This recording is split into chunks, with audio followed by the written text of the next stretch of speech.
Welcome to another St. Pete by Night production. The following is rated for mature audiences and may contain graphic themes that will be distressing to some viewers. As always, we recommend you ensure the safety and well-being of yourself and those around you at all times.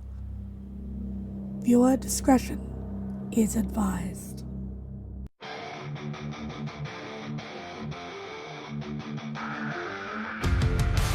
the heart of night, we rise from shadows, calling at the moon, igniting our battles, cleansing Gaia of an endless fight, until our final days we will fight. Thanks, man, we stand united as one.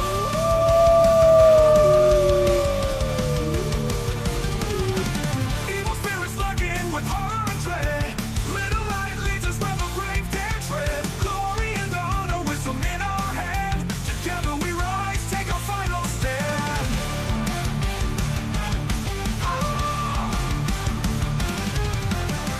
Everywhere we run, the wind is at our back. All the world's forces we will track.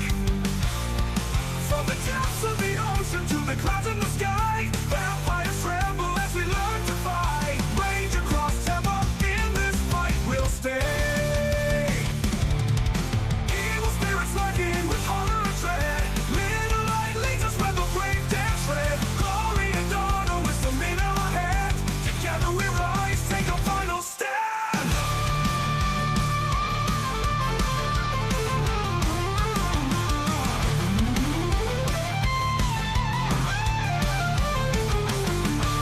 Rage across Tampa, in this fight we'll stay.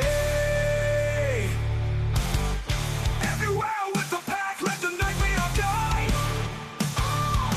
In battles of honor, we shall never hide. Fuck you, never hide.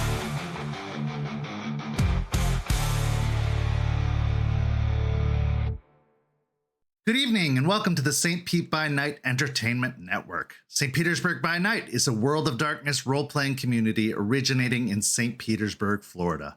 My name is Kent, also known as Kent on all social media, and I will be your storyteller tonight. It's Friday night, and you know what that means. It's time for Hounds, our Werewolf the Apocalypse 5th edition chronicle set in Tampa Bay, Florida, where a pack of young guru have traveled from Michigan to assist the Sept of the Evening Star in combating the forces of the worm, both physical and spiritual.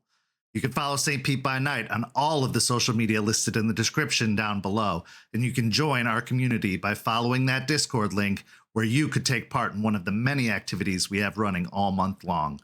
We are now offering for players to run or play in 20th Anniversary or Chronicles of Darkness games as well, so head on over and join our community today. Now, let's introduce our players. Players, go ahead and introduce yourselves if you please. Hi there, everyone. Coming at you pre-recorded with heartburn. My name's Nikki, and I will be playing Delphine Gaia Speaker, the Silent Strider Theurge. Hi everyone, my name is Jay. Or some sort of bane in your friend's body. Who you gonna call? For Mori Busters! And I'll be playing Forge from Failures to Bonar Rune. Hi everyone, I'm Lilith, just a silly little girl playing a silly little Black Fairy Ragash named Juniper Kameen. Hi, I'm Nevers. I play Quinn Kelly, the Children of Gaia Ragabash. Hey everyone, my name is Ben, and I'll be playing Raymond Gorn, the Ghost Council of Philodox.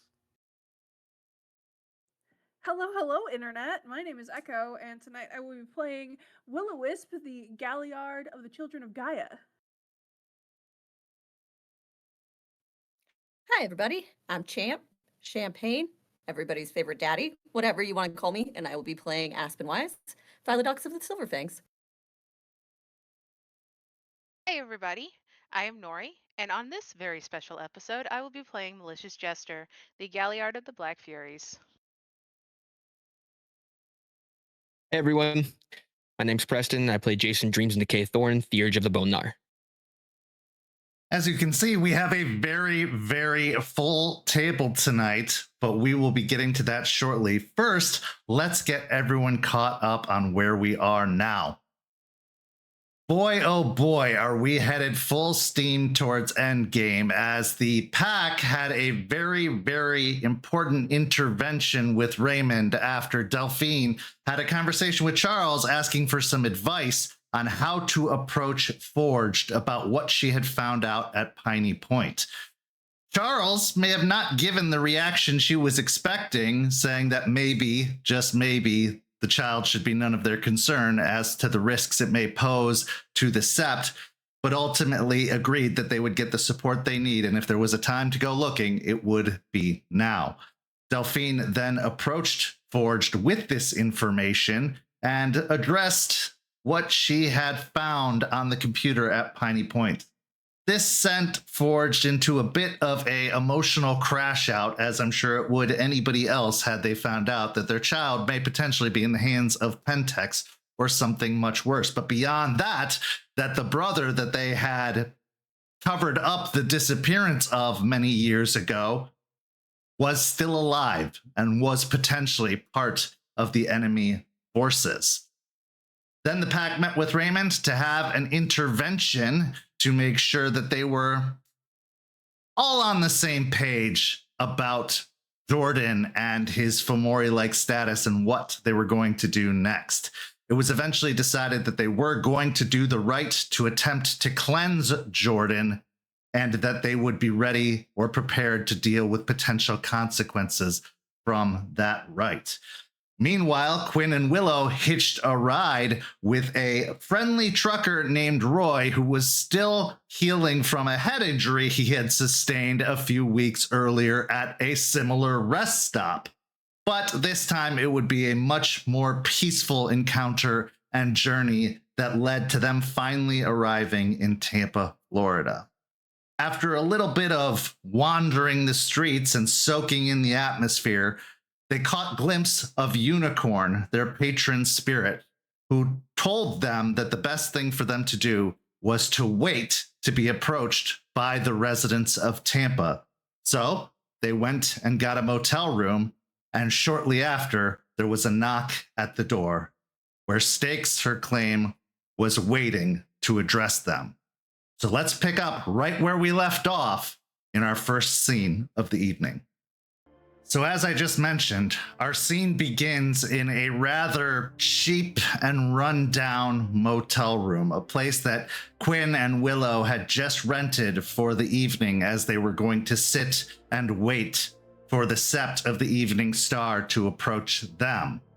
But they didn't have to wait long, because a knock at the door drew their attention to a young woman with very shaggy black hair, dirty and torn clothes, and a ruin of one eye across her face, covered by burn scars, almost completely melted over.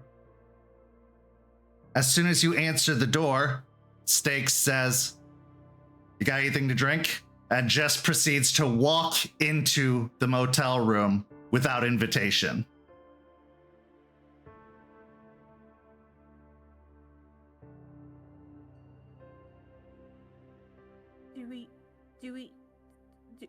Do we know, looking at Quinn, very confused, do we know this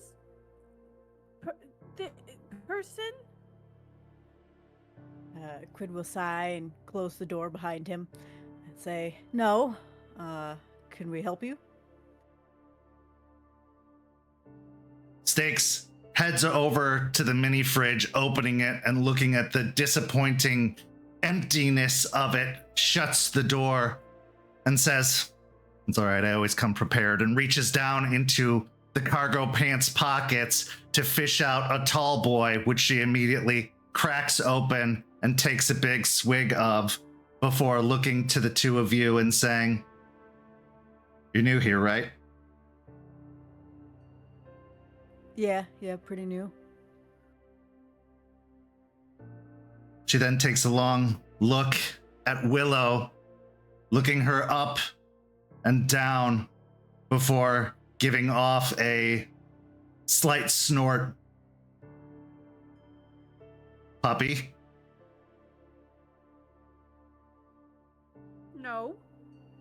Looking rather incredulous at that comment. Just, no, and we'll go stand next to Quinn. A little in front of Quinn. It's like, no, I'm not that.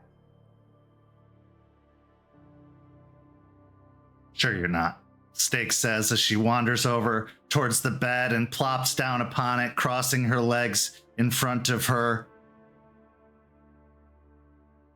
I suppose I'm your welcoming committee. Welcome to Tampa. All right. Well, I'm Quinn. This is Willow. Nice to meet you. Who are you? My name is Stakes Her Claim. I'm a Ragabash of the Bone Nars, but you can call me Stakes. Which tribe do you two belong to? We're both children of Gaia. You see Stakes take a big sigh and roll her eyes a little bit before saying, is there like a convention happening in town or something? No, why? Another of your tribe came into town recently, so I hear. Oh, interesting. Well, if Unicorn wants us here, then we're here. Apparently so. So, tell me about yourselves. What do I need to know before I bring you to see people more important than me? Quinn will look a little bit down at Willow, giving a nod to tell Stakes about her first.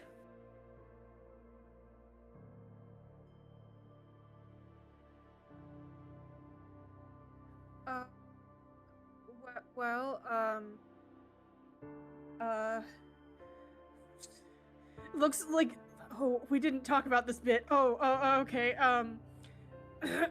And sort of straightens up a little more.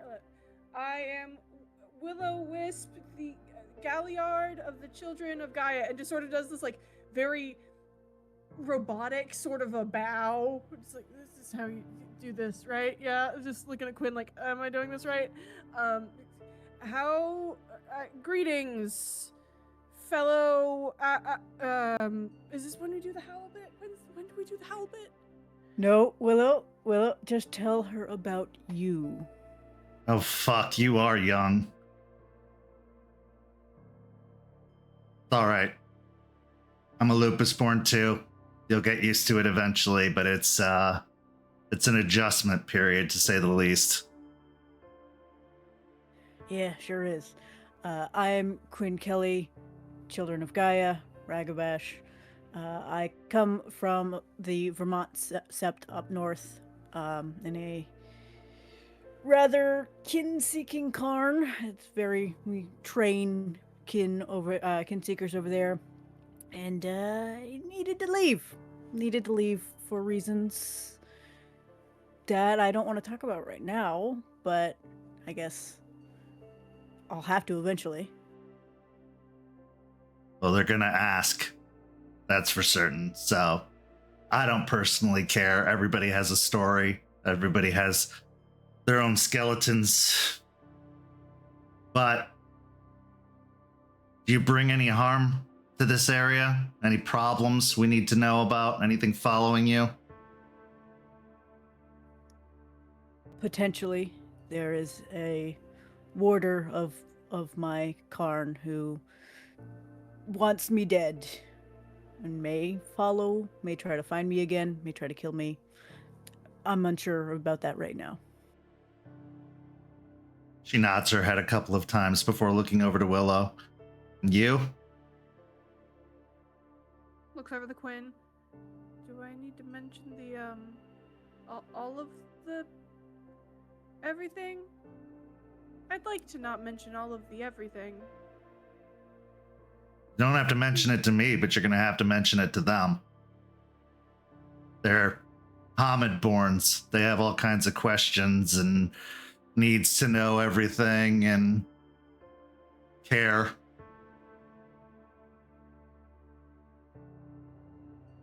Oh no. Okay. Well, it's been like months, right? That's so it should be fine. If it doesn't impact current, I don't think. It's fine. It should be fine. I shouldn't. Stakes takes a deep Visibly a little breath distressed. and rubs the bridge of her nose. Okay. Well, there's a few things you should know, so you're not surprised when you hear them, because the last thing you want to do is be getting all uppity when you meet the leadership. One of my pups did that once, and they're still living to regret it. Barely. There are leeches in this city. There is a current ceasefire between the Guru and the leeches with some very distinctly drawn borders in the city. I don't have a map on me, but I'm sure you'll get to know them very well. That being said, until the introduction takes place, don't go downtown at all. Stay here, stay north of here, stay away from the university, but don't go downtown, because if they catch you, they will kill you, and you will have no backing from the Sept. Understood? Understood. Second thing, you said you're a kin seeker? Yeah. Well, that makes two of us. I would recommend you hold off on those activities for a short while, just until you get settled in.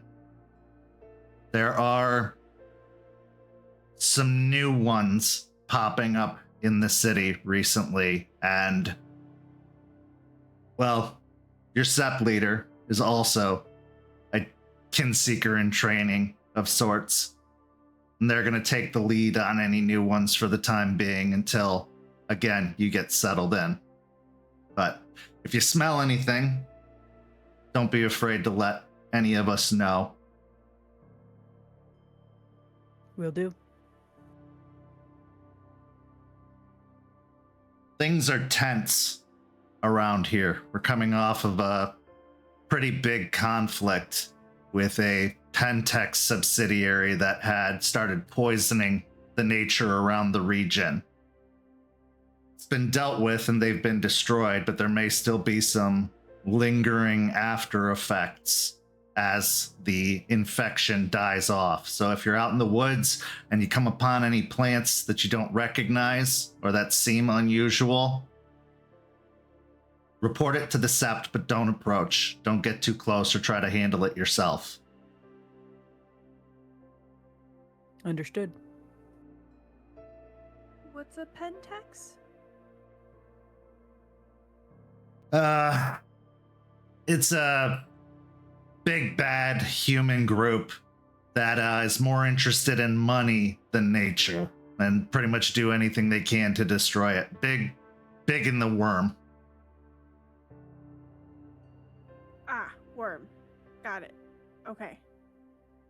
Cool. And then leeches are also another word you said. What does that word mean? I don't know how much context you're gonna have for this. Vampires? Does that word sound familiar? Nope. No. That's a big word.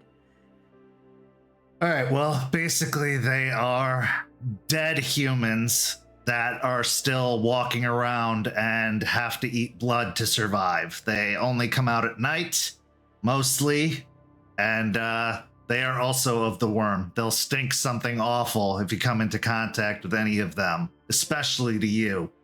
So just keep your, and she taps her nose, keep your nose sharp. And if once you learn the boundaries, you encounter one of these things and they're outside of the boundaries, they're fair game.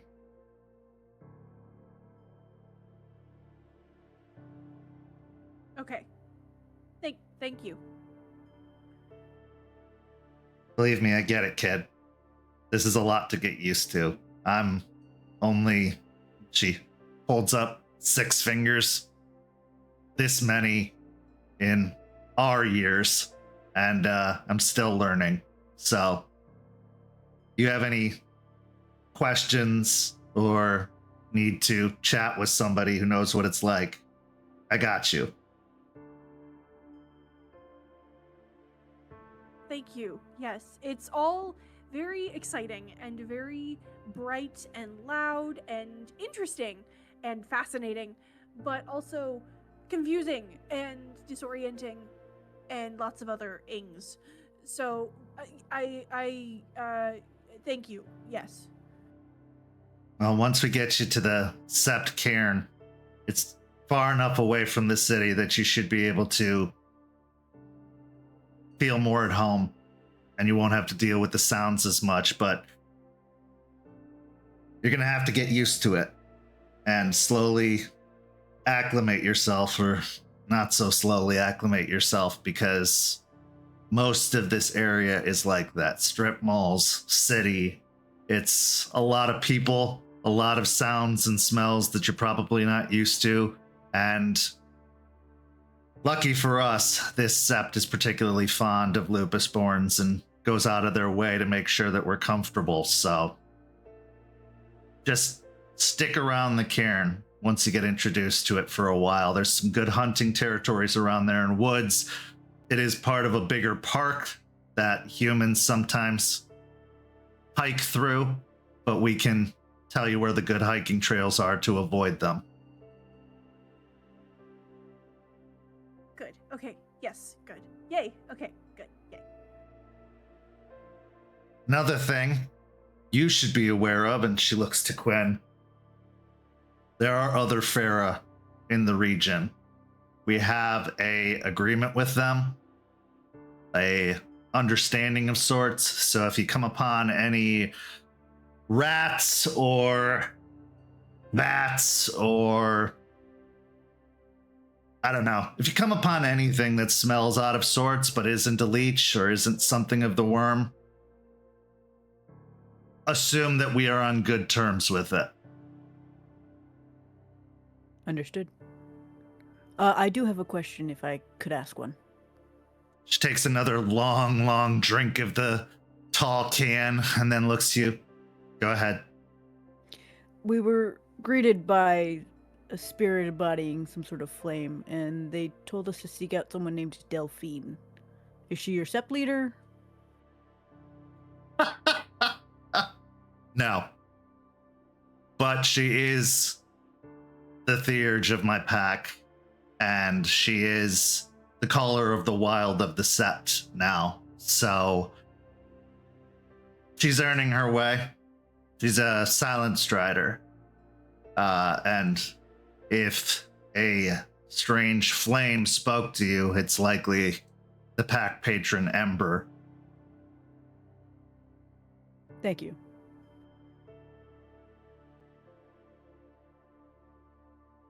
Like I said, it's a very tense time for you to be arriving. The pack is about to handle some very difficult business.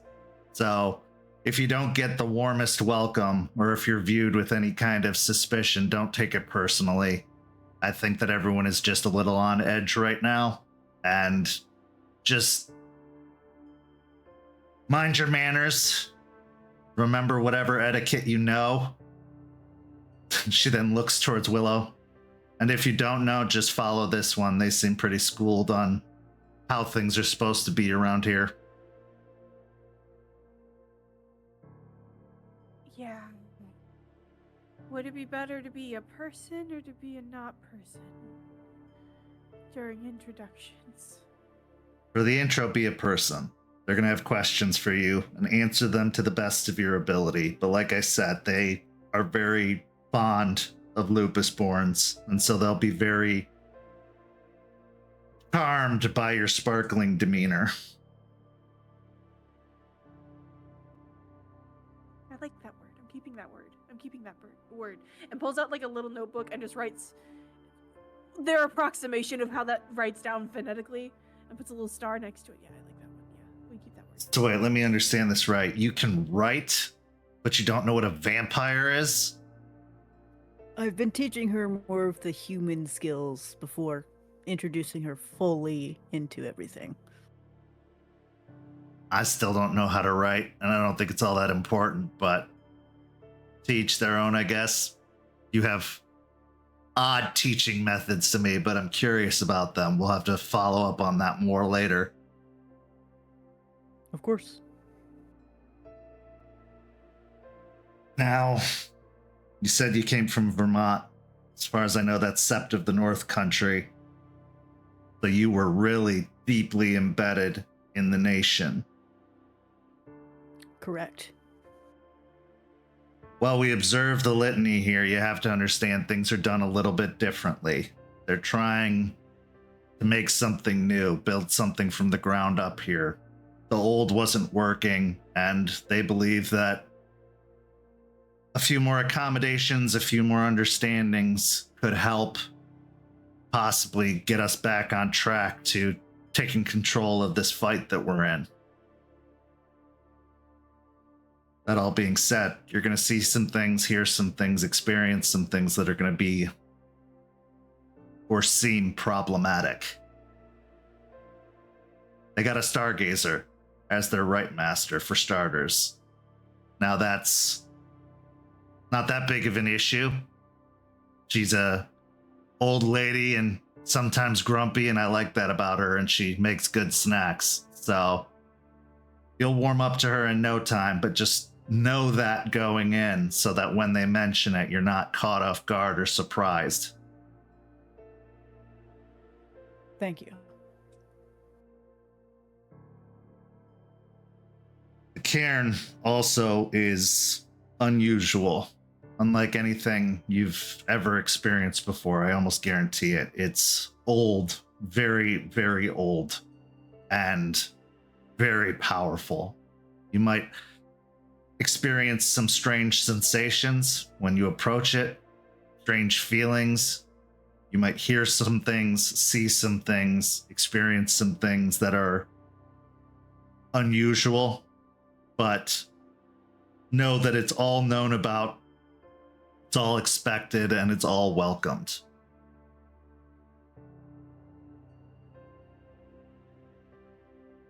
So why here?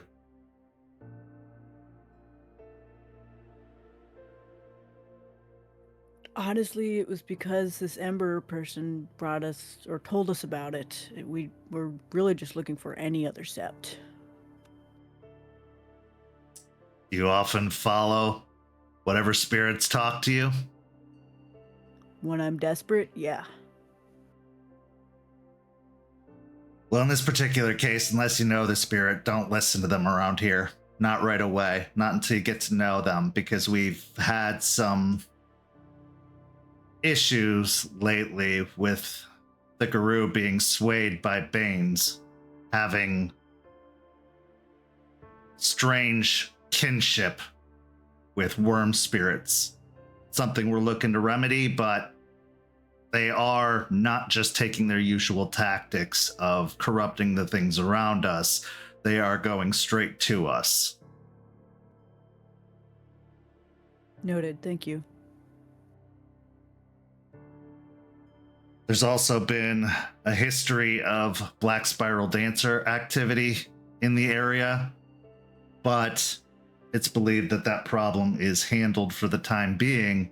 However, there may be leftover imprints from them, especially on the umbral side of things. So just beware. Take a guide with you. Delphine's a great one. Eliza's a good one. They can help walk you through the area. There's another child of Gaia, Terrence. He started out here, was kinsought here, then went to Georgia and just came back. So you'll meet him too. He's a cute kid, to say the least.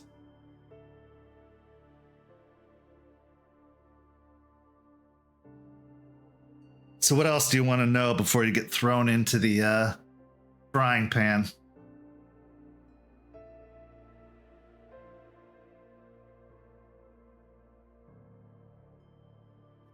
I think I'm pretty clear on the issues here. Maybe, but it'll be more clear eventually.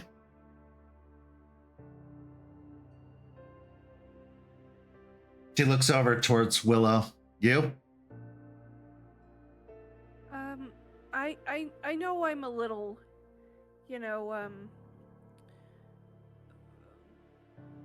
fresh, I guess, is a term I could use. So how do I make them like me? I'm not used to the peopling. Yeah, the peopling is confusing, and people say words that don't make sense or have more meanings than one, and that is confusing. And I just want to make them like me. Well, they're gonna like you, at least most of them. They, like I said, like Lupus Born, so just be yourself. But the most important thing you have to do is listen. When they tell you something, listen. If you don't understand it, ask for clarification. Ask for them to explain it. Because when they tell you to do something, they expect you to do it. And if you don't, that's a way to go from liking you to not liking you real quick. So just follow Quinn's lead. And if it's not Quinn, come to me and follow my lead.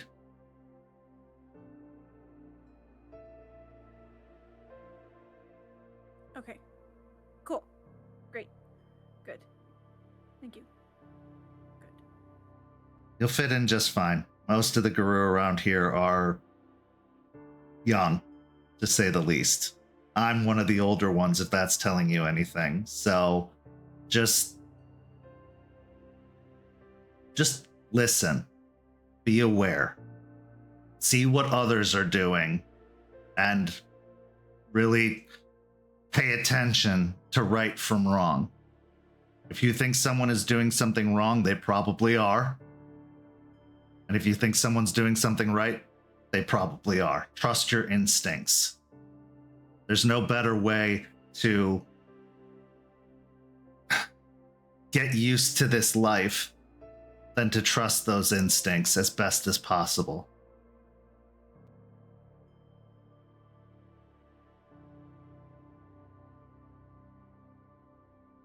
Yeah, just trying to regain footing in a whole new set of feet is hard. But yeah, thank you, Stakes. Speaking of feet, if you're planning on going in any stores, you're going to need some shoes. But there are some good slip-on shoes or flip-flops that you can wear so you don't have to feel so confined. I personally hate them myself, but sometimes we gotta go places that require them. Right? They're so stupid! Why would you want to cut off your connection to Gaia like that? I don't get it! I still don't even like wearing clothes, but I've been told that I'll get arrested if I don't, so... Yeah, Quinn made that very clear. The clothes need to stay on. They're very itchy. They are! The textures! So I keep having Quinn put little patches on that are good textures on the safety hoodie. So that's good.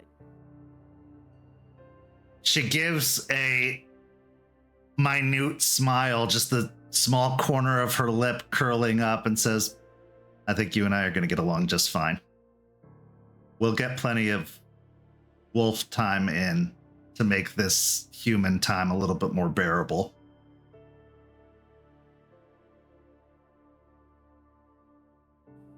Great, good, yes. I have been Hamid for a little too long. You know, it's been a bit since I could be me. So that'd be good, please. Okay, so I'm going to give you the rundown of some of the guru you're going to meet here. I already told you about Eliza, Stargazer, big grandma vibes. There's also Aspen. She's the Sept leader. She is short, has yellow hair, is what they call a lawyer, a professional arguer. Don't take her small size for granted. She's highly respected around here. There's a reason she's in charge. So she's not one to go pick a fight with. Then there's Malicious Jester, the Galliard Elder, the Tale Singer.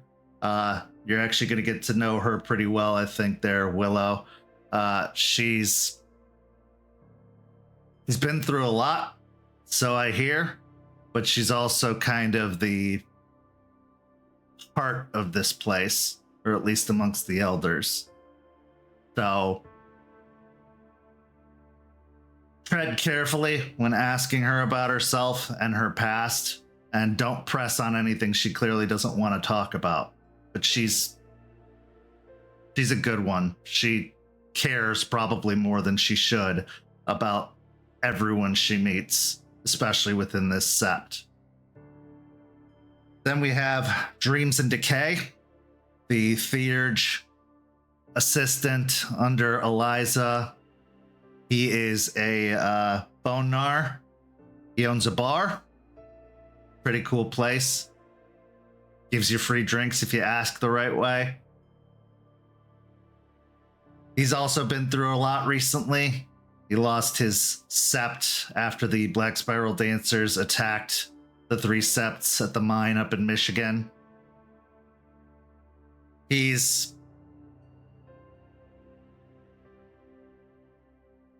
a street wolf, to say the very least. He's going to be very, very embedded in the human side of things. So he's a good one to go through or go to for human lessons, human etiquette. He knows what it is to be on the more rundown side of things, but he also can give you some good tips on where to scrounge for food, hiding places, that sort of thing. Like knows like. Being a fellow bone gnar, he's a good one from the human side. And then, this is going to be a good one for you. There's Charles, who probably shouldn't even be a guru, but is somehow the guru in the eyes of the nation. He's a Silverfang. He wears suits. He doesn't like being a wolf or something. He's very proper and very, very strongly into etiquette. He's probably going to be your trainer for a while since you're new here, since he's the warder of the sept and the worm foe. He teaches with an iron fist. He's very blunt. He doesn't play games, and he especially doesn't care for failure or lack of trying. So when you're with him, try your hardest, do your best, and don't give him a lot of lip.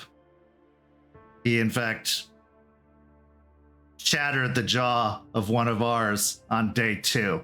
So just bear that in mind. But then there's my pack. There's Raymond, Ghost Council, Philodox, leader. He's going through some hard times of his own. So he's the one that's probably going to be a little bit testy when you meet him. Just, again, be nice. Mind your manners. You'll be fine. He was in the army, the human army at one point. So he's very disciplined in a lot of ways, and knows military etiquette. Then there's Forged from Failures. I think the name explains it all. He's a bone gnar or a rune. He's a shithead with a heart of gold. Well, probably sterling silver, to be completely honest, but he is a good ally to have, an enemy you don't want, and he can get your ass out of trouble just as much as he can get you into it. So just remember what I said. If it feels wrong, it probably is wrong. If it feels right, it probably is right. He likes to toe that line pretty often. There's Delphine, who you mentioned, the Theurge. She is on a healing journey after being stuck in a really bad place for a really long time. She got attached to some pretty harmful human substances for most of her life, but she's coming out of it now. So just encourage her to keep being good. There's Juniper, my ward. Black Fury, Ragabash, absolute asshole, but my asshole, so don't go fucking around unless you want to get bit by me.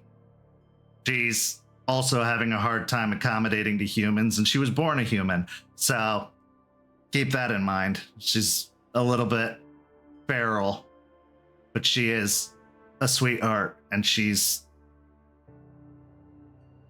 trying her best. And then I think that's pretty much it. There's Sean. He's a Black Fury Theurge. He was in my original pack back in Michigan. He lost an arm in the raid on the mines. Probably best not to bring it up upon first meeting him. And don't stare. And she looks at Willow specifically. Who has been staring at the floor this entire time, trying to take in all the information, leaning specifically in with the right ear just to make sure it hears better, because that's the one that hears better for some reason, and has been reacting very viscerally to every description of every person, and specifically with Charles, made this sort of screwed up, like, ew, gross expression the entire time Stakes was talking.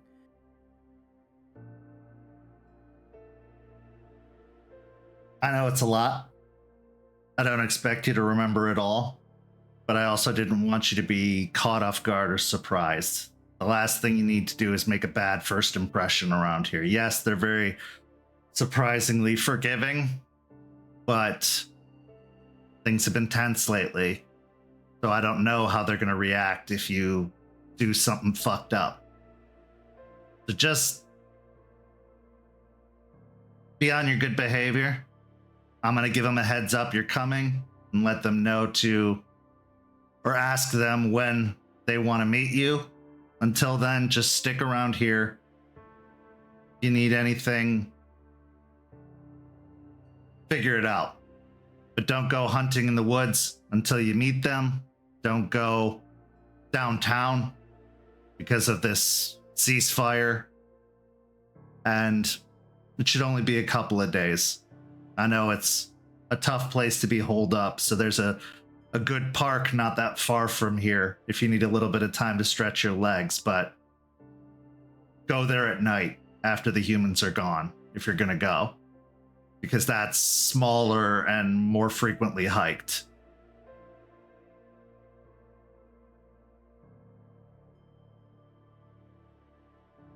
She takes another long drink of the can before shaking it.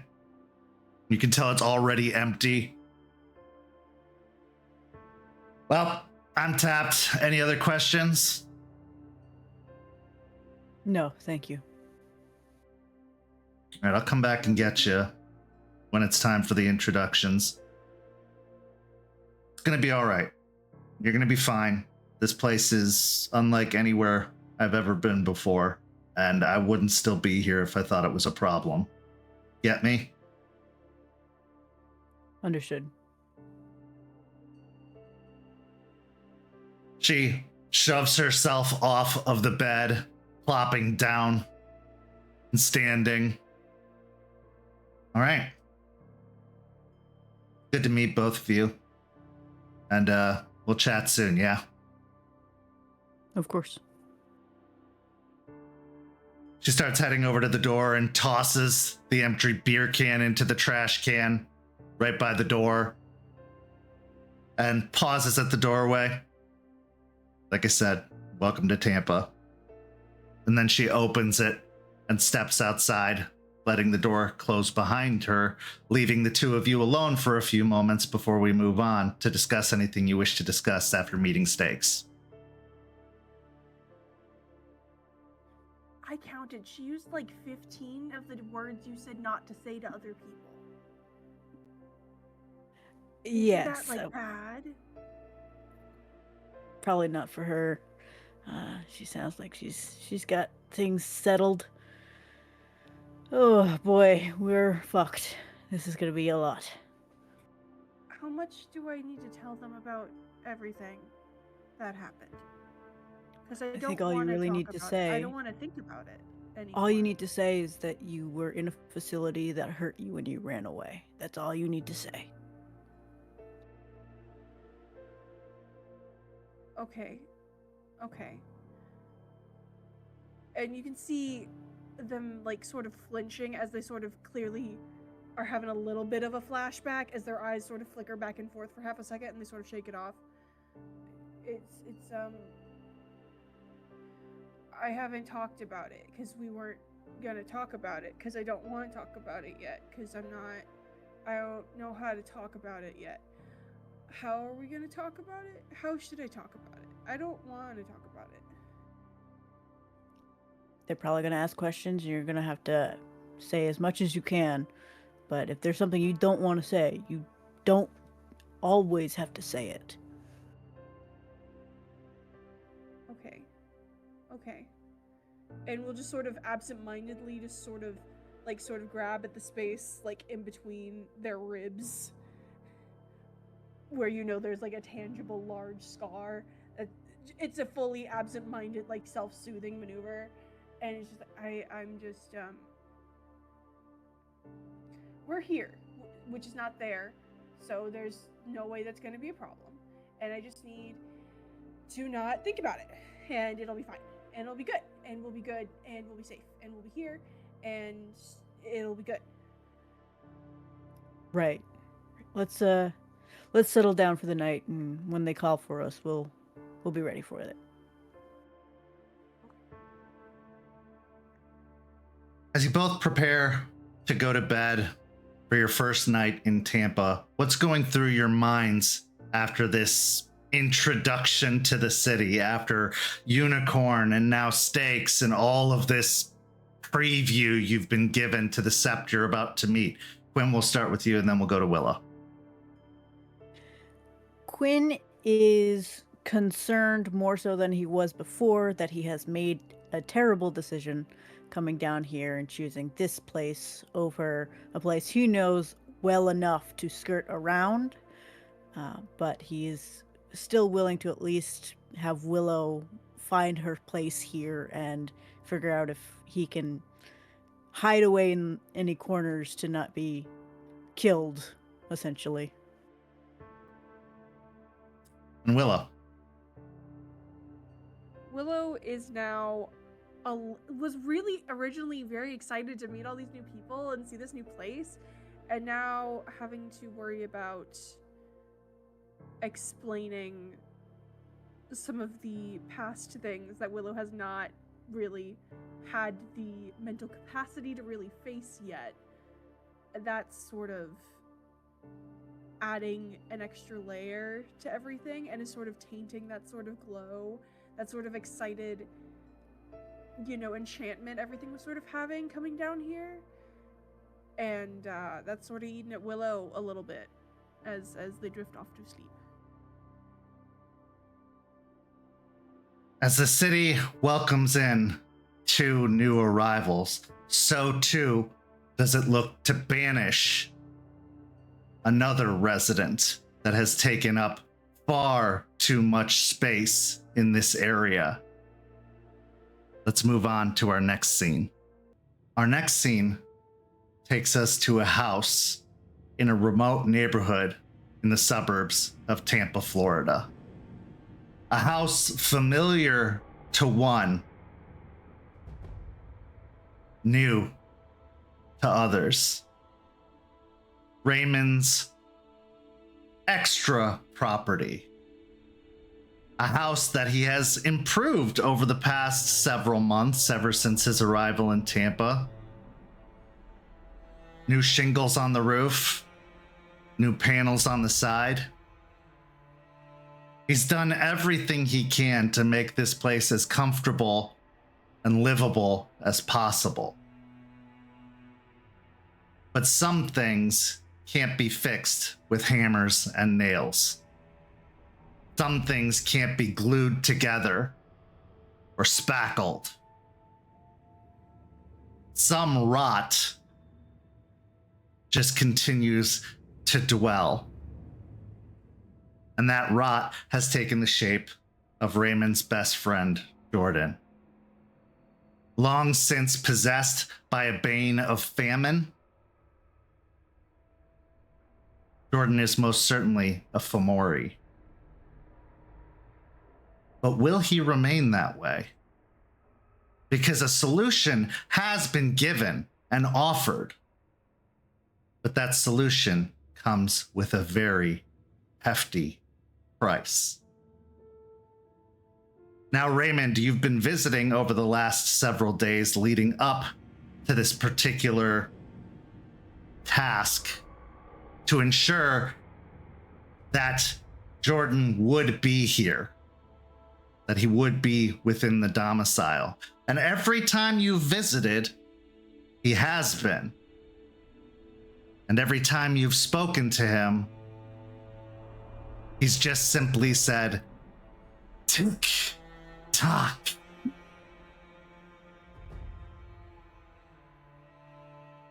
Well, the time has run out.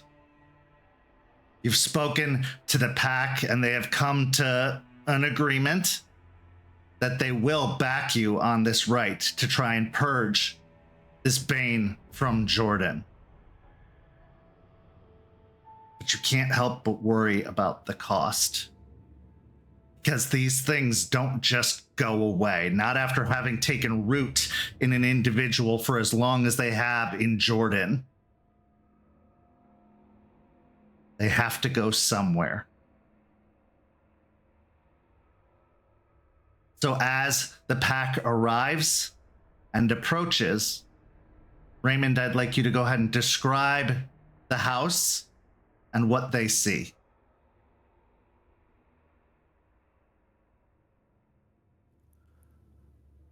So the house itself looks okay. The shingles, have been replaced, the siding. The yard is maintained. The chain link fence that surrounds it is still bad. It's falling over. It's rusted in places. I haven't had the time to really fix that up. So on the outside, the first thing you notice, that's the worst. But as we get closer to the house, you start noticing the little details that I haven't been able to fix, like the little patches of mold on the siding that still is peeking through on some of the panels. Even though they've been replaced, you can still see the windows are cleaned, but there's cracks going from the corners, and the siding itself is starting to kind of fall apart a bit. Some of them has been replaced, but it's still decaying and kind of falling apart. It's still a work in progress. So as everyone climbs out of the van, with Ray's truck parked in the driveway, you take in the exterior of the home. It's daytime at the point that you arrive, as you know that it's going to take some time to prepare. And the night is dark and full of terrors. So you try to avoid that as best as you can. But somehow this house still hangs in shadow. Shadows overcast by the other homes nearby that seem to stretch even beyond a normal reach to cover this place. Inside, the windows are dark aside from one window on the end of the house that goes into what looks to be a sitting room at least you can guess from an exterior perspective. As you arrive, the scene is yours. So, taking in the exterior and seeing just how unsettling this place already is on our side, knowing that a Fomori has been here for a while, I would like to activate penumbral senses and see what Ray has been neglecting. Okay. Go ahead and spend the willpower and make the roll.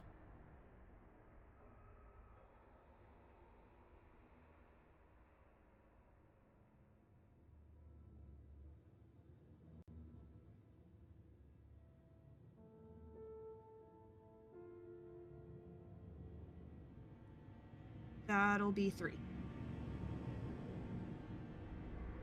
You find yourself having to exert a little bit of extra will and strain to see to the other side, as this isn't a place of spiritual power like a cairn. It is very much Weaver held in a lot of ways, but you do eventually see through to the other side. And seeing that exact same house, as you look to it, it looks even more worse for wear in the spiritual side of things than it does here. All of the repairs he's been making to this structure have been purely superficial for the most part. For the bones, the webs that make up the umbral side have been slowly rotting away and fraying. It looks like there hasn't been a pattern spider here to make any spiritual repairs in quite some time. And the darkness from in the house is like pits of black that draw you in, as if they're going to devour you.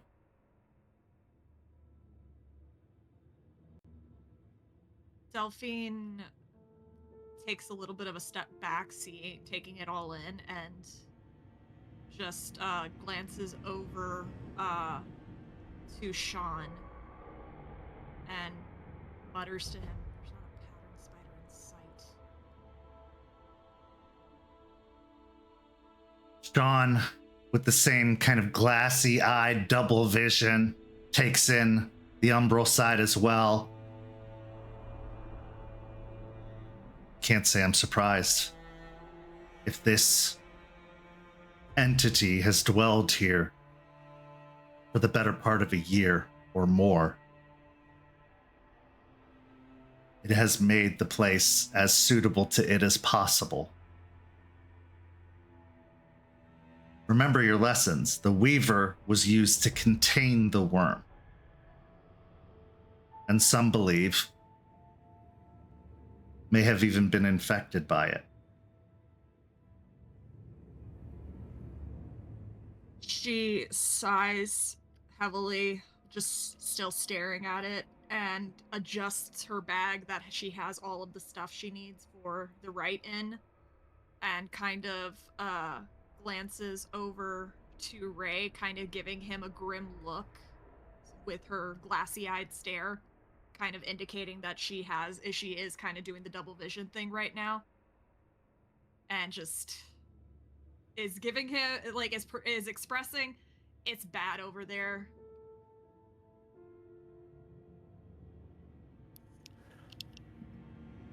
Seeing Delphine looking my way, I will, kind of turn a little bit to look at her. I was expecting everyone's reaction to not be good when coming here, and I expect it to get so much worse. So I don't really feel anything from this look that she's giving me, and I just kind of nod a little bit. And I'm trying to just kind of have this stone face on to try and just conceal and just trying to move forward so we can get this done.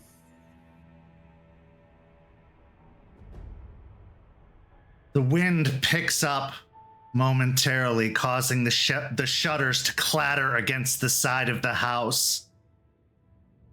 The chain link to rattle. The broken pieces scraping. The rust grinding away at the metal. Juniper and Forge, what are your first impressions and what do you do? Juniper, we'll start with you, then go to Forged.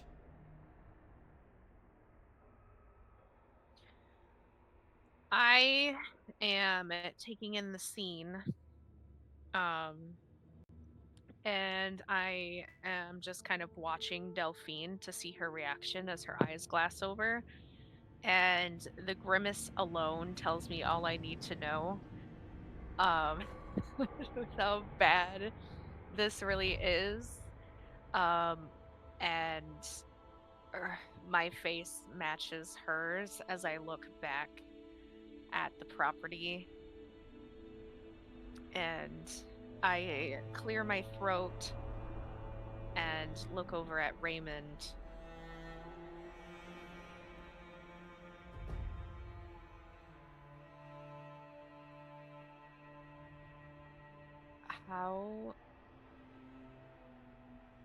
How bad is it gonna be in there, man?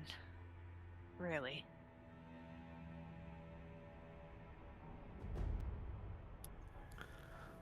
Still trying to keep that facade up. Obviously, probably not working too well. I'll look down at the ground and take a big breath. I mean, it's not going to be good. And I expect your reactions to be a lot worse when we go inside. I look over at Delphine and grimace even more. Should I bother seeing the full picture, or is it as bad as your face is saying it is? There's no pattern spiders. It's rotting from within, and the shadows are basically pits of nothing. I look back at Raymond. Yeah, you let this go on way too long, my guy. This. Ooh. I'll just my fingers just kind of nervously twitch as I wait for someone to make the first step, because it's not gonna be me. And Forged. Forge is kind of tuning out what everyone else is saying right now, partially because they are. I mean, this is a creepy ass fucking house, but he's trying to not feel that fear, to try and not be swayed by all that. He's trying to stay surprisingly focused on what he needs to do here, which is exercise his friend. So he's trying to just focus his mind on other things, specific details of the house that maybe he doesn't find so creepy. Think about the other houses you've seen in Ybor that have been in way worse shape than this.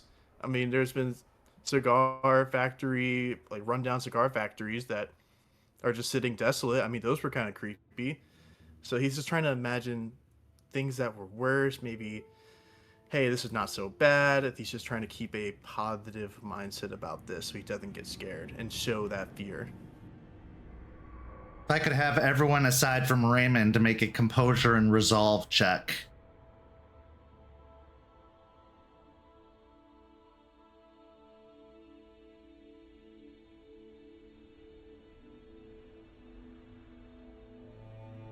And yes, everybody is at rage 3 going into this. 3 successes. 3 successes for Delphine. I also got 3 successes.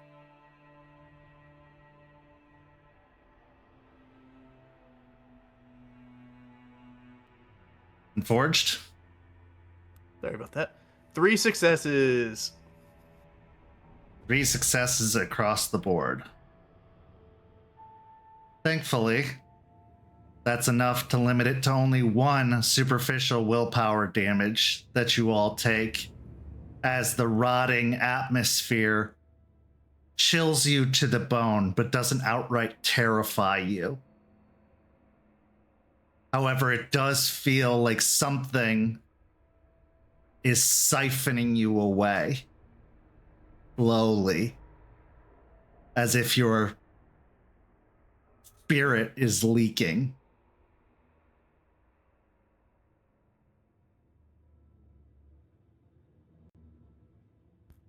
As everyone's kind of hesitating by the door, or by the fence, by the door, Forge will be the one to try and put on a brave face, be the one to step forward. Let's kind of say out loud.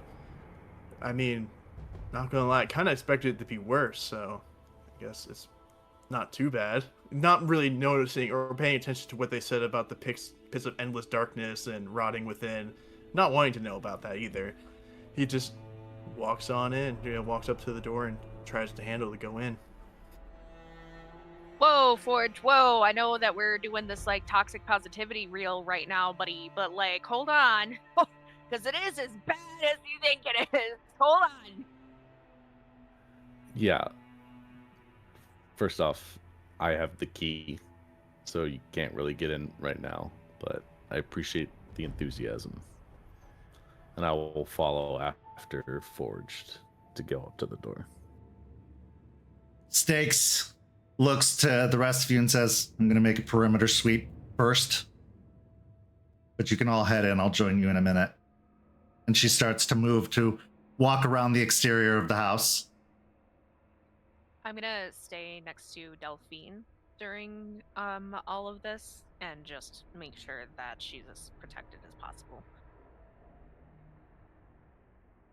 Okay, so as soon as Raymond unlocks the lock, which feels like it takes forever, even though it literally is just one simple movement, the grating of the metal of the deadbolt sliding out sounds louder and more foreboding than it should be.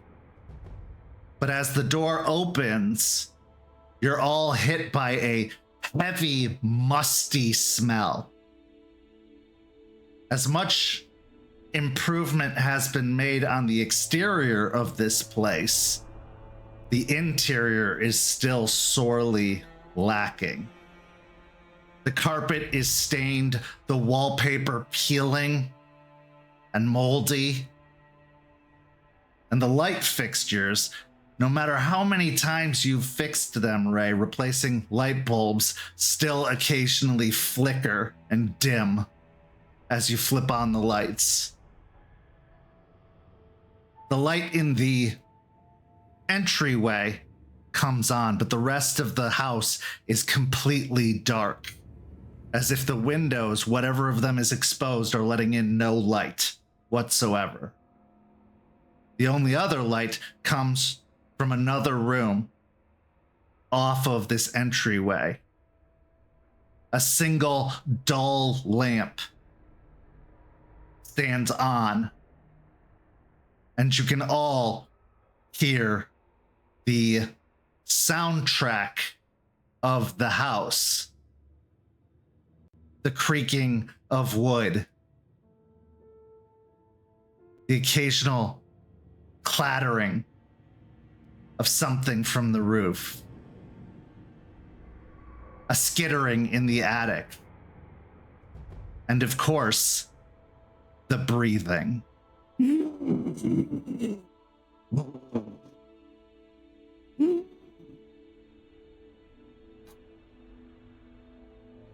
Who is it?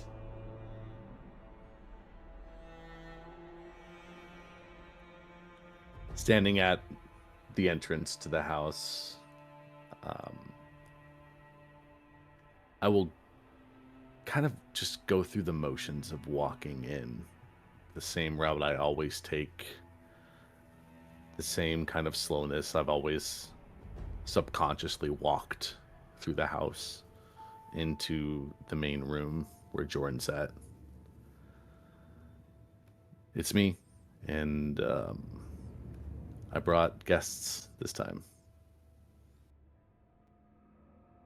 As you follow behind, you see an old armchair with bits of the fabric split and folding back, exposing the insulation inside of the chair.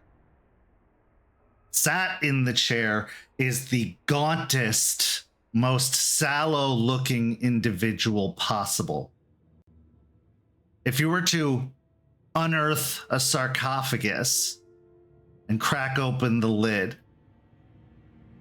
and remove whatever coverings, this is as close to that as you can imagine seeing. The cheeks sunken in, the skin and what flesh there is clinging to the bones, the hair looking like straw atop his head, and his eyes so sunken and yellow.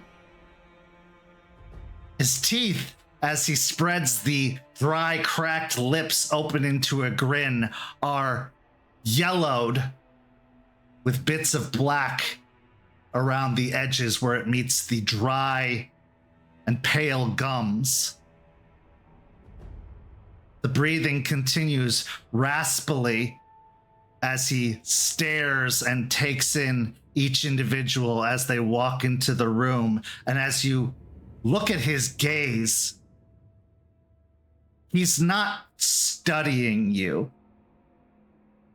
He's dissecting you with his look.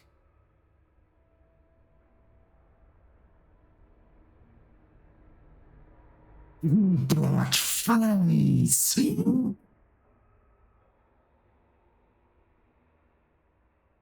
Hair on Delphine's arms goes up the back of her neck as she recognizes the creature from that vision she saw of Ray. She goes rigid and she can't help but narrow her eyes staring at it. It's like everything about this and what he is goes in direct violation of everything she's been taught as a theurge, and that rage in her is snapping to try to, like, wolf in her is snapping to deal with it.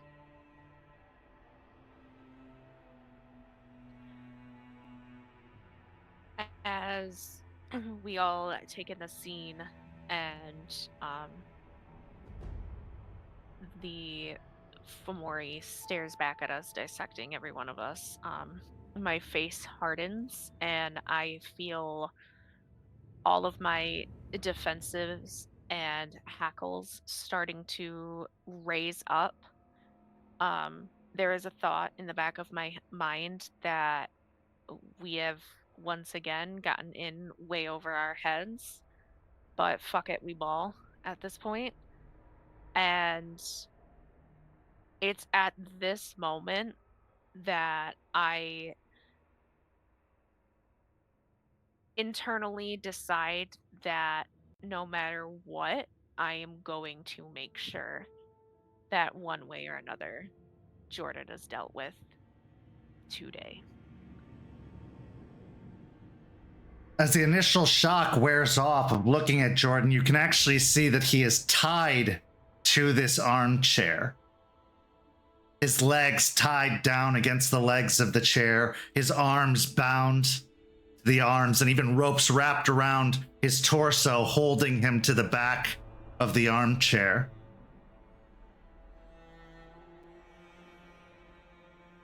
Where are my manners?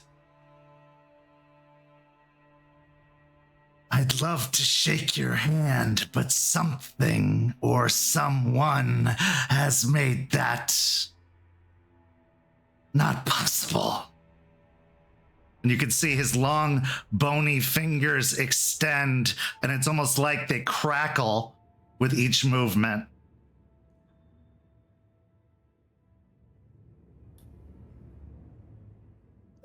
I know. I just had to I had to make sure that when we did this, that you were here, and this was the only option.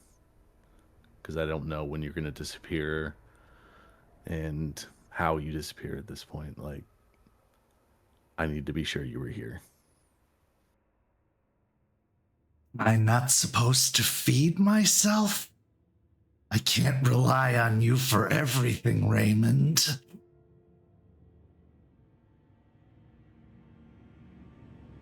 But where else would I want to be right now?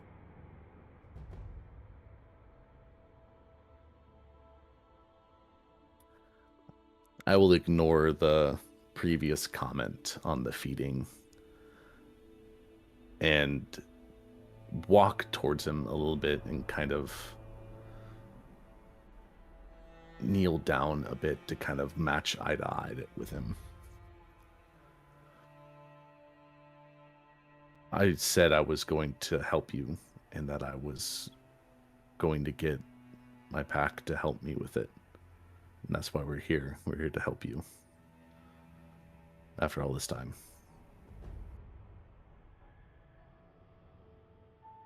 Oh, goody. I'm in need of so much help. Do they know, Raymond, how they can help me? Do they really know? A couple of methods in mind, but we're going to go with the one that we agreed with Ray first. But we'll see how the evening goes.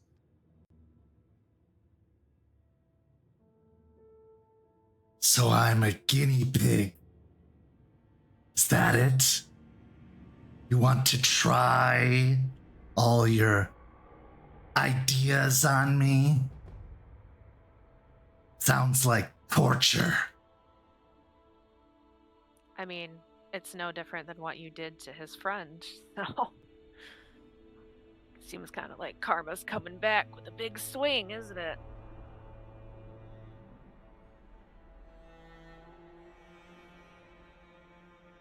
Wise words from someone I have so much in common with.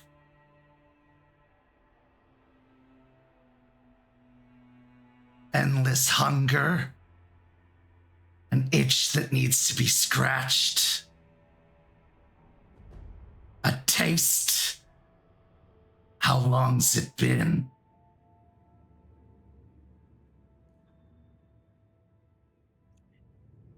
Doesn't matter how long it's been. I'm not the one that's losing my control and about to get super fucked because of it. Promises, promises.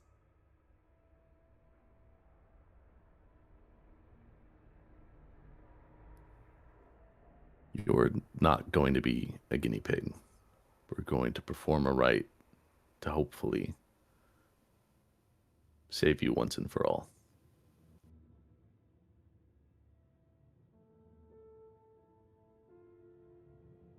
I hope so.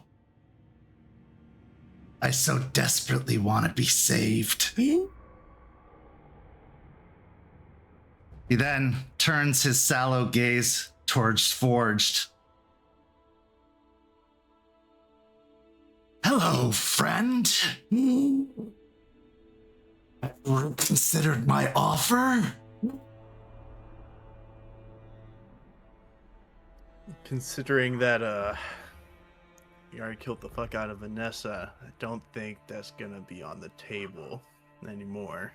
I think, you could just call me Forged now. I don't think we have to do the whole friend thing. No, I know your name's Jordan. I guess the body's name. But what about the boy? Have you got all the help you need for that? You chasing your tail in the crate they've made for you?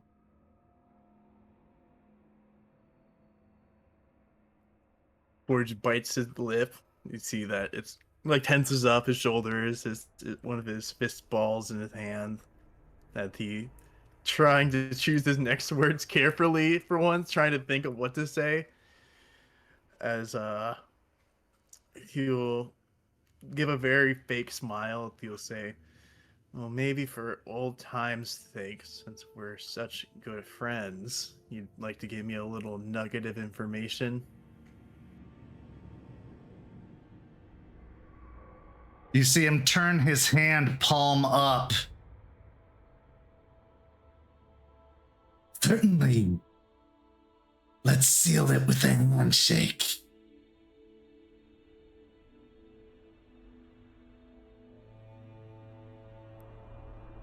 There's a momentary pause. For one, there's a thought of, this guy is really creepy and disgusting and ugly. I don't want to touch his hand. But I don't really have any leads other than just what Ember told me. So any information would be really useful.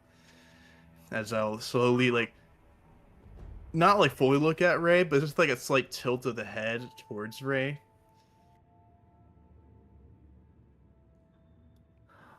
I will look at Forged.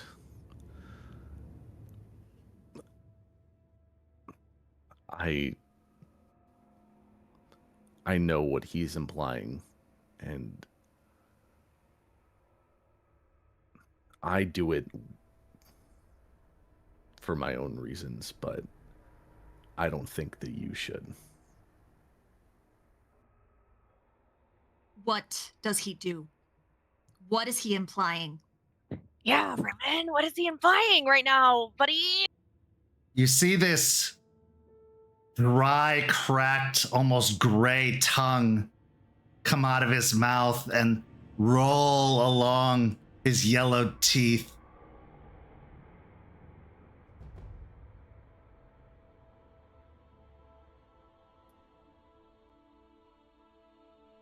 If you take his hand, he's going to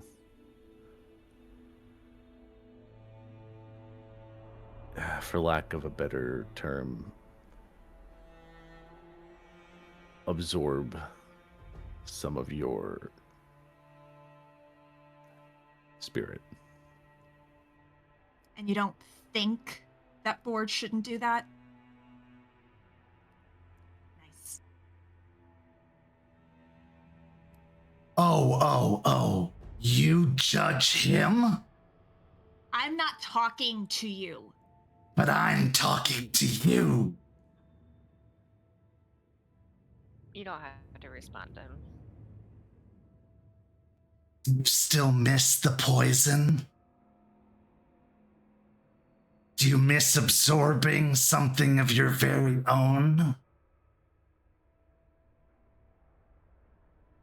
Delphine, Ray. we both know that doing drugs is not the same as literally eating somebody's soul. So, like, I'm it's not not even worth it. I'm not listening to him. Ray. What? Let's get ready to do this. He's stalling.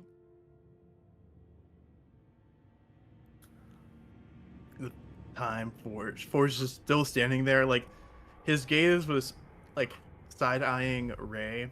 He has kind of a bit more of a hardened expression right now, a little bit harder to read, as you can tell gears are turning in his head if he thinks of what to do. And hearing the cost is just a little bit of my spirit, whatever that means. You see, with heavy footsteps, take 2 steps forward, and he will go. He will just grab his hand. Forged! Can I smack it away as he tries? Can I please fucking smack it away and call him a fucking idiot? I need to have both of you roll dexterity and athletics rolls. I'm currently to- like kneeled in front of Jordan. So can I block Forged in a sense too and help? If you want to assist, yeah, I'll let you have the assistance die. So, Juniper, you can gain an extra die from Ray's assistance. And you said Can I- dex and athletic? Yeah, because you were Am I trying able to assist leap. Juniper? How? Yeah, you're right. Never mind. I'll stop. I was going to ask, could I potentially make mine strength and athletics? I don't think that Forge is like lunging for it. It's more that he's just big and strong enough where if someone tried to stop him, he would just shrug them off or like push them to the side or just keep moving his arm forward even with the interference. Sure.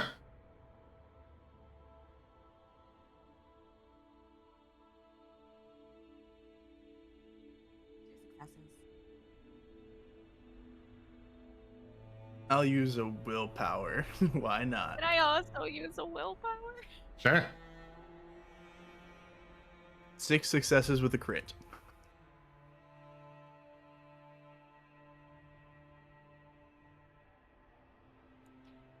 Would a brutal outcome count as a crit in this moment? If you don't mind doing physical damage, then yes. Oh, I definitely don't mind doing some physical damage right now. Okay, then what did you get total? So that's 7 with a brutal outcome. Okay.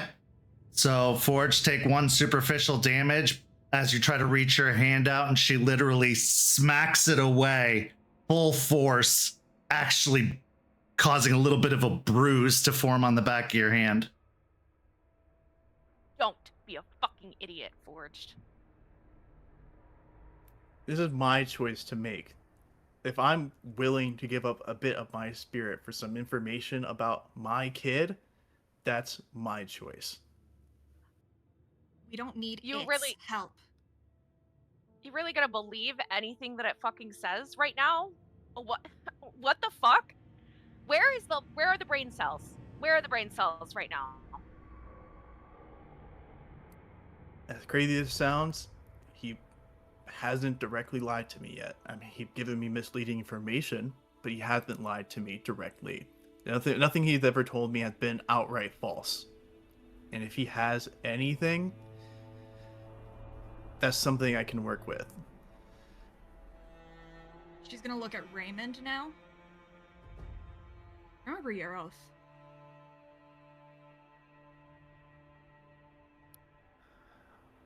I'll just glance at Delphine at that comment, but turning my attention to Forged. Forged, I can understand the desperation, obviously. But at the same time, you said that he's given you misleading information, but not lies. But it's basically a lie at that point. I have lied about nothing. You choose to interpret my words how you choose, but I don't lie. Right, Raymond?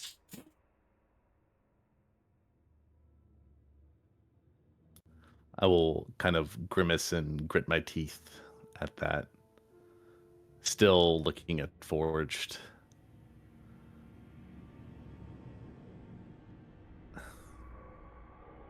Don't take his hand. Don't accept the deal. I know it's something that you would want to learn, but not from him, not in this way.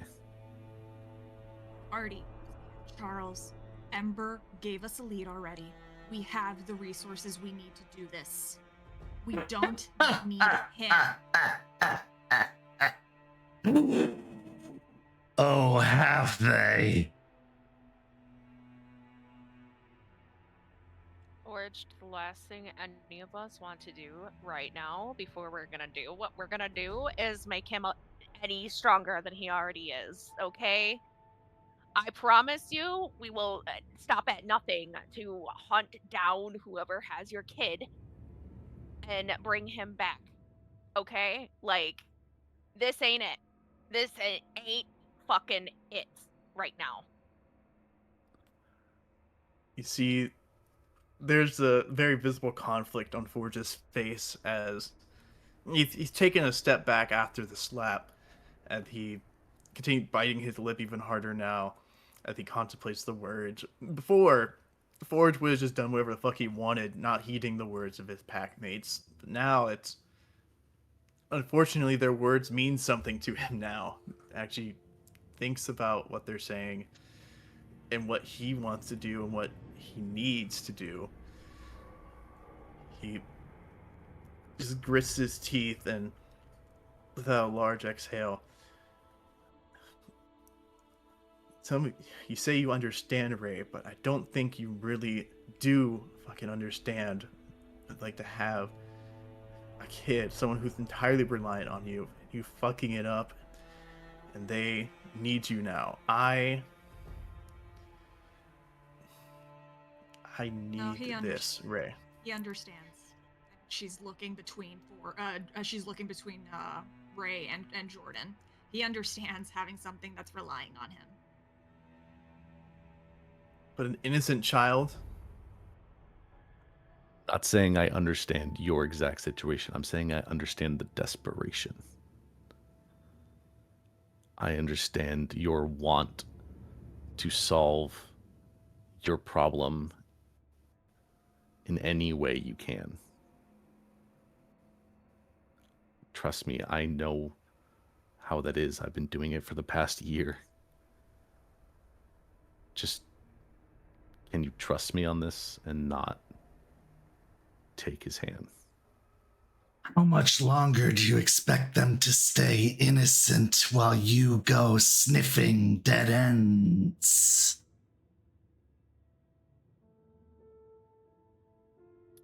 Forge, please.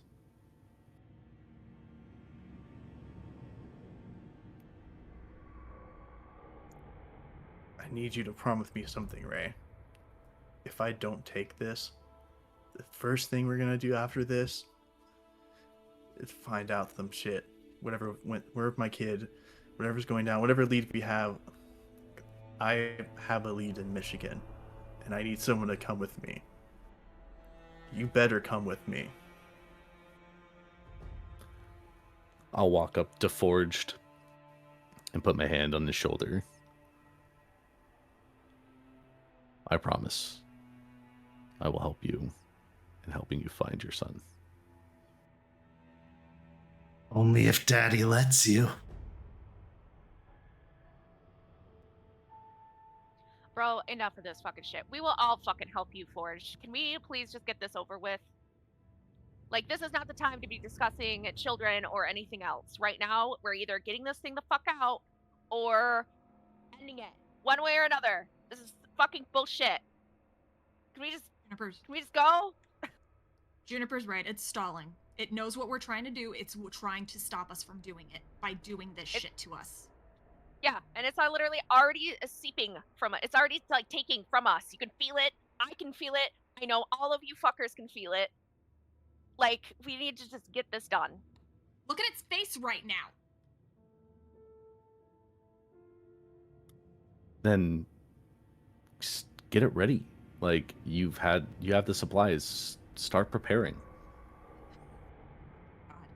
I like that one. She's gonna taste spicy. She's like just taking off the satchel. She's putting it on the floor. The disgusting floor, and she's gonna start taking out some St. John's wort. She's gonna take out some sage. She's gonna take out a wire brand that she's made in the shape of a flame. Edge her lighter, some alcohol, and then she's going to look at Ray. Do you have something of Jordan's?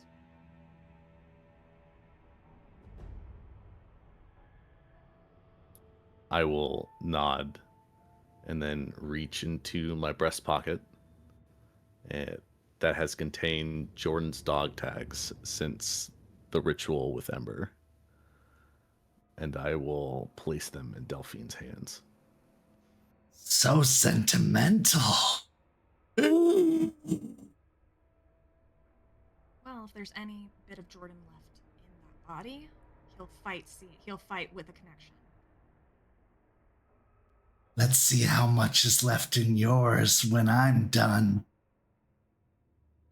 Oh my god, I gonna put a fucking bullet in the back of this fucking dude. Do it! Swear to fucking God. Do it! Give in to the beast as you always have, girl.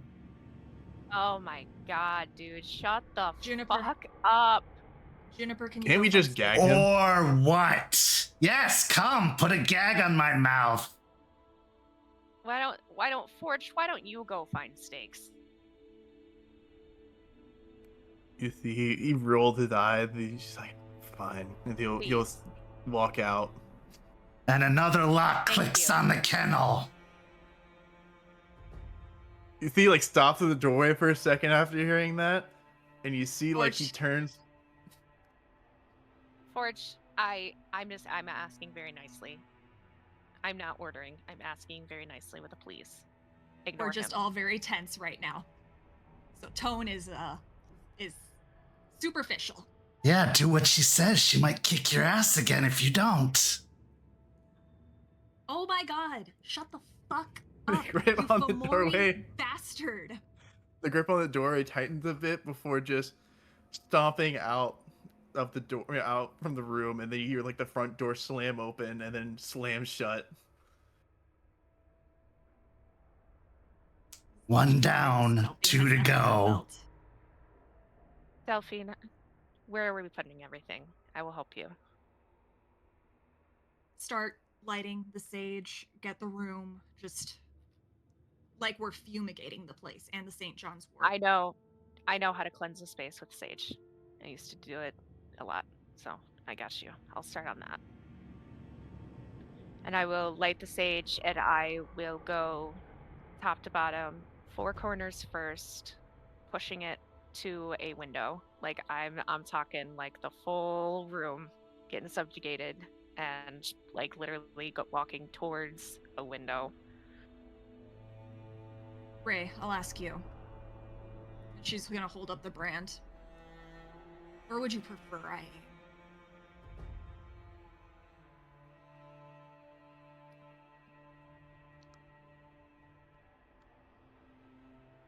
I guess his arm, his shoulder. I don't know. What's the easiest for you to be sure to not hurt him too bad? Oh, it's gonna hurt. That I can't get around it. It's going to hurt. And it will leave a scar. I can't do anything about it. That's just part of the rite. But the easiest part to hit would be the widest space, which she just looks at his chest. Oh, it's gonna leave more than one scar.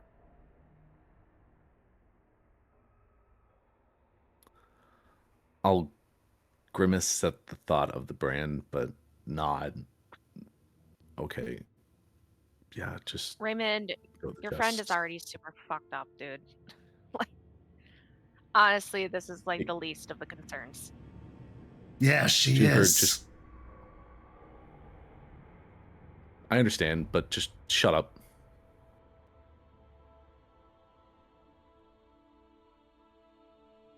And I'll help Juniper with smoking up the place. We're basically turning this room into a very herbal hotbox. That's not gonna help resale. You're not gonna help resale. Okay. As they're doing Go ahead. As they're doing this, I want to turn and look at Sean. What is like Sean's reaction to all this? Sean has been unpacking some of the supplies from his own bag. He seems completely unperturbed by the entire situation, not paying any heed or mind to the words the creature's saying, just going about business as if this is a routine. That brings a little comfort from everyone else's reactions and things they've said. Seeing that kind of lessens a little bit of the stone heart that it's currently just sitting in my chest. As you look upon Sean, he recognizes your gaze and then makes eye contact with you and gives a reassuring nod. As Delphine and I are continuing to smoke up the place, I mutter to her, "Do we want to tie a cloth into his mouth and just stop the bullshit for now, or You can try swallowing it, and then that'll kill Jordan. That would really kill Jordan. not if I tie it tight enough?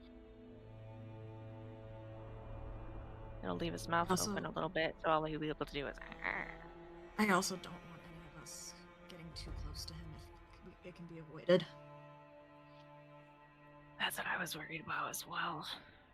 I'm just worried that he's gonna end up saying something during this and make Gray think that something worse is happening than what actually is, and then he'll try and stop the ritual, and then we'll all be fucked. He swore a blood oath.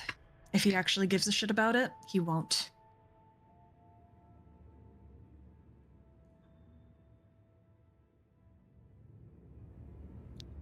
And if he doesn't give a shit about it, I'll. Do what needs to be done. All right. I brought something just in case.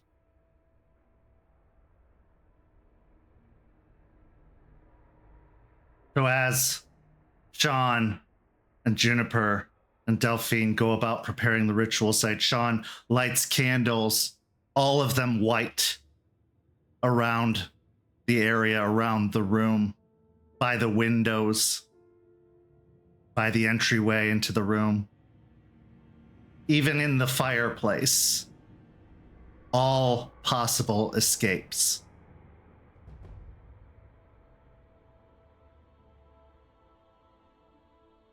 It takes about 20 to 30 minutes for you to prepare the site to your specifications, and you probably even put in an extra 15 minutes of preparation with the state of decay that this house is in. It will likely embolden the bane, strengthen the bane, and so you have to do everything you can to try and cleanse the surroundings. Meanwhile, Forged, what are you doing? You've left. Yeah, Forged taking a step outside. Slam the door behind him. He takes the step outside, buttering to himself. Man, what a bunch of fucking bullshit. Of course, they always telling me what to do, and I can't do what I gotta fucking do. And he leans on the wall by the front door. Arms crossed, looking around for stakes. And if he doesn't immediately see her, just kind of calls out, "Stakes, you around?" At this point, you see her coming around the other side of the house. Everything's clear, as far as I could tell. Nothing encroaching or hiding in wait. What's with your fucking face right now?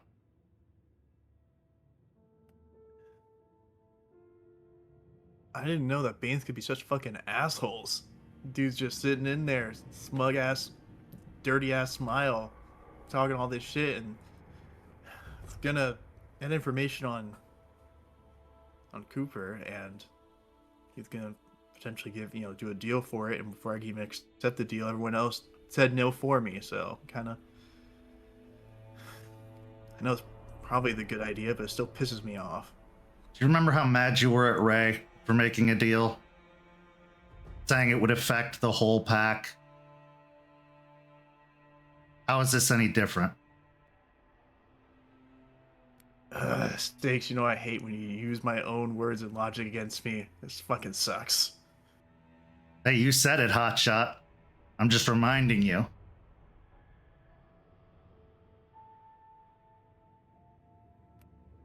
He uncrosses his arms and actually takes a bit more of a deep breath. Shoulders untense a little bit. And he'll say, I just want to find out what's going on with my fucking kid, and I just don't want anyone to get in the way of it, slow me down anymore, because if he's in the hands of some fucked up evil ass organization, then every moment matters, and I can't be wasting a bunch of time. Let me tell you something, and I want you to hear me when I say it. Your kid is the only leverage they have. They're not going to do anything to spoil that as long as they can torture you with it. We are going to help your kid. We're going to get them out of there, and we're going to make whatever did this pay. But right now, in this moment, you need to get your head in the game. Because if you don't, it's going to continue to take advantage of you like it's doing right now. It's going to continue to rile you up. It's going to continue to piss you off. It wants this to fail. It wants to stay where it is because it has so much control over Raymond. It has so much control over all of you. Do you like being out of control, Forged? Not really. And get your shit together. Save the kids' stuff for after. And focus on the task at hand. Because if you help now with this, they'll have no choice but to help you with your situation. Because they will owe you.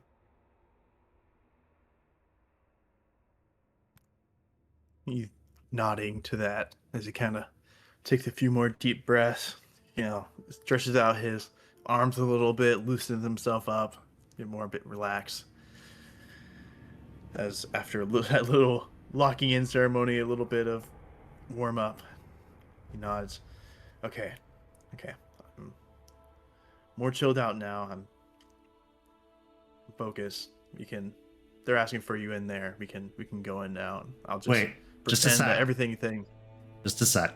She walks up to you and looking up at you, who towers over her, she reaches up and grabs the collar of your shirt and brings you down to eye level with her to the point that you have to like bend forward to meet her gaze. I promise you, we will do whatever it takes. Hear me when I say that.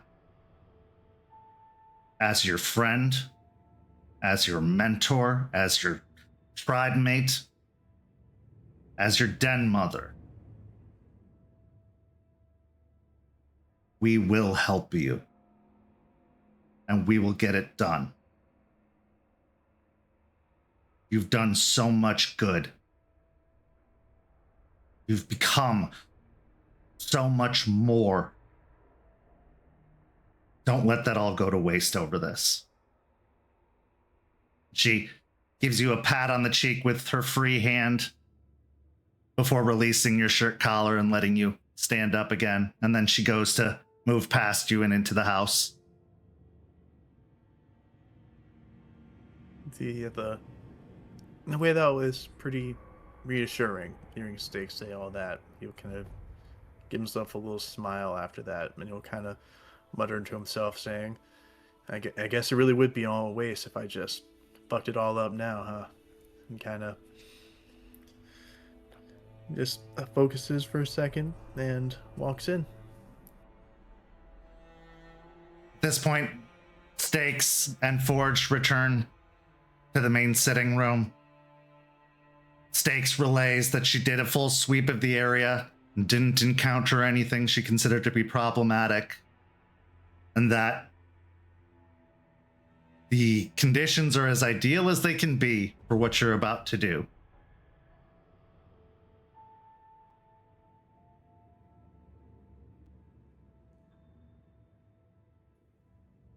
Are you good to go, Delphine? She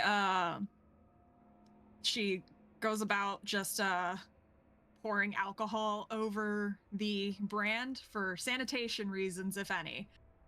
Because the last thing this thing touched was irradiated.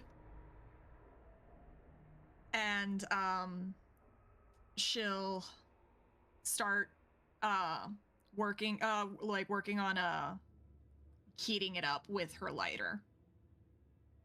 Yep. Jordan, meanwhile, just stares at the brand. His previous smile faded away into a grimace.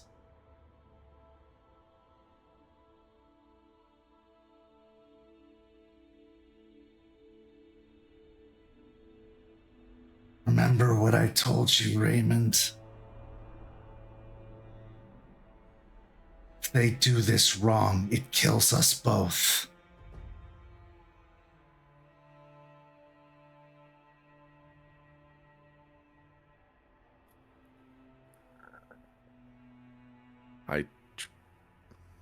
I trust my pack to not mess up and to save you and bring you back to the way you were.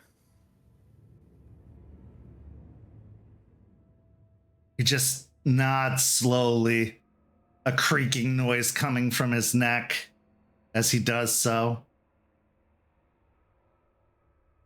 Eventually, Sean starts chanting as he walks around the circle with several sticks of incense in his hand, waving it up and down, letting the smoke continue to join with the other smoke that has filled the area.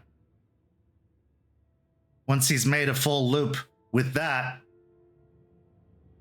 he reaches into a small leather baggie and pulls out dirt, which he then proceeds to sprinkle as he makes another loop around.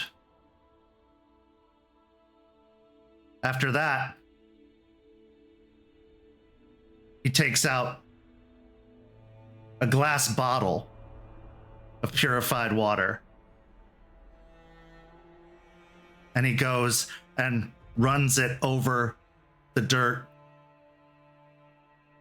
making it almost like a muddy substance on the ground. That's going to be a bitch to clean up, Raymond, after all this is over, but whatever.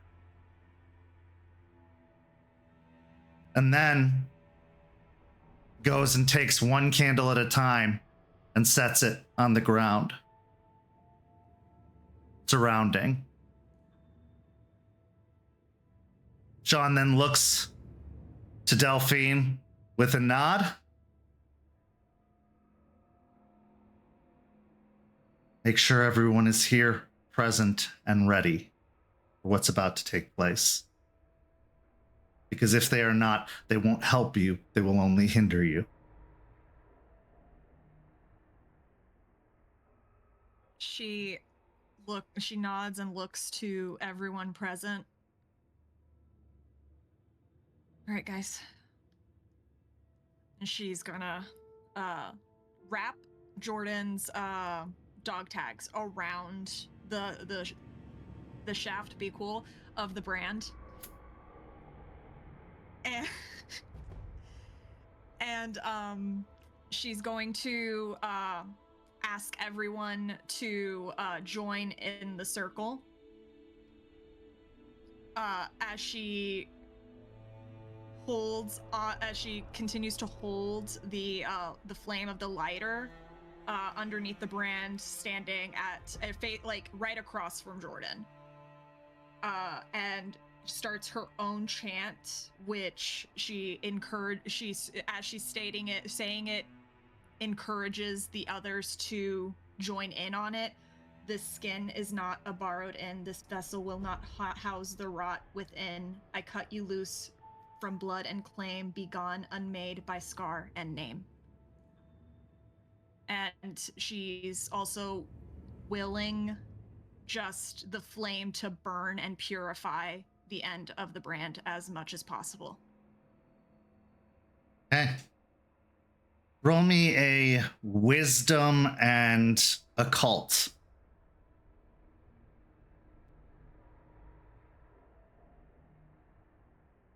I have an Umbra specialty. Does this apply? No.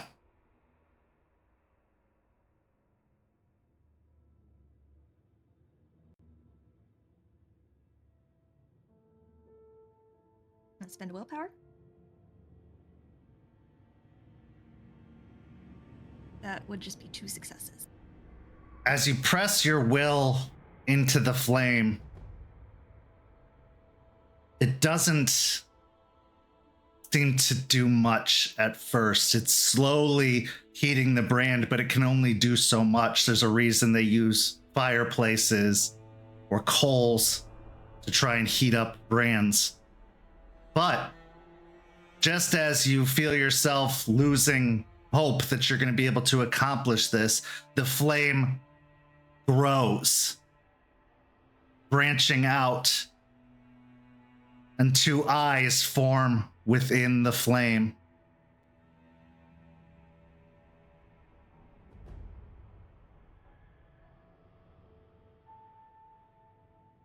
So, a choice has been made, has it?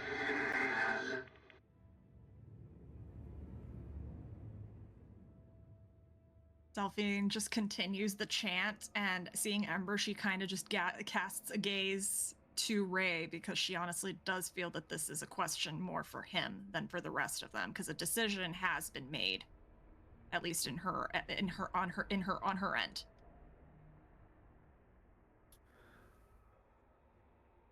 Picking up the chant that Delphine was repeating, I will look at Ember and just nod.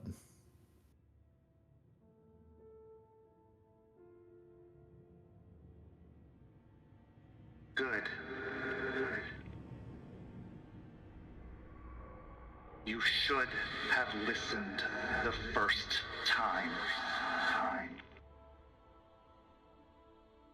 And with that, the flame bursts up, growing high and hot as it engulfs the entire metal at the end of the brand, pouring upon it, turning it white hot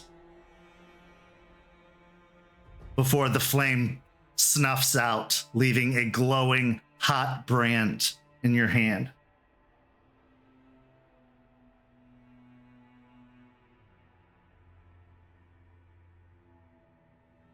And I'm going to ask Raymond to help me take the end of it, so we can both drive it into Jordan together.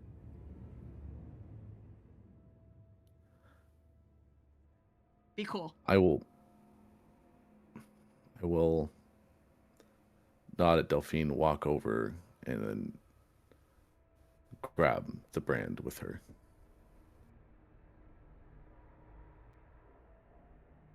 Okay. As you grab the brand, both of you going hand over hand with one another, trying to find the most stable and support way possible.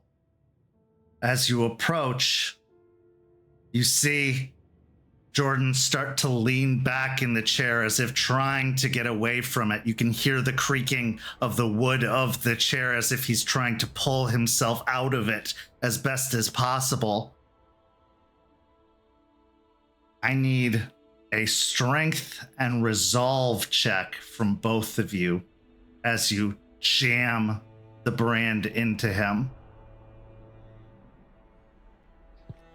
Can I be behind the chair during this and like using my feet to keep the chair in place? Yeah.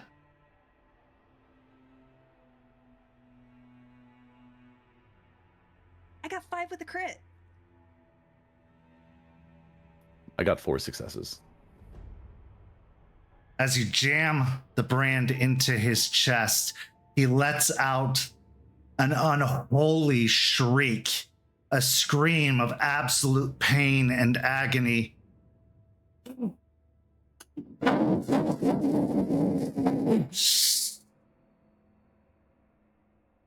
And then a voice. Raymond, stop! Stop, Raymond, stop! It's killing me! It's killing me!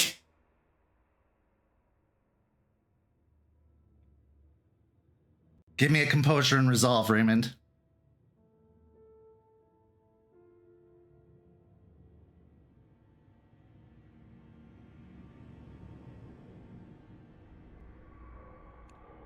Can I while he's screaming that, can I like look at Ray and try and make sure that he's keeping eye contact with me and just tell him, this isn't Jordan. He's gonna be okay. Just look at me. Don't listen to him. Look at me. It's gonna be okay. I'll give you an extra die to roll, Raymond, because of her reassuring words.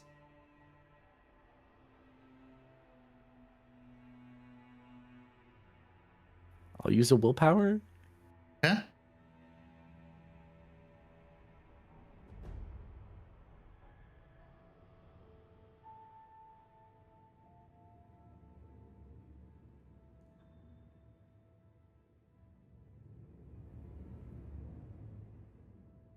So, with the extra dice and the reroll, I did crit. So just 4 successes with the crit, but I did brutal. Okay. But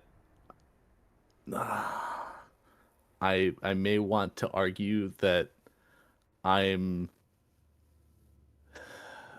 either deliberately trying to solve the problem or firmly solving the problem of Jordan.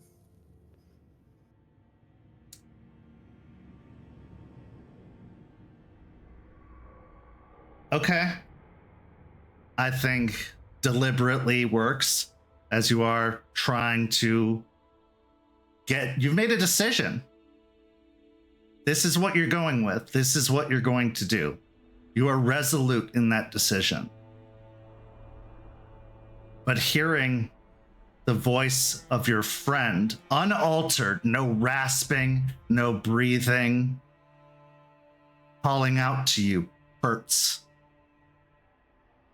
It hurts to the tune of 2 aggravated willpower damage.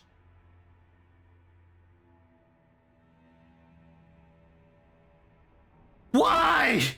Why would you do this to me? I told you! Why?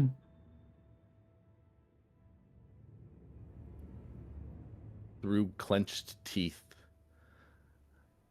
I'm doing this to help you. I'm doing this to free you. It's been over a year, Raymond! Where was that help then?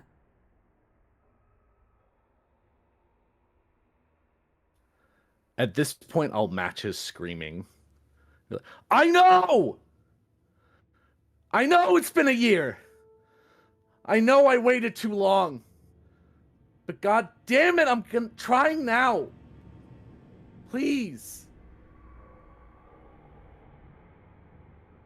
He goes to speak again, but as the searing, burning sensation, the smell of burnt flesh enters into everyone's nostrils, all he can do is shriek.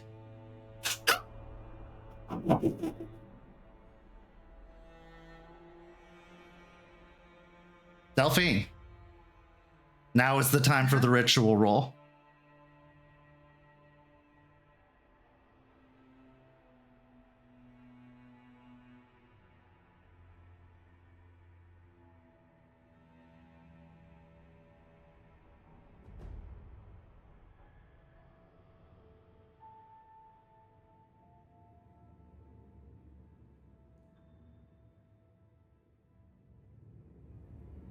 I'm gonna take a picture. Okay.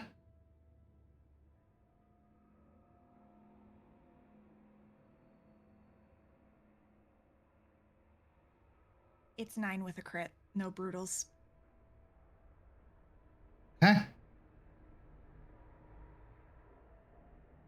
As he shrieks, that long-lasting shriek, he collapses forward, his head dropping to his chest, the scream dying off, and all there is that sizzling, burning sensation.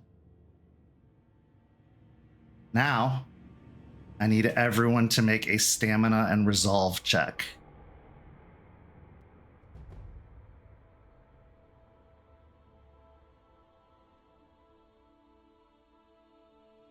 I got 2 successes.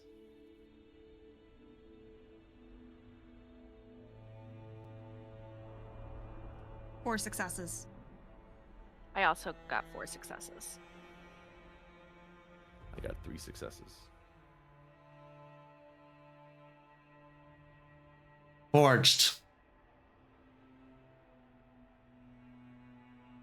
You feel your stomach drop out from underneath you. You feel it start to grow wider and wider, a wide, endless expanse in your stomach. And everybody watches as Forge rapidly starts losing weight. His eyes start to sink in, his cheeks grow sallow. His normally very strong limbs grow more and more frail. But meanwhile, Jordan starts to gain weight as the transfer begins to take place.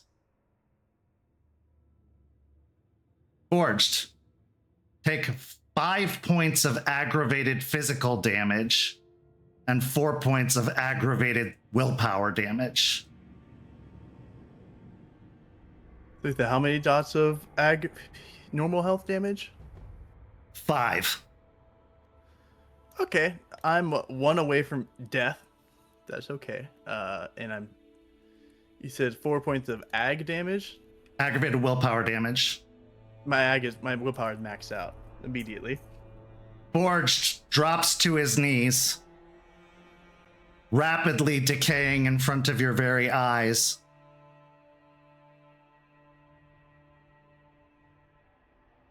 The light grows dim, Forged. Voices seem hollow and distant, echoing as the chanting goes on around you.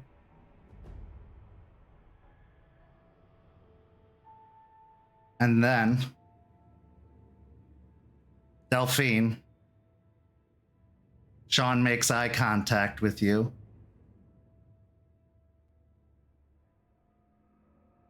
I took your burden once.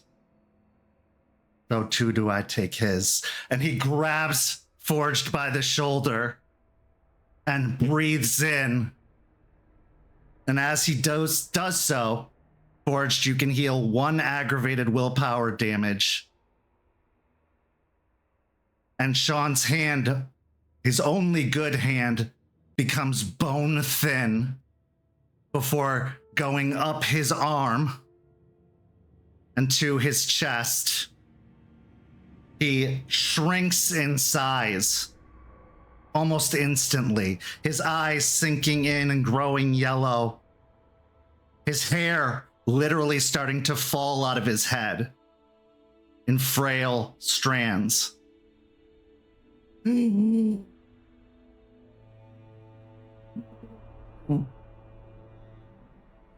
Sean then reaches down to his boot and pulls out a silver dagger.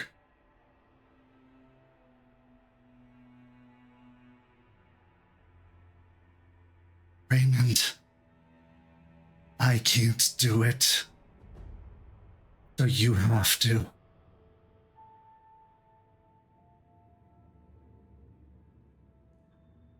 But know this.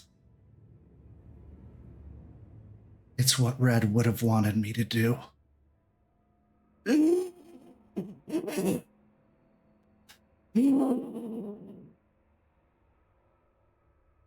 And as he holds out the dagger, it almost immediately becomes too heavy for his hand and drops to the floor, clattering off of the wood.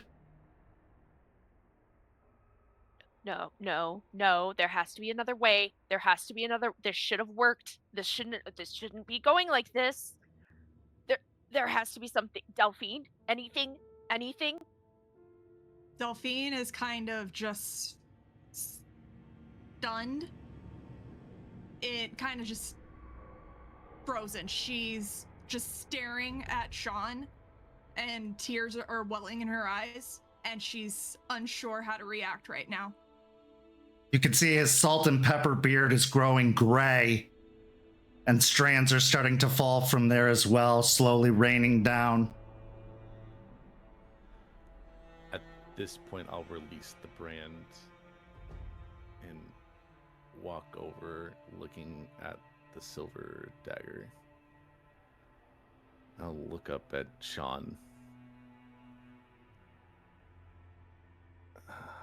I know I don't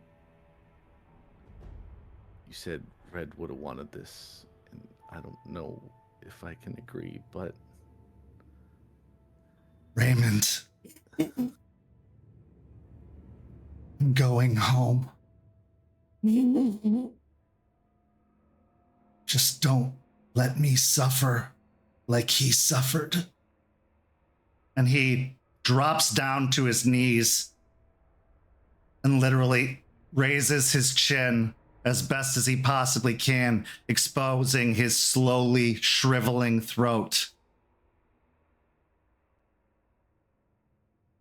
Be the leader he would want you to be.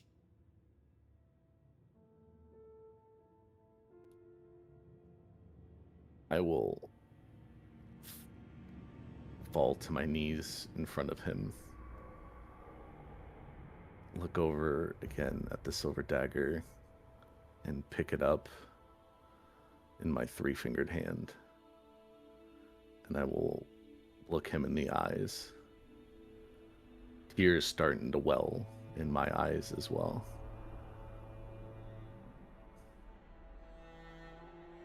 They always said a price had to be paid, and I wanted to pay it.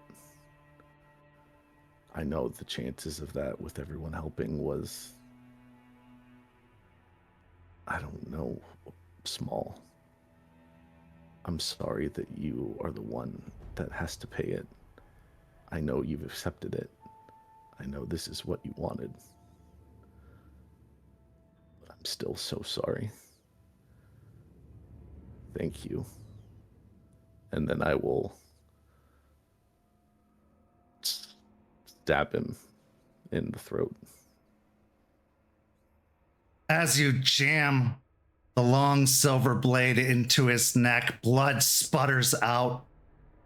That shallow breathing becomes clotted and choking.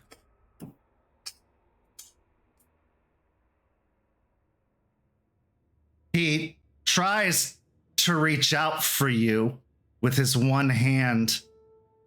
And as he does so, he places it against your cheek, holding your eye contact,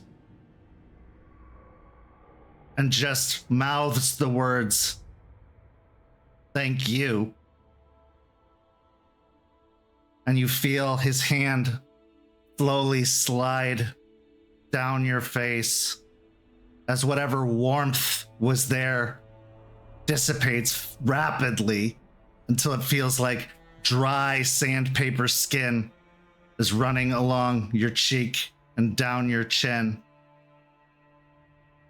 As he drops down to the ground, he breaks eye contact with Raymond and looks to Delphine. And in his final words, although that's more just intentions for words as the sputtering of blood starts to leak out of his mouth, he says, "I'm sorry." And the light fades from his eyes.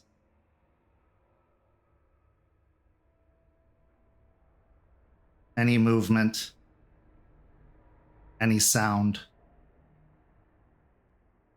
any life that was Sean Cross, Theurge of the Black Furies, exiler of Deadbeat and Delphine Ruin Speaker, brother to Red, Stakes, Aaron, passes on.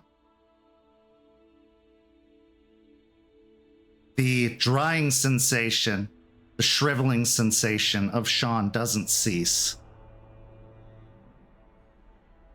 until he is nothing but literal skin and bones, until the last of the blood doesn't even gout out of the wound in his neck where the dagger still remains. It just trickles. For today, the Half Moon Lake Sept ends. the last of the Hell Sept dies.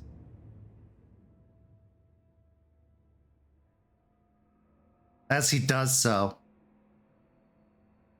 an unnatural breeze whips through the room, blowing out all the candles, extinguishing all the light, plunging the room into darkness. As life leaves it, as suffering leaves it, as famine leaves it.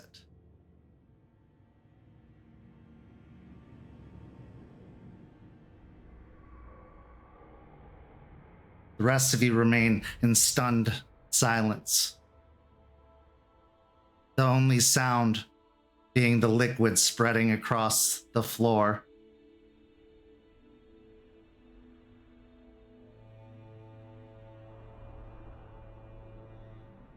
The scene is yours.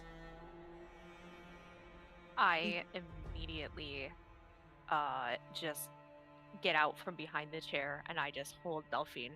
Like from behind, I am just full on holding her. I don't care about anything else. I look over at Stakes to make sure she's okay.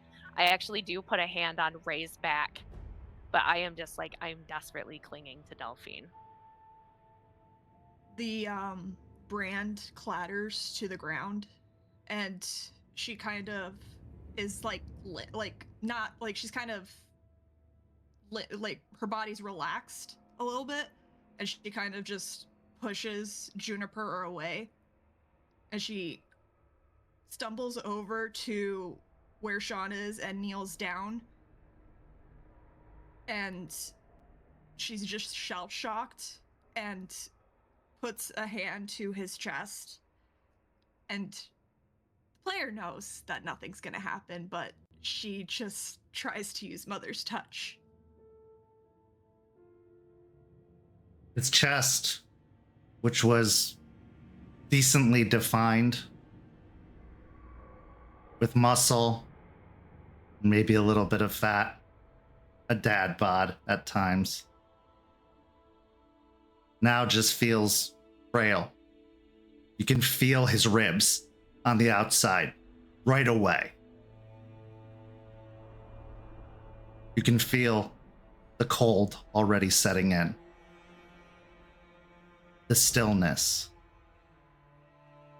The lack of a heartbeat, which is one of the most alarming feelings to have.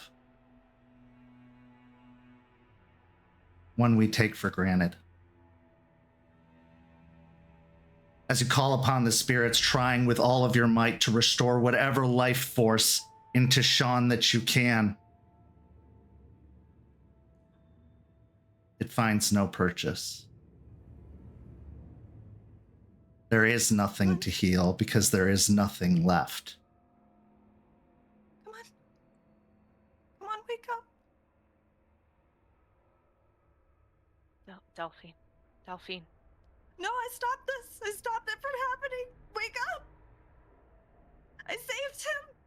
He didn't die because I stopped it. He wasn't supposed to die. I stopped it. I saw it and I stopped it.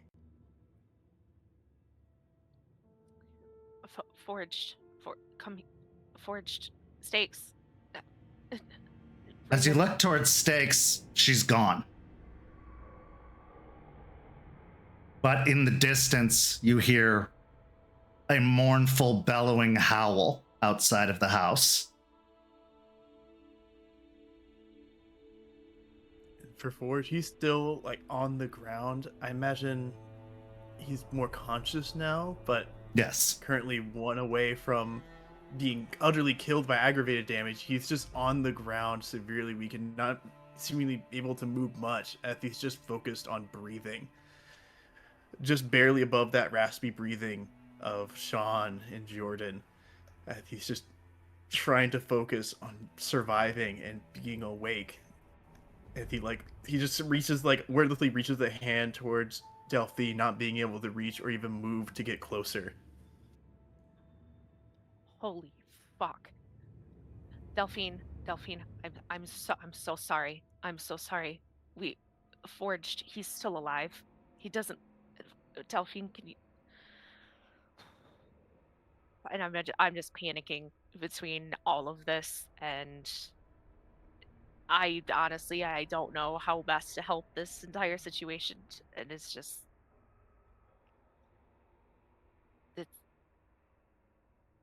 it's just awful. When she hears Forge's name, she kind of glances over to where he's at and almost on autopilot instinct, seeing him down, she will kind of still on her knees crawl over, her jeans probably getting soaked with Sean's blood, and she'll until she gets to his hand, but so that way she can place her hand in his, and she'll use Mother's Touch on him. Okay, go ahead and roll it. I believe I'm at rage 4 because I just took a fuck ton of ag damage. Yeah. She'd need to get more than 4 successes to give you a aggravated back. As Delphine is using Mother's Touch on Forged, I will focus my attention to Raymond and kind of slide my hands into his and squeeze them tightly and look at him.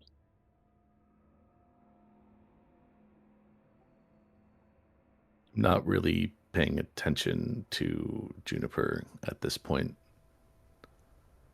I'm just staring at Sean's body with the dagger still plunged in,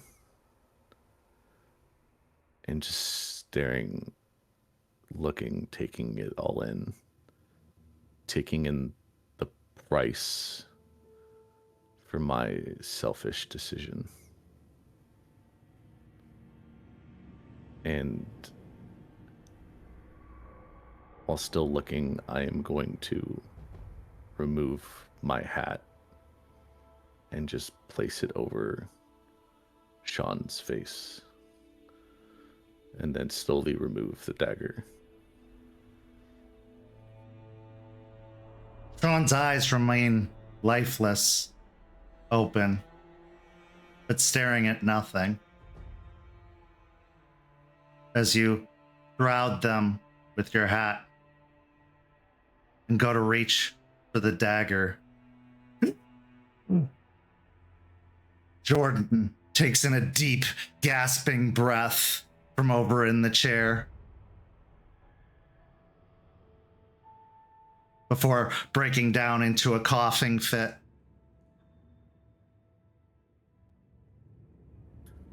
I will snap my head and then quickly get up off the ground and run over to Jordan. He looks himself for the first time in over a year. The weight has regained.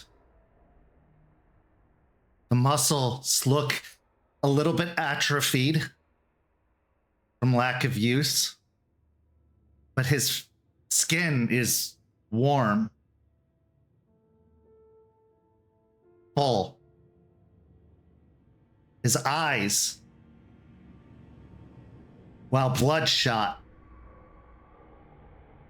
and filled with brimming tears, have color within them. His teeth, while still probably in need of a cleaning from a dentist, don't look as yellowed, as if they're about to fall out of his head. As you come forward, he reaches out and grabs your wrist with a strength that even possessed Jordan didn't have. A soldier's strength.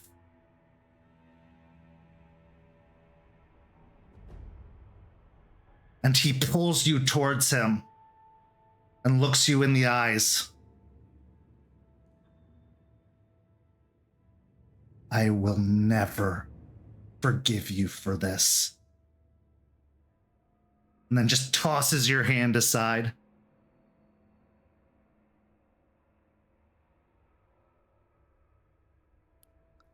The fleeting feeling of relief of hearing Jordan inhale and coming back to life, in a sense, and then seeing him look healthier than he's ever been when he says those words. I open my mouth to try and say something, but nothing can come out because there's nothing to say that will make this better. I told you to end it. I begged you to end it. And now someone else is dead.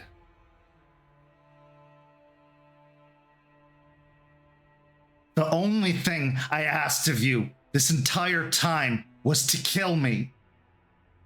To stop my suffering. And now I have to carry around his.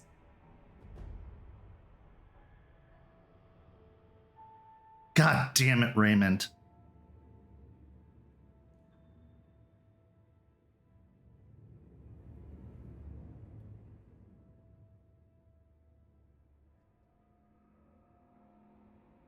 Just wanted you back. I know that you asked me to do that, but I wanted to try. For who? Raymond? Because it wasn't for me. I told you what I wanted and you ignored it. You denied it. You're a fucking monster.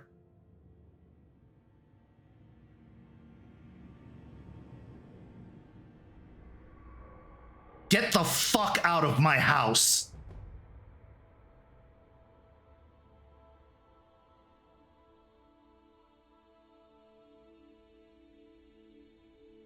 I'll just look down and get up off the ground and walk over to Sean and the dagger, and picking up the dagger, I want to pick up Sean, but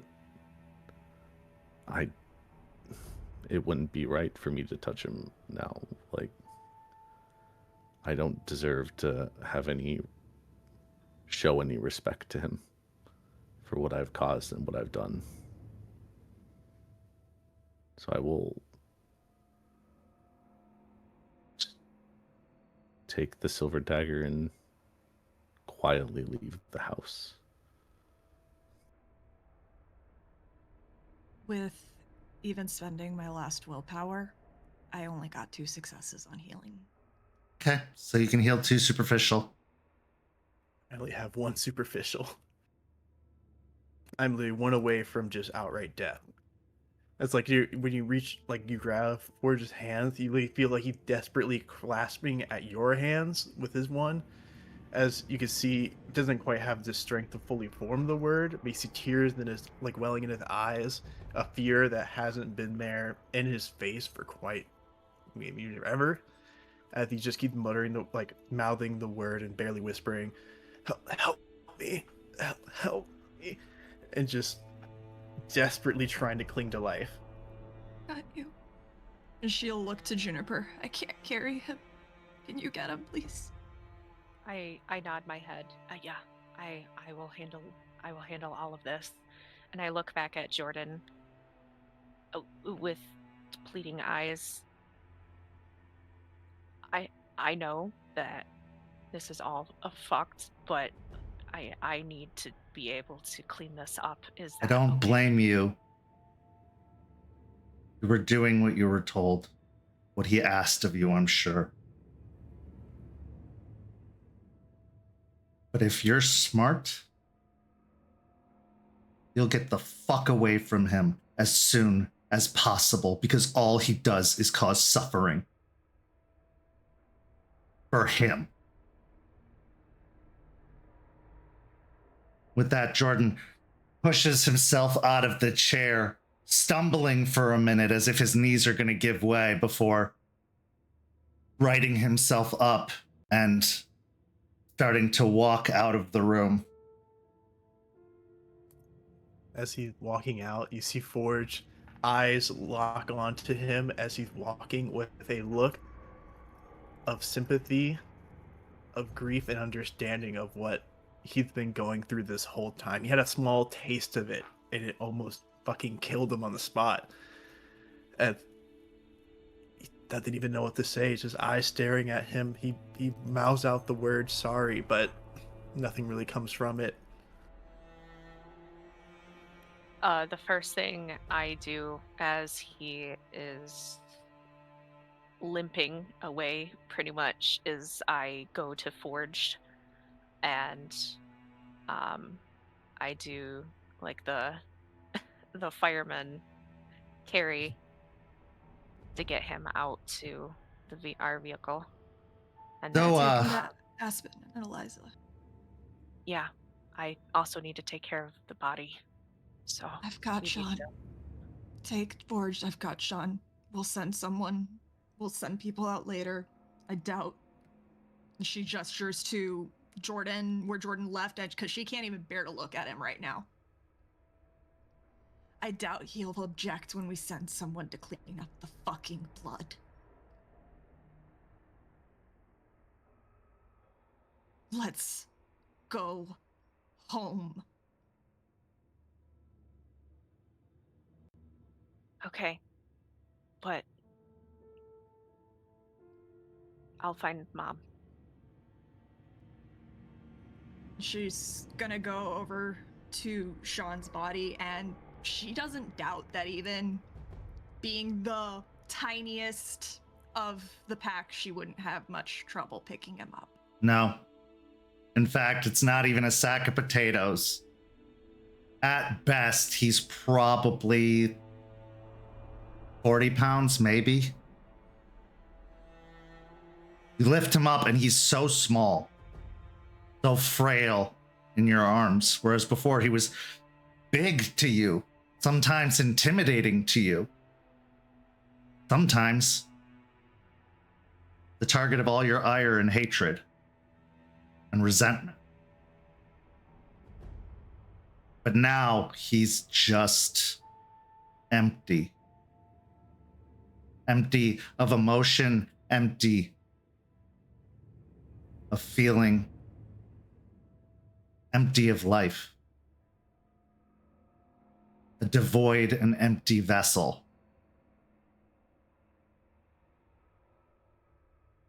You realize almost instantly how fragile you have to be as you hear one of the bones in his hip crack as you lift him up.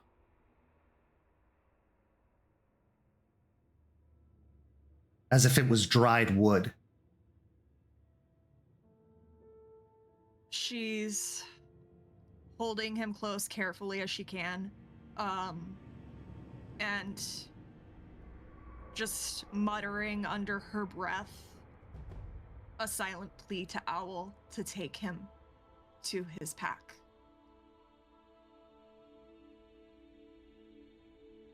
Meanwhile, as you're all preparing to leave, Ray, you walk out the front door, and out there in the center of the street, you see a wolf with one eye and a ruin of another, just braying towards the moon, howling towards the moon. But it is filled with so much sadness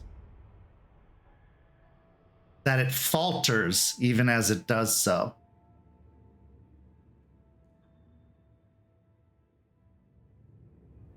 After the howl dies off and her head drops down to the pavement looking downward, it then turns to face you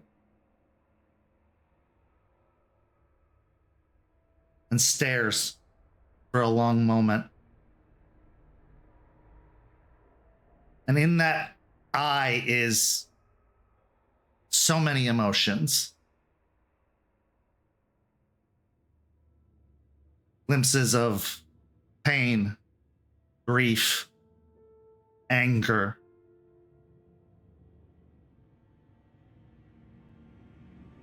And then empathy. For as you continue down the walk, she leaves the street, crossing the front yard. And she just moves up and presses her head against your leg.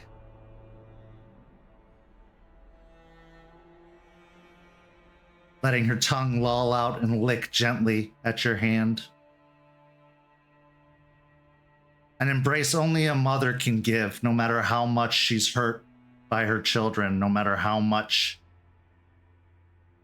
pain she feels. There's still love for her children. For even if they take everything from her, they can't take themselves away. Not easily. And that's one thing left. Possibly the most important thing.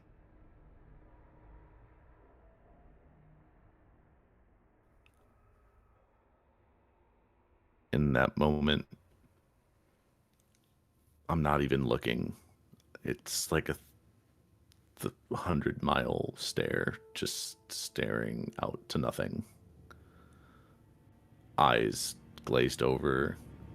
My hand kind of reacts to stakes. And I brush my hand against her. But as I stare forward, eyes now just streaming tears. I'm just going to... All I can really do is just scream. So I'll just let out a pained, screaming cry.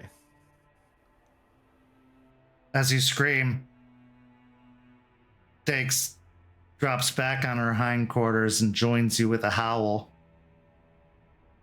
echoing all of that pain, fury, sadness, loss.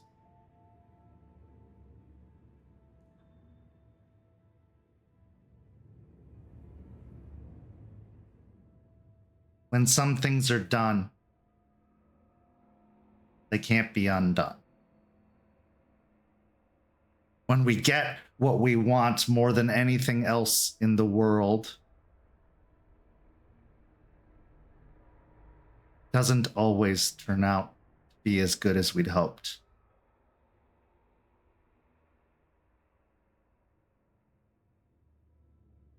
Broken, devastated, distraught. But at least Jordan's alive, right? This is where we'll go to break. We'll be back in just a few minutes with the second half of tonight's story.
As we return, we find ourselves at the cairn of the Sept of the Evening Star, 2 days after the events involving Jordan and the banishing of a bane, 2 days after the death of Sean Cross, Black Fury Theurge.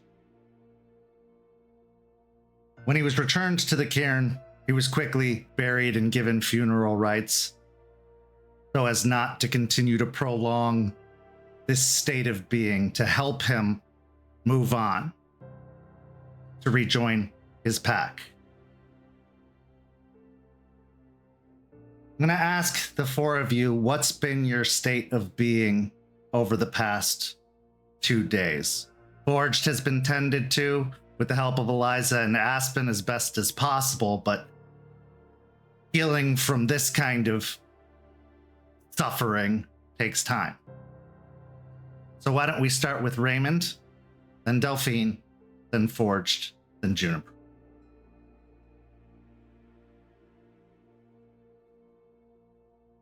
Over the past 2 days, I've basically been like a ghost. I've done whatever Cairn duties I need to do without saying much and without interacting with anyone. And when not doing that, I drive my truck off God knows where and just sit there. I don't really know what to do right now, and everything I worked for kind of, it worked, but what did I really gain? So I'm just kind of wallowing in it. Have you made any attempts to reach out to Jordan since? No. Okay. Delphine. For the burial, Delphine would try to maintain her composure as much as possible to go through the funeral rites as Owl would want her to as a silent strider.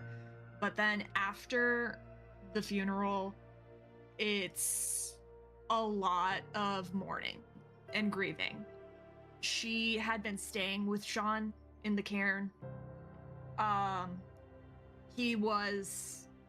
They had been fixing their relationship, and she pretty much has just been sticking to the trailer that he'd been staying in and just having that time to just grieve. Forged. Forged, physical recovery is not too bad. I imagine, especially with the help of Eliza and Aspen, getting his strength back more and more, especially to the point of moving around, kind of getting back to normal functionality.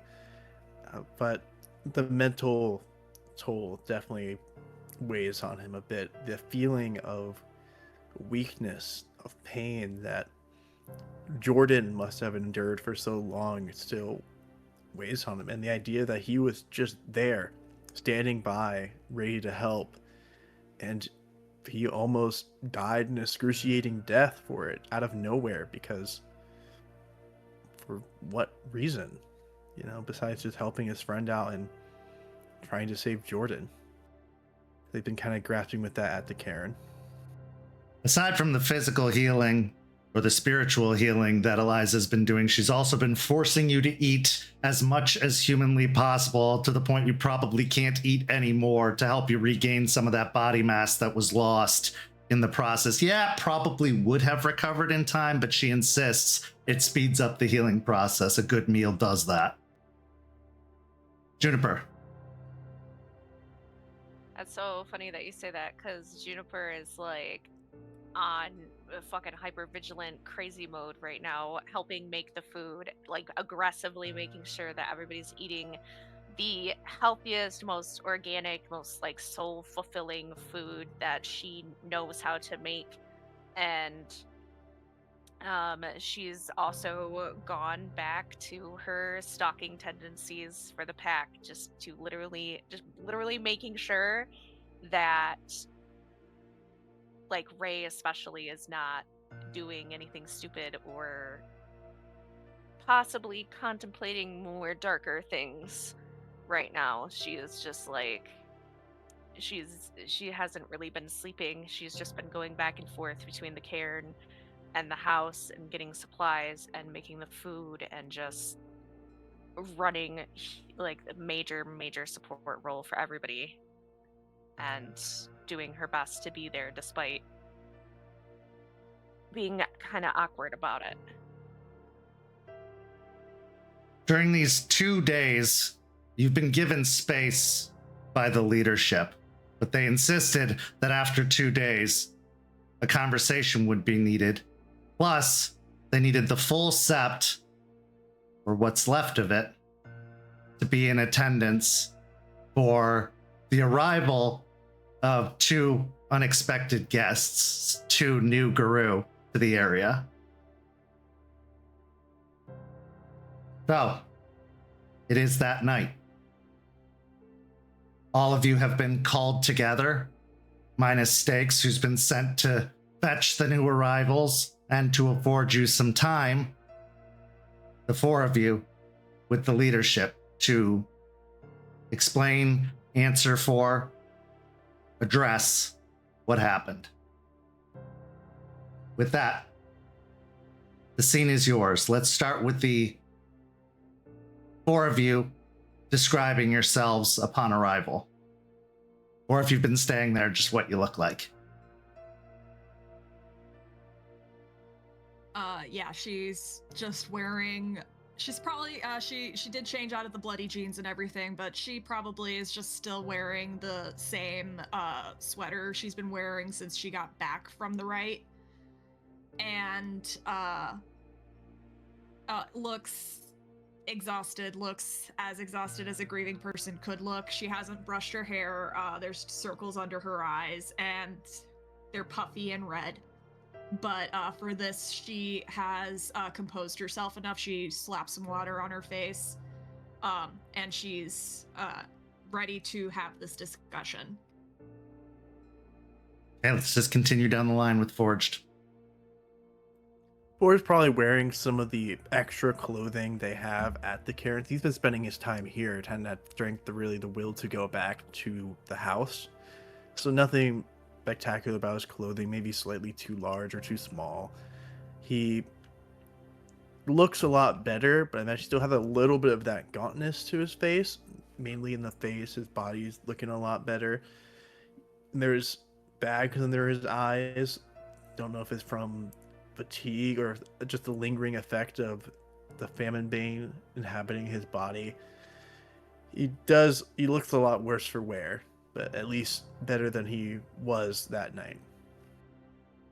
Juniper. Juniper has a couple of long braids in, but they're very messy. She hasn't actually done her hair since managing to get in a shower and changing her clothes, and she's been running a little ragged. She has a manic look about her, but she's still present. She would just pretty much be wearing a gray tank top, some khaki pants, her hiking boots, just looking a bit sleep deprived and on edge, but otherwise doing okay. And finally, Raymond.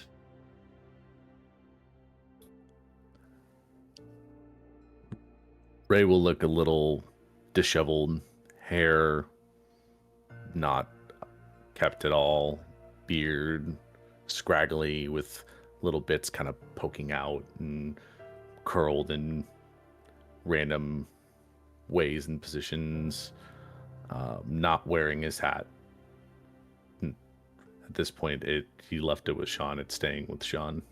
If they allowed it to happen, if they didn't, he's not keeping it anymore. Clothes wrinkled and probably wore these same clothes the previous day. So a little dirty, a little sweaty, just very much disheveled.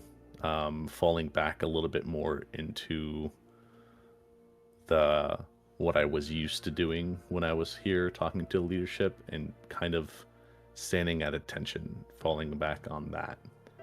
And my mind's not fully here. The stare's still kind of there, but he's kind of falling back into the motions of, I'm talking to leadership, I'm at attention, I'm here and present.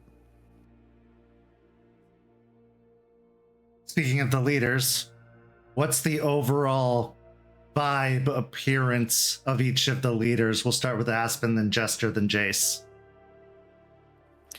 Aspen is still a bit in casual clothes, tan, kind of corduroy overall shorts with a white sports bra underneath, because she's been helping Forge get better and staying in the cairn a little bit more the last couple of days, with also some of the other things going on even outside of the Hellhounds.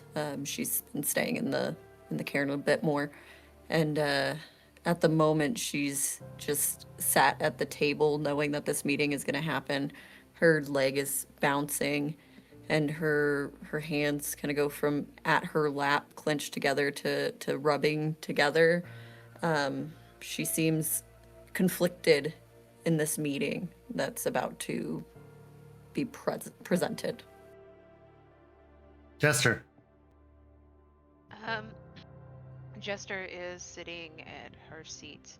Her arms are crossed. She's dressed in a black tank top, kind of like midriff cut off, a pair of jean shorts and hiking boots. Currently, she has a very stony expression, and she's staring with hard eyes. But as she glances over the 4 pack members, her eyes will soften a little, but the stony expression still remains. And Jace. Jace is in his normal getup of a jean jacket, black shirt underneath, and his blue ripped jeans. He's sitting at the table, but his fingers are tapping. He's looking to each individual person, making eye contact with them. Also trying to read each person to see how they're feeling before they actually speak. And he is a bit fidgety. He also is feeling some conflictions about what's happened. Artie sits nearby at the table, looking as Artie often does, seeming to turn most of his attention towards Aspen and her current state, as well as the state of the others at the table. His expression otherwise is unreadable, other than that of concern. And then Eliza has a very empathetic look on her face, but there's a small hollowness to her eyes, as if something was lost. And then Charles lingers away from the table, a few feet back next to the tree that is kind of the end piece of the table.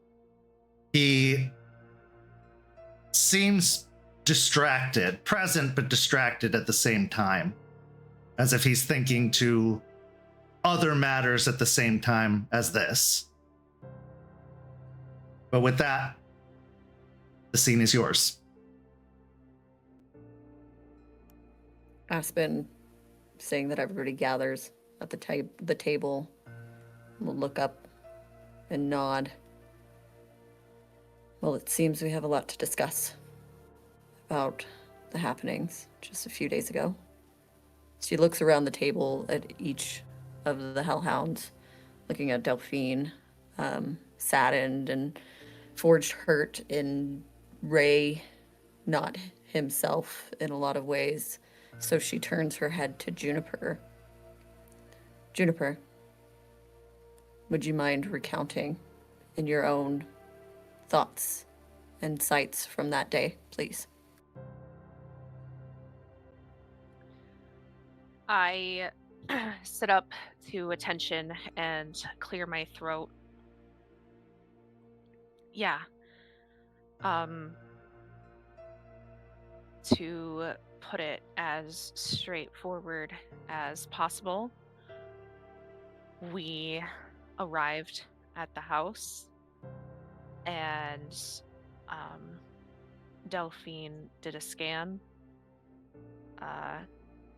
with her sight, and it was obvious from that there was definitely a Fomori present. The entire place had been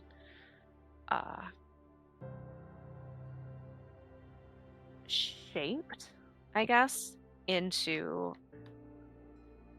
his domain, basically. When we went in, the Fomori that had taken over Jordan's body was tied down to a chair. He was very aggressive and manipulative and attempted to try and get us to touch him, including Forge, but we all managed to stay strong together as a pack and not give into any of it. Stakes was running a perimeter while we were setting up. Forge went out to get Stakes while Delphine and I continued to set up for the ritual.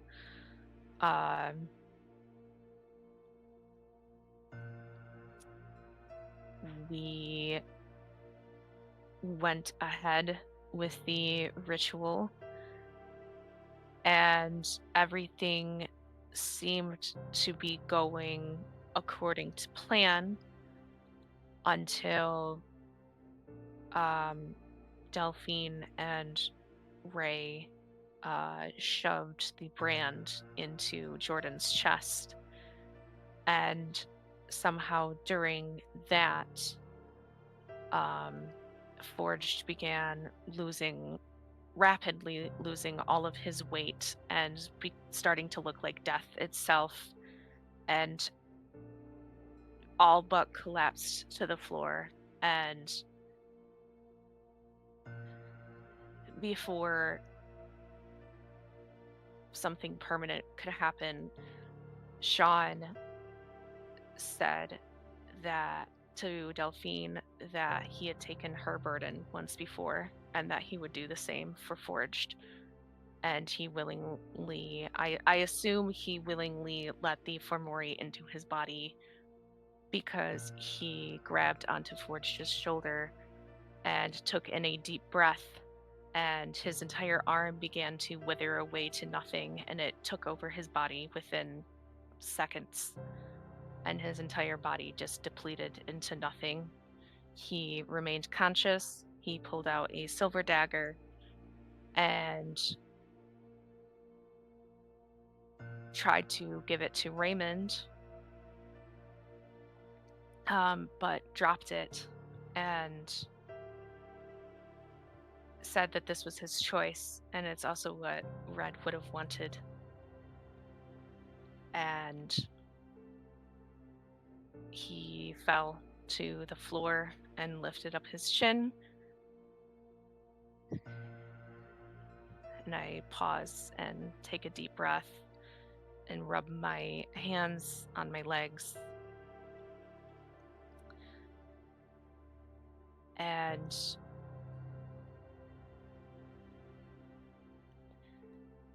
And then Raymond executed him.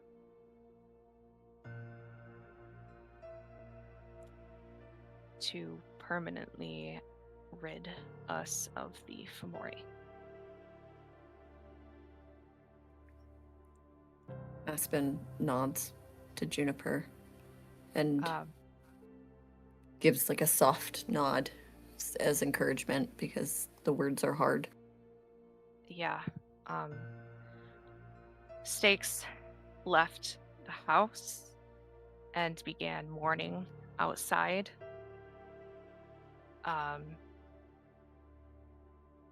Delphine attempted to heal Sean, but Sean was nothing. He just withered nothing. She then began to heal Forged as much as she could. Jordan came back to himself, his body no longer looking like death itself, and was very not happy and emotional about what happened. I'm not going to repeat everything that was said, but he was not happy. And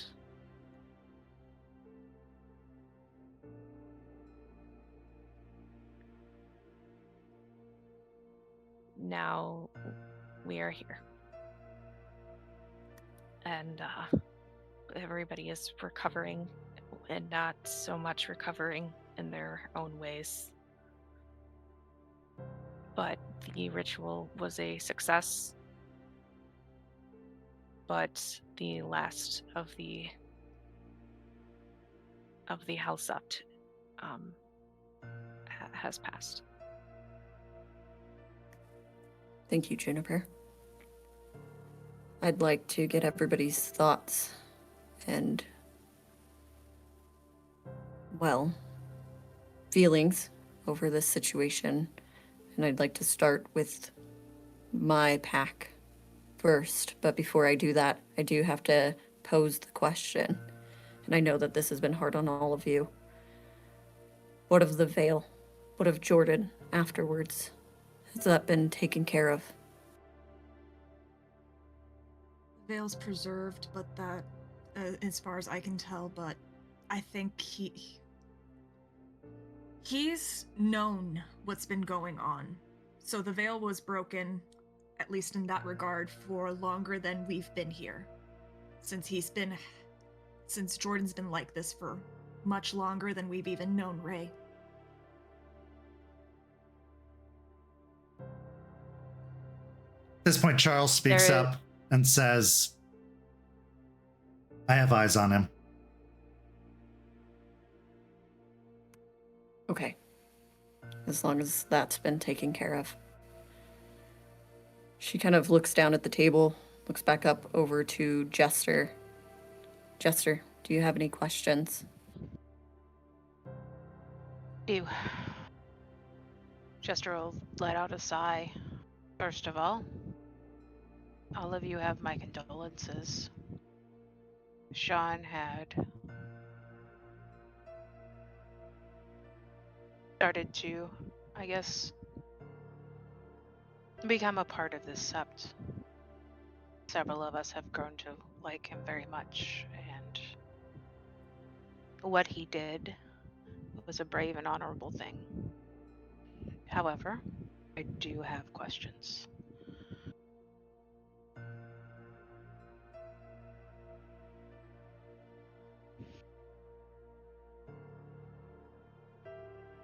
Why did the decision come not to kill the Fomori and instead attempt to banish it, when it's pretty much a known thing that once someone is a Fomori, banishment isn't going to work?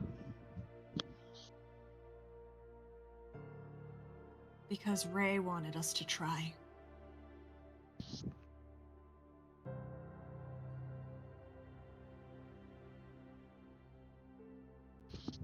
I'll look over to Ray.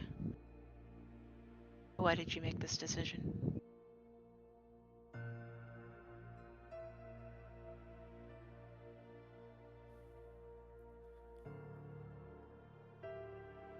Because I felt like killing wasn't the only answer, and I wanted to see if I could save my friend. Did you consult anyone before this? Delphine scoffs.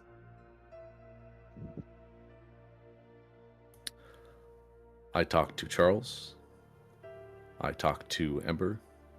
I talked to Eliza a bit, not fully telling her the truth because this was early on when I was here. I talked to Horn Serpent, and then I told the pack. And in talking with your elders on this, did they ever indicate that it was possible for that to happen.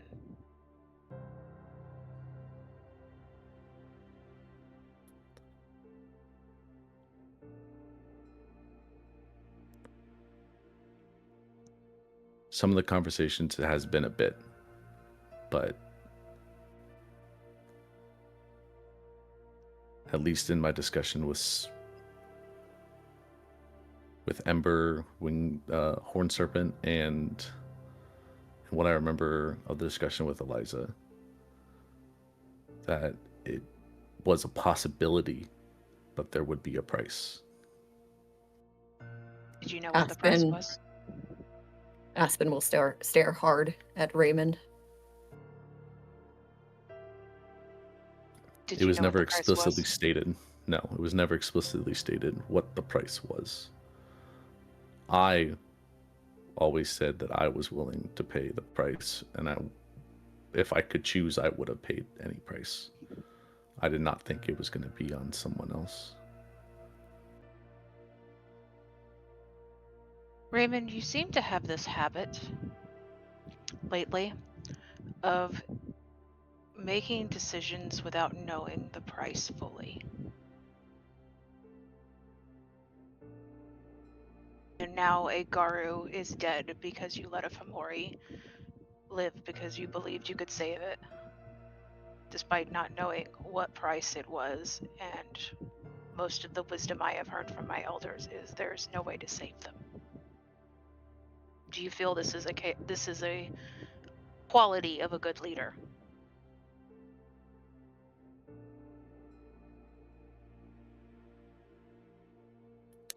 In that aspect, I guess no. Delphine will shoot glaring daggers at Raymond. Juniper won't say it, I will. He wanted you to kill him. I heard it.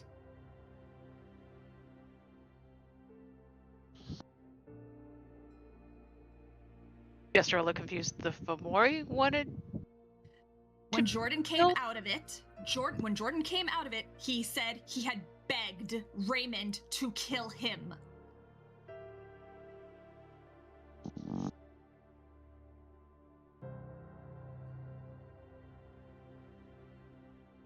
I'll look back to Ray, and at this point, the hardness is gone, and it is just empathetic. It's really hard to give up on someone you love when they're taken from you by the enemy we fight. I get it. Sometimes we have to make those hard decisions. I'll look to the rest of the pack and to Aspen.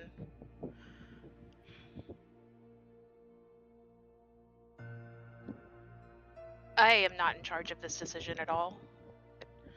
At least for the Hellhounds, the rest of them would consider seriously whether or not you would wish to follow someone who makes these decisions. And I think there should be a rite of shame done for what has happened. From what I understand, this has been going on for more than a few days or a few weeks.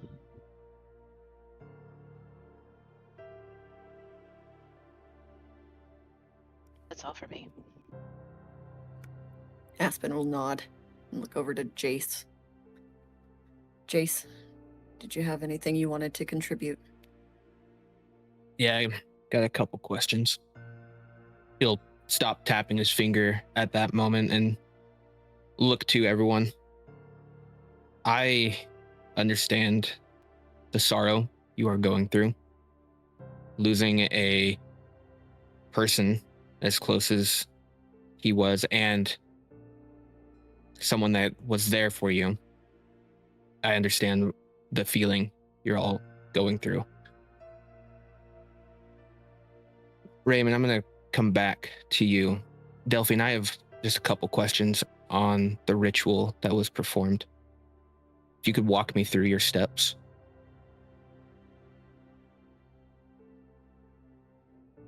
Myself and Juniper burned sage and St. John's wort in the space. Sean brought candles and earth and purified water. And when it came time to finish and complete the rite, the brand, I also had a personal item of Jordan's that Ray provided, which were his dog tags from the army. Something to bind, okay. And I even had Ember's flame heat the metal. And I had Ray assist in pressing because Ray's close with him, I had Ray help me press the brand into his chest to drive the bane out. Then we did the chants, and it went as I was taught it.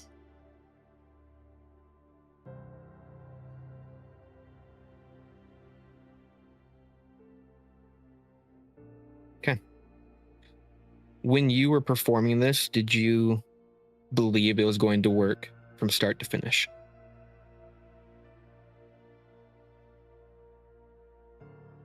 I believed I would drive the bane out.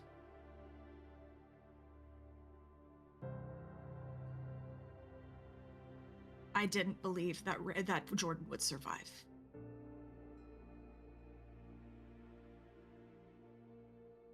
Okay.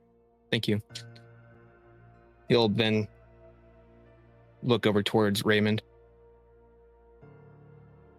Raymond, how long have you known Jordan?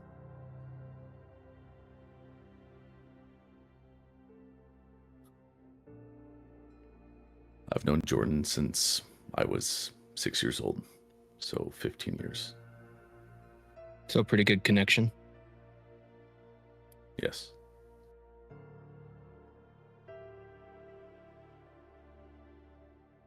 So seeing someone going through and a possibility of saving them, that's your thought process?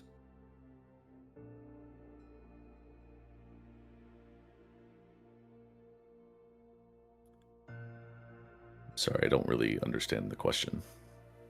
Your process for wanting to go through with this, a friend that is in pain, you're wanting to save them, so you're willing to do whatever it takes. Is that your thought process?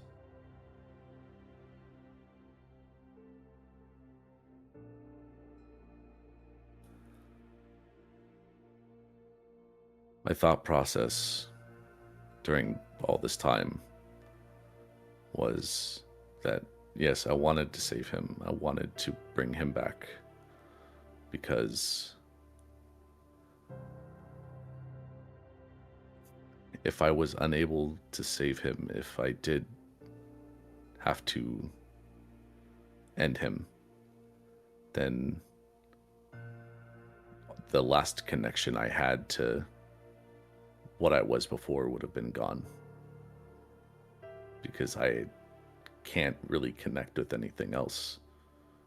So I wanted to try and preserve that, and I wanted to save him from his suffering, but I didn't want to kill him because I didn't think it was possible for me to make that choice.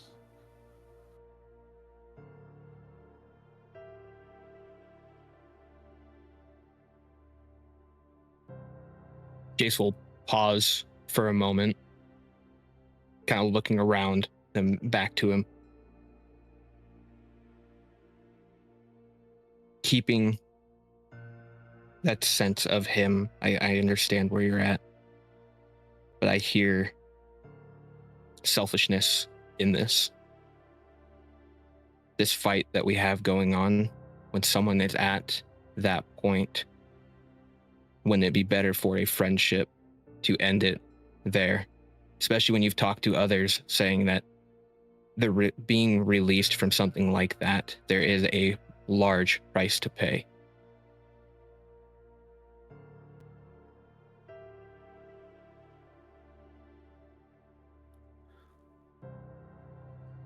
I'm not going to disagree with you on that. It was selfish of me to try. But I guess in my mind at that point, I had already put so much effort and time to try and find a solution, and one was presented. And when I found the way to save him, I just was happy that I found a way that I could bring him back. And that's, in the end, that's what I chose to do. It was, like you said, it was selfish, but I had already spent so much effort and time to try and save him. I didn't want to throw it all away.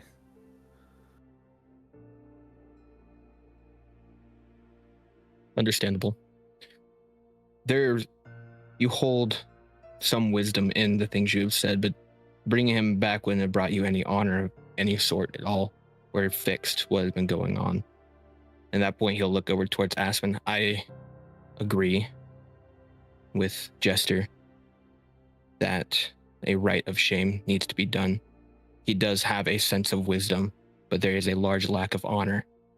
And a leader needs to be able to make those harder decisions in the betterment of everyone and not themselves.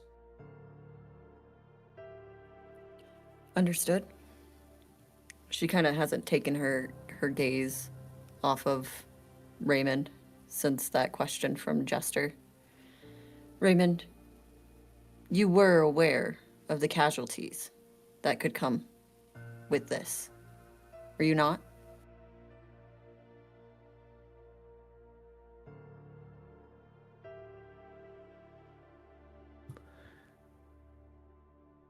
In some sense. But like I said, I truly didn't know what the price was going to be. So I can't say for sure that I knew that this was going to happen 100%. I didn't know that a life would be sacrificed. I'd appreciate it if you'd be completely honest, because I know we had a conversation of the people around you potentially getting hurt because of this situation. Did we not? We did. And did you tell your pack that that was a potential?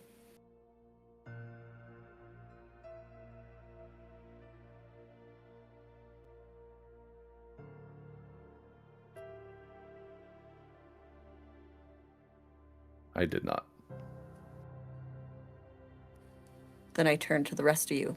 When you went in to do this, regardless of how angry you are now and the result of what happened, were you aware that there was a potential for harm or casualty to yourselves by helping him with this?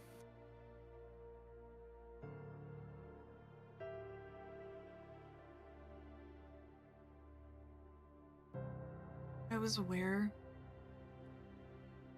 that one of us could get hurt.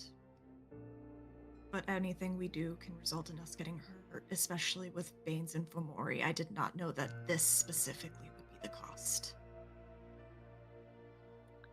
Even though it was not explicitly discussed beforehand, I was mostly worried for Delphine's safety, as she was the one performing the ritual. And it was common sense that, at the very least, the person performing the ritual would be the one that was most in danger in this specific situation. For me, it didn't have to be explicitly described to understand the common sense level of danger that this entire thing had. But what happened, I was not expecting that either. Understood. But you were aware of the potential danger that you were being put into. Yes. She looks over to Forged. Taking a bit longer with his answer, he stares down towards his lap, hands wringing, as he contemplates what should he do now. Should he answer truthfully no? Or should he try and at least back up Ray in any sort of capacity here?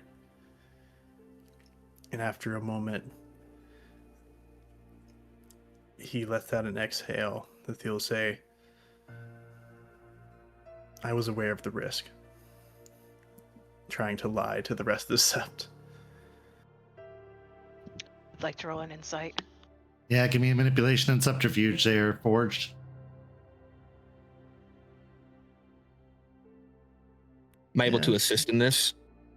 You can roll your own. Can do. I would like to as well. Okay. I'm going to try and not use my last willpower. I don't know. Would probably not be a good idea. That's fair. Got 4 successes. What is our rage at? I would say 2. Okay.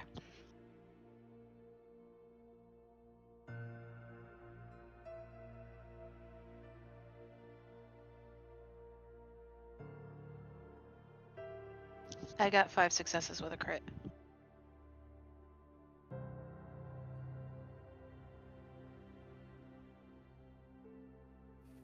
Four success for Jace and for Aspen. Only 3 for me. Okay. So, I will say this.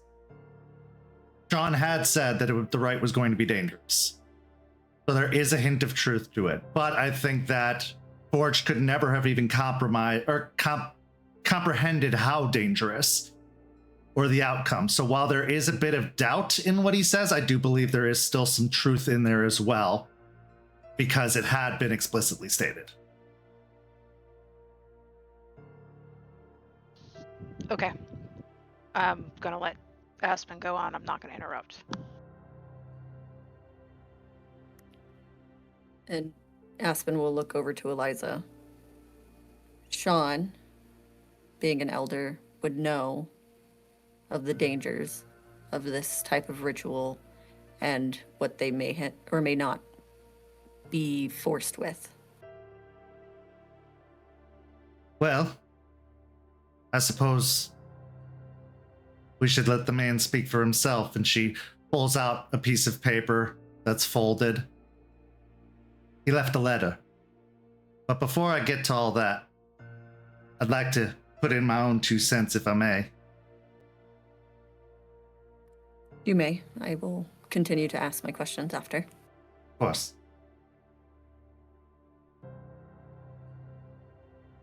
What we've tried to build here is a new nation with new ideas, new opportunities, new chances, and that comes with risk. Yes, we've all been taught through the nation, through our old ways, that Fomori are to be destroyed. They are far gone, especially one in this condition as Jordan. But I ask you all, wouldn't you try anything first? Do I disagree with the decision? Knowing the outcome, I would say no, but who knew the outcome? The risk, certainly, but the outcome? Impossible to say in hindsight. If we are going to create something new, we constantly have to challenge our perceptions of the old. But either way,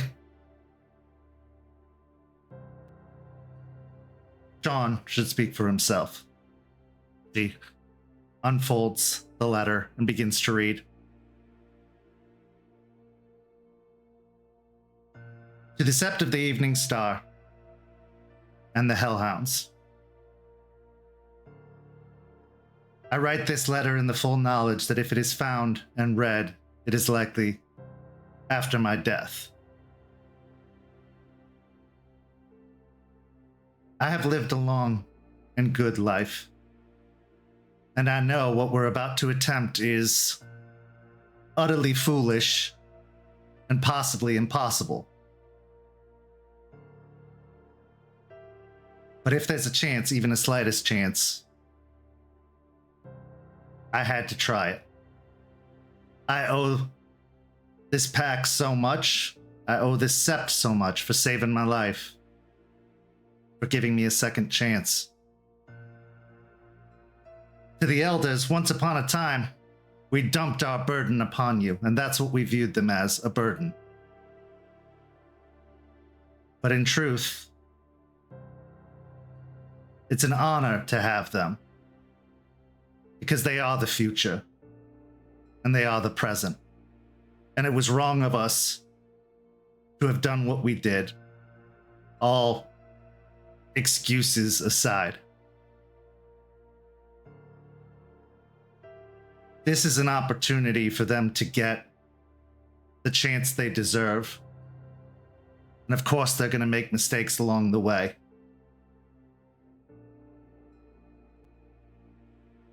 It is our duty as Garou to fight for Gaia. And that includes Gaia's creations. Humans are one of those creations.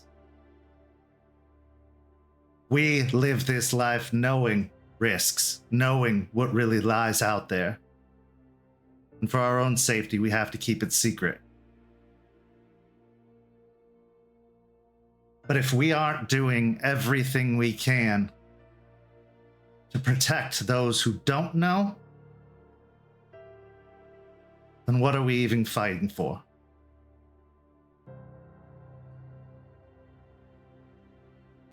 Do not mourn for me, because if I took this course of action, I took it full well knowing that I was sparing another from a miserable fate. I took this course of action to preserve the future, for my time was nearing its end, and I embraced it openly and welcomed it. If one of the others had gotten hurt because of this rite, I could have never forgiven myself, because it was I who impressed upon Raymond that we must do this. I made his decision for him. And therefore, I, full well knowing, was willing to pay the price, if there was a price to be paid. To the Hellhounds, I've apologized in my own way to each of you for what has occurred in Michigan. You deserve so much better, and thankfully now you have it. For I have been able to witness what they are creating here, what is being built. And truthfully, it was a better place for you than we would have ever been. But now is your time to assist, to help in creating this future. Because they, your elders, are still figuring it out themselves. They need you. They need your assistance because they can't do it alone.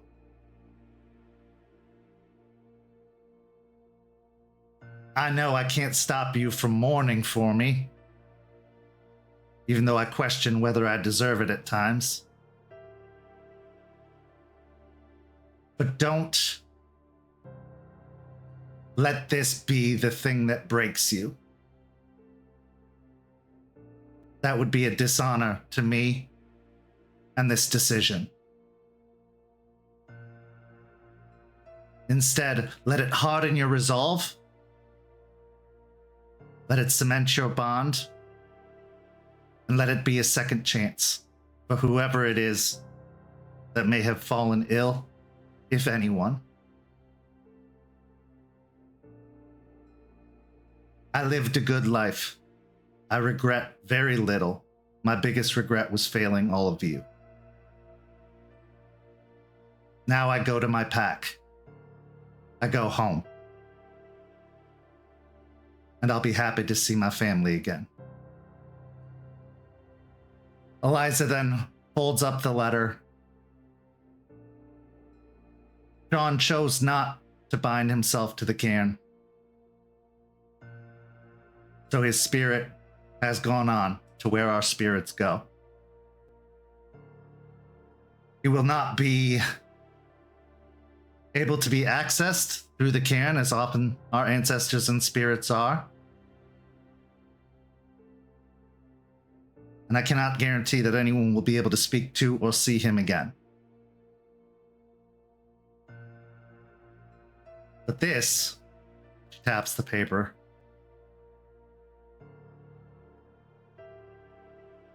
let this be honored as the sacrifice he chose, and not one that was forced upon him.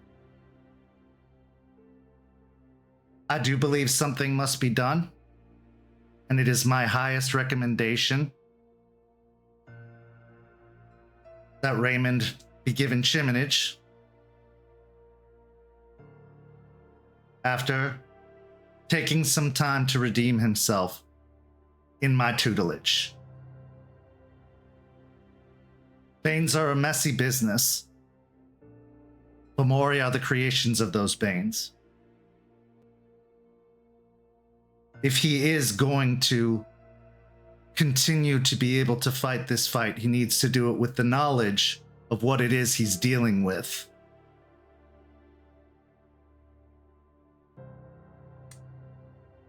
Therefore, my recommendation is that he takes shame against honor, for this was a prideful action. However, he should be able to earn his way back.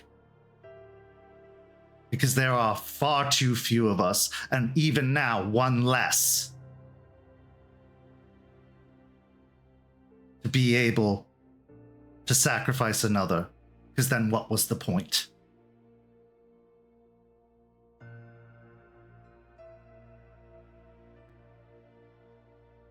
That is what I have to say. Thank you, Eliza. And I still have questions about the logistics, the litany of everything. But I think Eliza's always wise words hit us all. And I remember a time when it was just a small pack here in Tampa. And there were times when some of us thought that we knew best to save our friends. And I look over at Jester. And there were times where we couldn't get past the grief. And it almost tore us apart. And I look over at Artie. And I smile at both of them. At this point, Jester's actually wiping tears after hearing, like, Sean's letter. She's just shaking her head, thinking, why are all elders fucking believe that they can't tell us before they decide to make a fucking sacrifice? Because it reminds her so much of Ryder. I also made mistakes as a leader myself. I've destroyed a whole cairn, had a whole trial. Much like this, in a way. And I know that there's been other situations, even recently, where some of us have lost whole packs. And we're ready to run into a fray they didn't understand just to get them back. Looks over at Jace and smiles. And some of us still have our past catching up to us. Looks over at Charles. But when we were just a pack, just ourselves, we had to figure it out. And we made mistakes. And we continue to make mistakes. And for me to come down so harshly on this situation means that we are infallible and you are all meant for judgment, which isn't the case. So my last question, and I really want you all to think about it, because in the grand scheme of things, it's not up to us elders. It's up to a pack who's worked together, who's done missions together, who's fought together, who's almost died together. Does Raymond deserve shame? Or does he deserve a second chance? And she'll look over at Juniper first. Without hesitation, I immediately respond. I do not think that Raymond deserves the right of shame. I think that what has happened has rocked him to his core. as well as the rest of us. And he's going to be carrying the shame of what he has done internally for the rest of his existence. However, should he ever make another stupid decision, especially concerning worm spirits, and I look down at his arm, he should be removed as leader and given the rite of shame immediately. But as of now,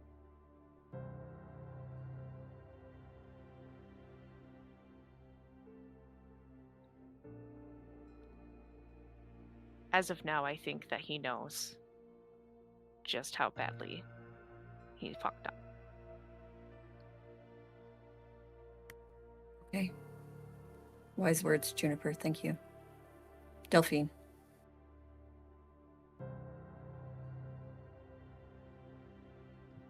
I believe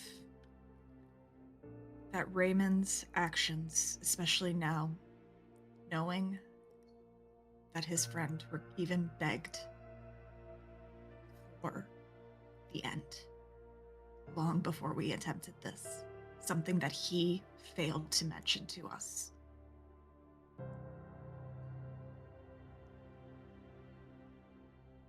This was not an honorable act.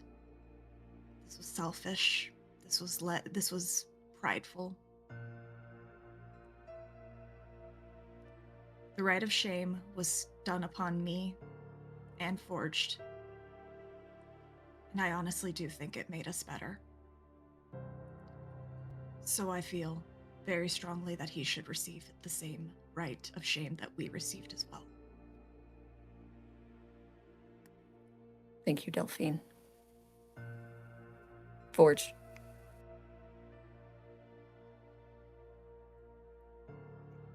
Am I really one to judge him? I don't think I'm in any position to do so. He just looks, he has his head staring down right now. Clearly doesn't really want to answer this question. You were harmed. Would you not judge someone who mugged you on the street?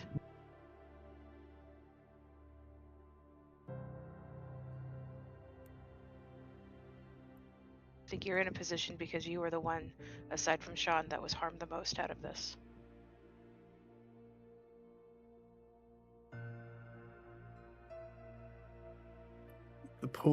Once again, the dilemma in his head, the pull of should he stick to Ray's side, even if it's more against what he believes in right now? Should he always support those he think have his back if they did something wrong? And he knows what the pain that Jordan's been through. He knows the suffering essentially Ray inflicted onto him by making him stay alive. And after a moment of deliberation, Forge eventually sighs and says, I think Ray should get the rite of shame on his honor. He doesn't look at Ray when he says this, looking away. Thank you, Forge. That was honest. I appreciate it. And finally, Raymond, do you believe that you should get the rite of shame? While listening to your pack and everything they've had to say, do you believe you deserve the rite of shame?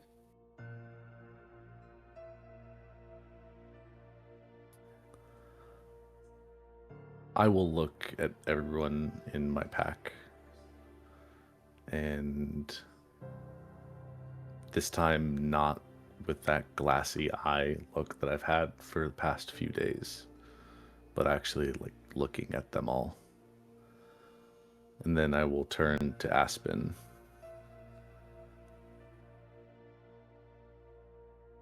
Even if they all agreed that I shouldn't get it, I would have gladly accepted the rite of shame willingly. Because what I did was selfish. I brought my pack into harm's way for my own goal in saving a single person. I know that it was not the best thing to do. It was not the right decision, but I can't say that I am not happy that I was able to save my friend. And in that vein, there's still that feeling of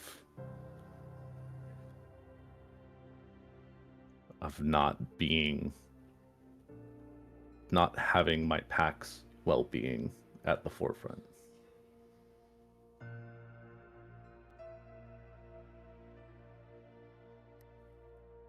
I appreciate you taking the burden of what you've done to your pack and understanding the harm that you've done to all of them.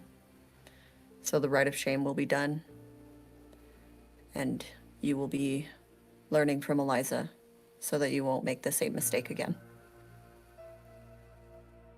I appreciate you all being here and being honest and coming to this conclusion together as a pack. I hope it makes you stronger. Charles clears his throat, turning his attention to the table and the pack. Then looking to Aspen. Go ahead, Charles.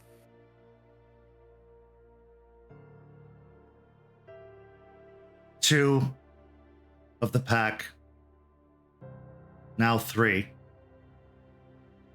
requested a rite of shame to be done. This, to me, is also a vote of no confidence.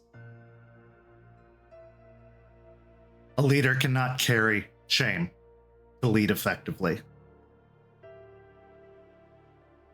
It is my recommendation that Raymond step down as pack leader until he has removed his shame, and the pack may choose whether they believe he is fit to lead again or not. I appreciate your recommendation, Charles, but there was a time where I almost took the rite of shame, and I don't think anyone here would have requested that I step down as leader because they understand that mistakes are made by all, leadership included. This is a new nation after all. All due respect, but that right came from the nation, not your pack. This pack has called for shame upon their leader, including the leader himself. So then I ask the Hellhounds themselves, and I'll start with Raymond. Do you believe you are still fit to lead after the events that occurred?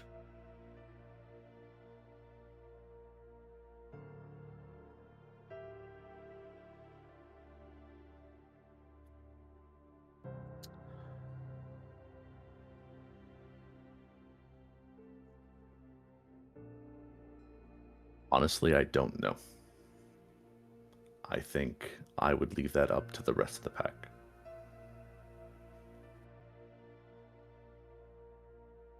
Very well. Delphine.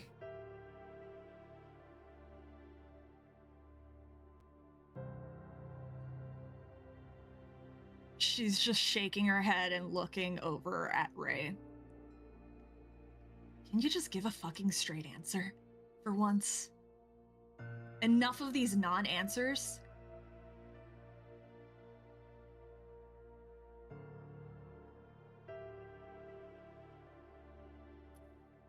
Okay, then my answer is I would like to still keep leading you guys and prove that I can still be a good leader. But if I don't have your confidence and trust, then I shouldn't be a leader. That's why I'm leaving the decision up to you. I have a question before you move on, like for Ray on that. Given the circumstances that have happened recently, like what you have been through, do you think you are mentally able to continue to lead? Emotionally as well. Because it's okay to take some time for yourself and step down until you feel you are able. Because if you are not in a good mental state to lead, you may end up getting your pack killed by decisions you make.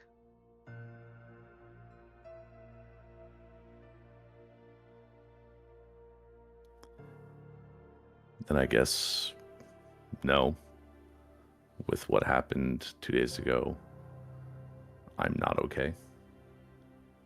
And I don't know when I will be okay. It will... I guess I do need time.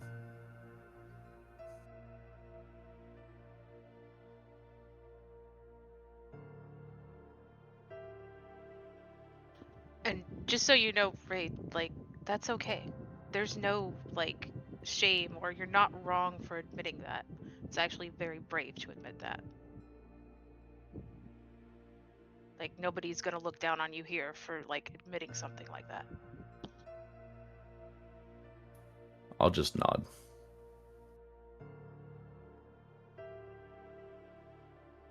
Then I ask you this. Who would you have stand in for you and be your predecessor until such time as it is determined you are fit to return to lead?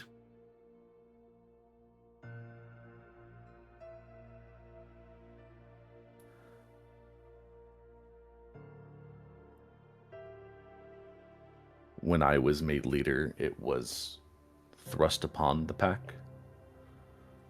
And I don't know if I should make that decision of choosing someone again and thrusting it upon the other two. I think that they should all voice on who they think should stand in my place. I'm asking for your recommendation, Raymond. Nothing will be declared. Okay. Then I will recommend Delphine.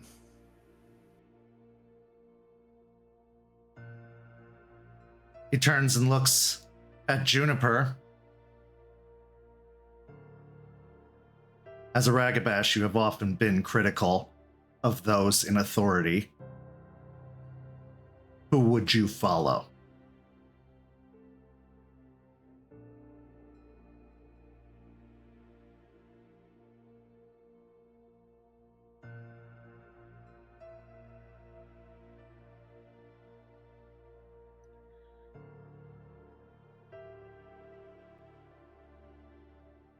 At this point,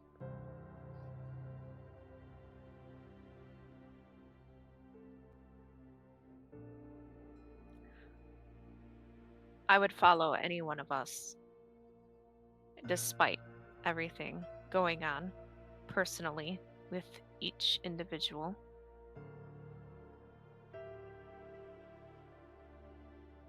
But given all of the moving parts, I think it would be best if either Delphine or myself lead temporarily. Which one? If you had to pick one.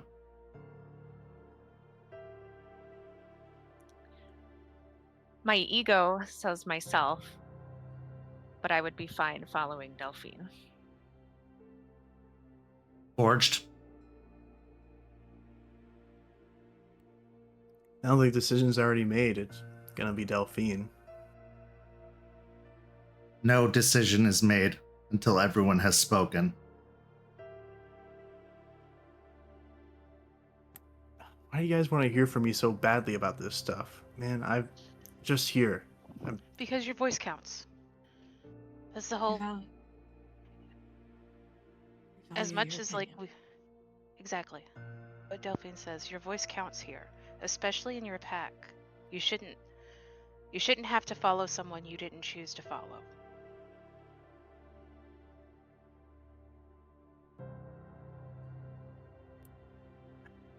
I'll vote for Delphine too.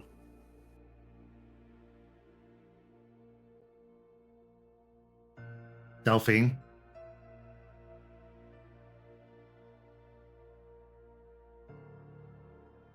Before this whole thing happened, Raymond and I were arguing back at the pack house about what if it was my family.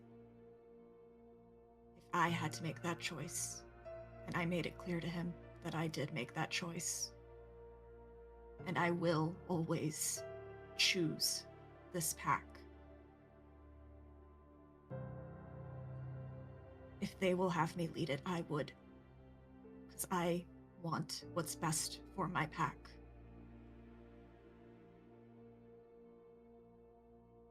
Even if some don't agree with some of the things that I would tell them. And she looks specifically at Charles.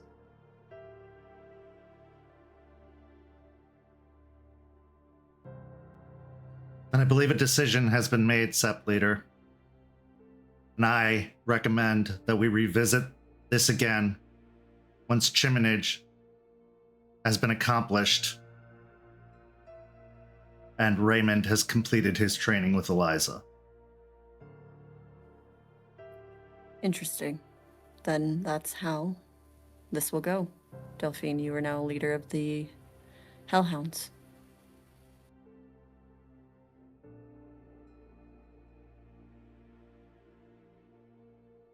I know we've had to deal with a great deal today. But unfortunately, our business does not get to end with this decision. Leadership was established, and so too must a leader be prepared for what responsibility that means, not just in those that she knows, but those that she doesn't. For we have two coming to introduce themselves to our Sept today, and if indeed they choose to join, I can think of no better test than to have them under this new pack leader's advisement. I couldn't agree more, Charles. Then let us prepare for their arrival.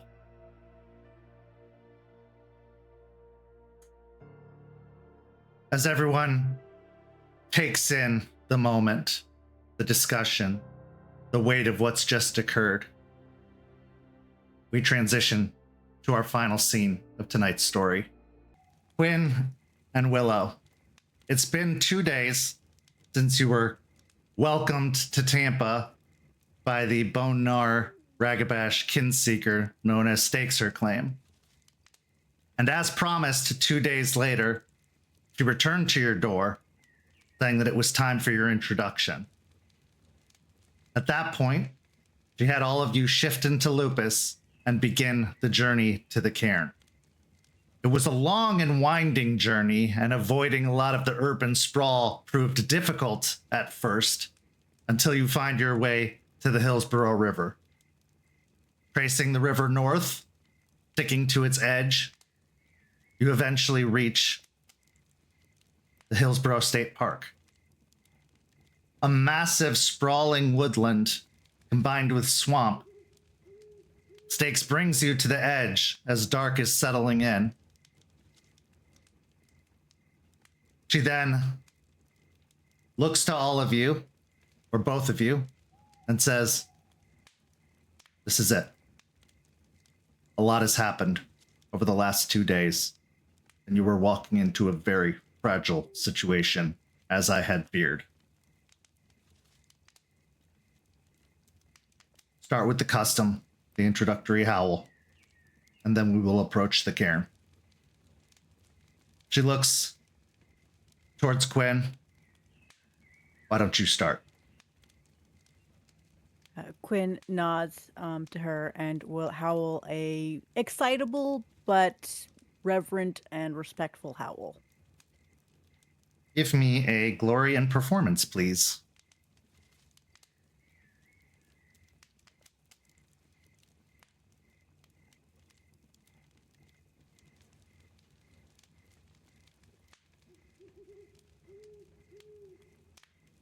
One success.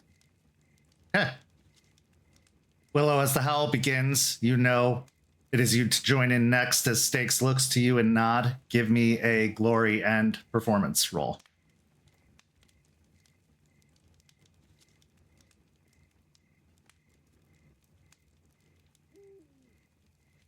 And then I got that specialization in singing. Would that actually apply here? Because it's Sure. actually wolf. Yeah. Cool. Hell yeah.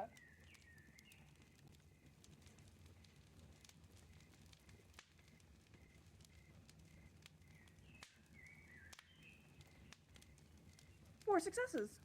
Okay. So as Willow's howl joins in with Quinn's, it becomes much stronger and also more musical. And then is capped off with Stakes joining in last. The sound reverberating through the trees, piercing through the protections that make up the cairn, and arriving at the clearing.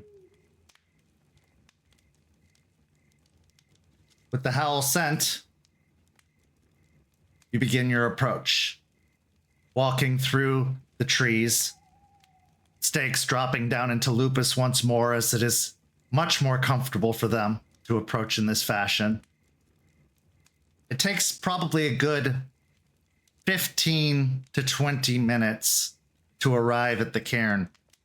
And while it's been warmer out, as you pass through the edge of the bawn, you feel a strange sensation wash over you, unlike any other cairn you've been to before. You feel eyes watching you with no source. But you also feel the air become more temperate, more comfortable. You find yourselves being slowly embraced by the spiritual energy that makes up the cairn. And it's a little bit off-putting at first because cairns aren't even usually like that. It's a different sensation. But as you follow behind Stakes as she leads you ahead through the woods, eventually a light glowing appears in the distance that grows brighter and brighter the closer you get, until you see a large bonfire in the center of a massive clearing. Within the clearing, there are 2 RVs parked side by side, a really janky treehouse, a small structure on stilts, looking like it was built like a workshop and prepared for floods. And then a massive wooden table sat beneath a large, great tree. A clave hung ornamentally from the tree. There you see a gathering of many, many individuals, a surprising number considering all you've heard about this place and how it's not regarded very highly by Guru society, or the nation at least. But yet, they have numbers. Many Guru are present here. Both of you roll me a wits and insight check.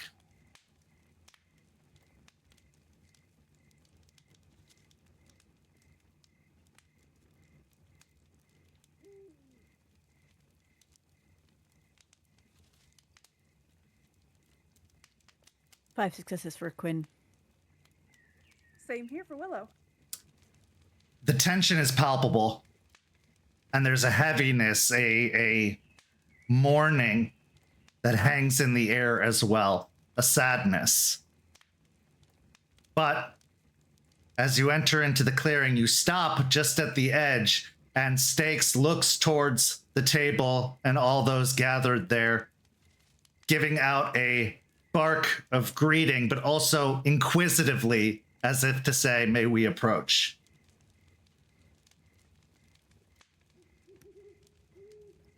Aspen will wait at the fire, but she will look over to see Stakes meet her eye and nod. Stakes will then cock her head back at the two of you and then begin the approach through the clearing, shifting back into her lupus form her Hamid form mid-stride as she continues to approach. I'd like the two of you to describe yourselves as you approach the fire, starting with Quinn and then Willow. Sure. Quinn is a 5'10" height, average-ish build, maybe a little on the leaner, skinnier side, wearing a 3/4 length baseball t-shirt, jeans, Converse sneakers, short, reddish brown curly hair, and very piercing greenish blue eyes. Willow is 5'7", incredibly thin frame, almost like a dancer's build, with these clothes that seem way too baggy for them. They almost seem to wear Willow as opposed to the other way around, covered in patchwork and dirt. Their hair is a mop of brown, choppy bits. And they have these wide, large eyes and this button nose, but the eyes almost glint a little too brightly. That sort of gold sheen in the light, and you can see freckles dotting the face, and there are scars covering the majority of their skin you can see. A lot of it's very covered, except for the bare feet at the very bottom, grabbing into the dirt, almost for comfort.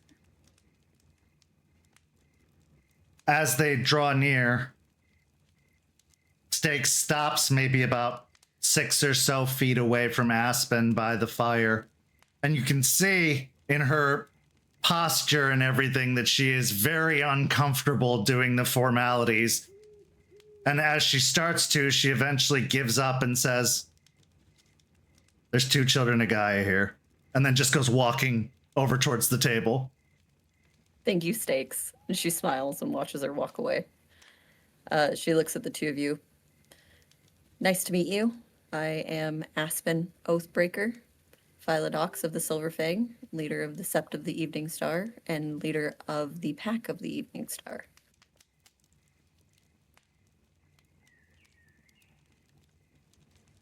Stakes calls over, "It's your turn." I am Quinn Kelly, child of Gaia Ragabash, from the northern Sept in the Caern of the Long Ridge. I am Willow Wisp, lupus-born Galliard of the Children of Gaia, what's that word? Affiliated. God, I don't like that word. Once again, Stakes calls over, saying the obvious that doesn't really need to be said, but as is her fashion, she's a puppy. Really young. Cute, though. I'm not... Thank you, Stakes. And she'll smile over in Stakes' direction and then smile at Willow. And kind of take a few steps forward to shake hands. And then she will turn to Jace and Jester. These are a few of my pack, the elders here. This is Jace, Dreams and Decay. And this is Jester, Malicious Jester. And this is Charles, and she'll point over to Charles. And to Eliza. And this is Eliza. She's our elder here as well. And she'll gesture over to the Hellhounds. These are the Hellhounds. And it's very, very nice to have you here in the Cairn. And she'll look over to Jester. Jester, who is now kind of smiling at both of them, but like more like just at Willow because Willow is so adorable, and just be like, "Welcome, both of you." Look to Willow. Willow, would you like to tell me how you came here? Or tell us. Okay. So we traveled from Vermont, looking to Quinn like that's the name. Yes. Okay. Via walking and hitching rides. The trip was long and cold, but now we are here. Thank you. That was very good. Have you told many stories? I don't know a lot of stories yet, but I like stories.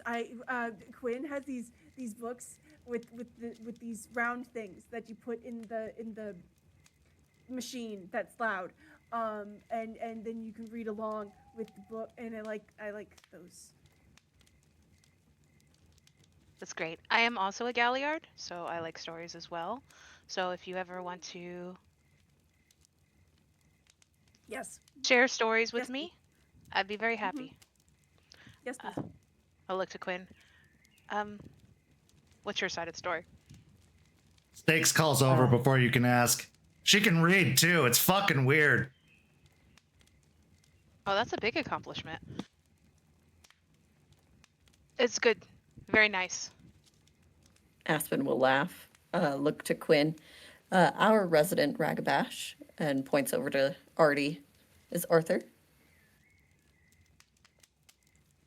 Artie stands up and gives like a little salute wave over. Glasswalker, you can call me Artie. Let me know if you need anything, you know, technologically taken care of. I do that despite the complete lack of Wi-Fi out here. And he gives a very like, help me look.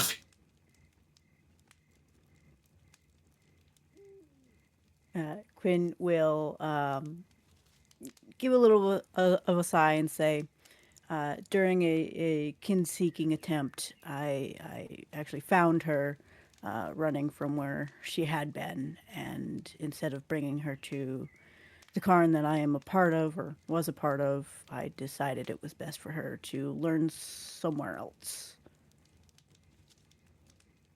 Is there any particular reason why you decided not to take her back to your Cairn that you were a part of? I do not have the best track record in finding appropriate kin. I have a faulty attempt that has left me still accessible to the Cairn, but not well liked, in the sense that I'm pretty sure the warder is going to kill me. They know that you came down here? They know that I left. I don't know. He's pretty good about following, but I haven't seen him. He stopped tracking us around Georgia. He'll turn for a moment over toward Charles. More unexpected guess. Isn't that great for you? Yeah. If it is needed to be known, his name is Rook of Iron Bells. He's a red talon. I'm always up for a challenge, Charles says as he kind of poofs out his chest a little bit. I do want to also admit that he is within his right to do so. I caused harm to the Cairn, and I should have been punished more appropriately towards the nation, but my Cairn leader was a little bit more acceptable to my issue.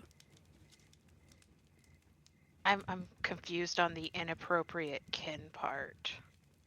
Like, how were they inappropriate if they hadn't changed yet? The issue is that they had, and it caused devastation to the Cairn because I didn't kill them like they requested I should have.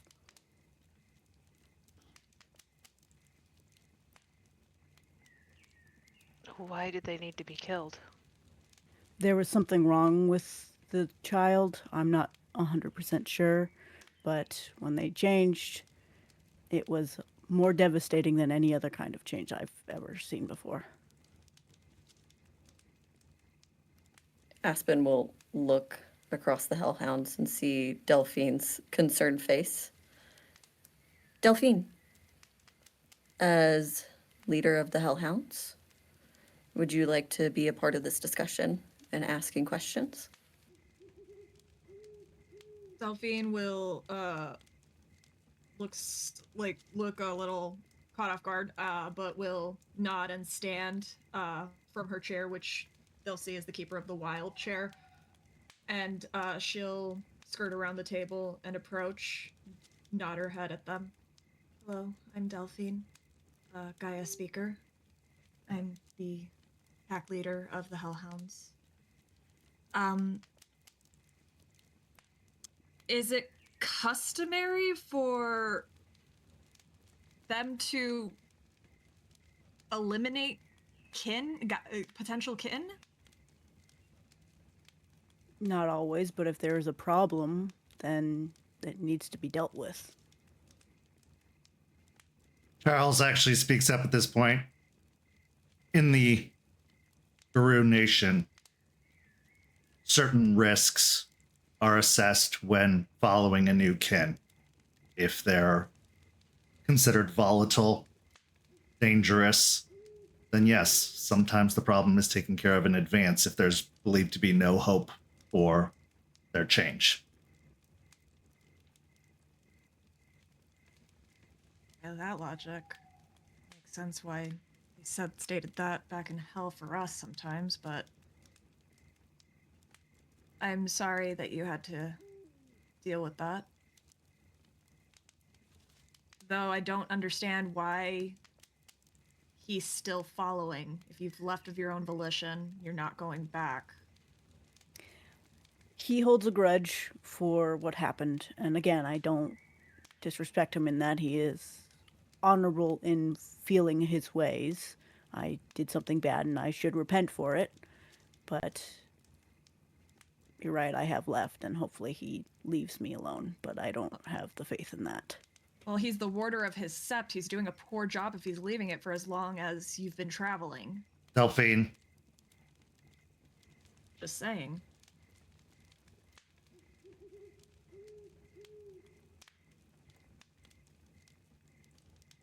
How long have you both been Guru? Charles asks.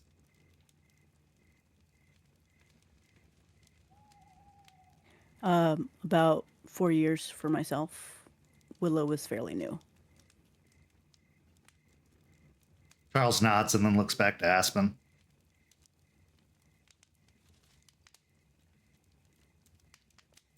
Aspen looks to Charles, smiles at the two of them, looks back to Charles. Please, go ahead, keep asking questions. What have you heard about this place? That it's a place that we shouldn't have come to, that it is not seen well by the nation. It's a disgrace. I appreciate the honesty. And why did you? We had a spirit embodying fire tell us to come down this way. We were trying to look for any sept, and this is what was told to us. They said specifically Delphine. We should find Delphine. I see. Well, whether it was wise to follow their recommendation or not remains to be seen, but you've come during a very interesting time. This place is filled with leeches, has the eyes of Pentex, and now, from what I'm coming to understand, a presence by the cult of Fenris. This is not a place for inexperienced Guru who are unwilling to follow commands or be rebellious. That's how you get yourselves killed. But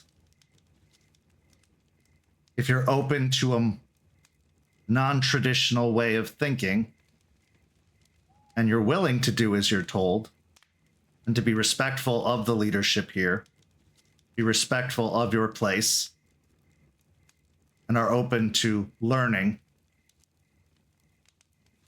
I believe you could have a place here. What do you say to that?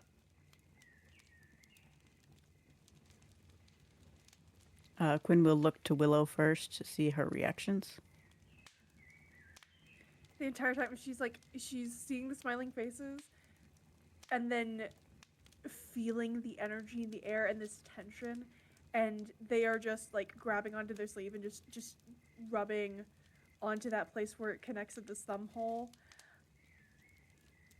And it's like, I know I'm not as old as Quinn is or as experienced, but I want to try. I can't go home. I don't have anywhere else to go, so I had to try. If that's okay. Charles just gives a curt nod and then looks to Quinn. I'm willing to learn and follow directions as needed. Again, I am from the nation, so I do understand how to follow and respect. I just made a mistake. Well, and he looks over towards Aspen. You have a sept leader who believes in second chances. And I don't think there's a one of us who hasn't made a mistake in the past, some which continue to haunt us. Have you ever killed? Yes.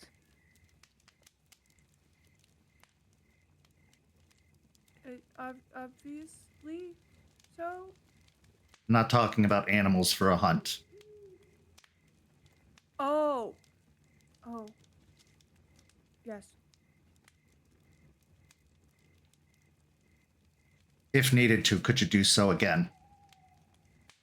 Yes.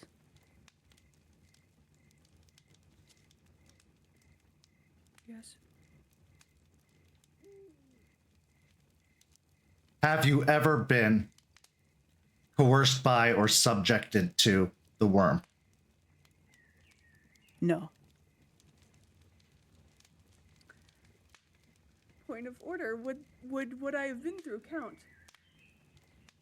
I would say that you weren't a subject to, it was kind of thrust upon you. So I would say you didn't give in and let it have any manipulative qualities on you. So no, but you have been experienced the worm.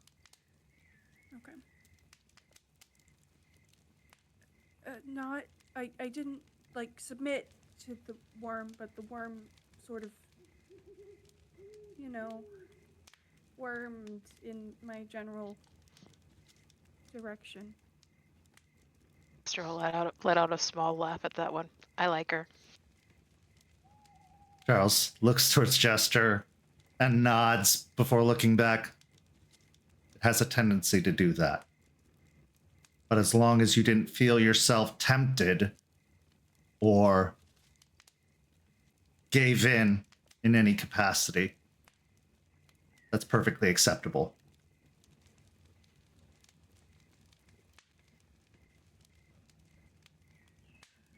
This is an opportunity, if you so choose it, to learn a new way of thinking, he says, looking towards Quinn. And how to fit in, he says, looking towards Willow. The Hellhounds have been through quite an ordeal recently, but I believe, and he looks over all of them before stopping on Delphine, they are very capable in taking you into their numbers and assisting in your training. The elders will, of course, be watching on and be at your disposal for any questions you may have. I am the warder. I oversee all of the packs within this sept. Therefore, I will be your point of contact at most times. He looks over towards Stakes. Stakes, her claim, is the mentor of that pack. She can also be a reliable point of contact, especially in lupus-borne matters.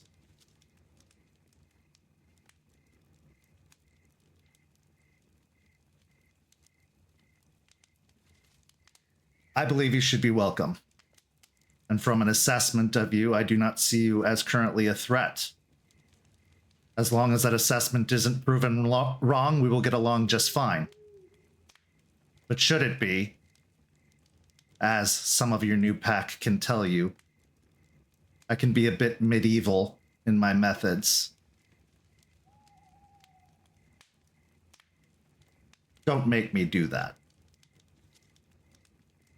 I'm sure as long as you're honest with any trouble that you may come to and make it so we are able to help you in whatever way we can, there should be no problem. And you could always reach out to any of us of the Sept.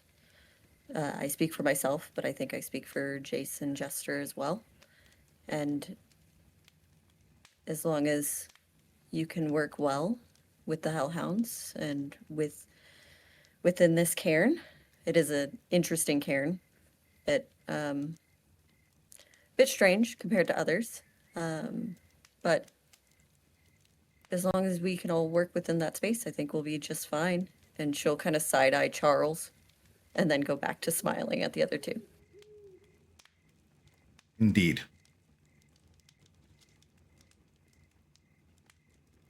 You came from the old nation. How experienced were you in their titles and what those titles represented? Very educated. Well then, I believe, he says looking towards Aspen, they should be informed of what those titles are and who holds them. Absolutely. As Charles has already made it very clear, he's the warder here. And she turns her gaze away from Charles and just to Jace and Jester specifically. This is Jace. He is training to be our Rite master, but for now, Eliza is our Rite master and elder here. And Jester is our master of challenges. And I, of course, am the Sept leader. And Artie recently had a new title, and she'll kind of gesture over to Artie. Yeah, I am the intercessor. So I am a go-to, as well as the gatekeeper for moon bridges, although there are no active moon bridges at the moment. So that title is null. But I can be an ear to listen and talk to a less buttoned up and tied point of contact to the leadership if you want someone who isn't going to stare at you like that. And yeah, good to have you here.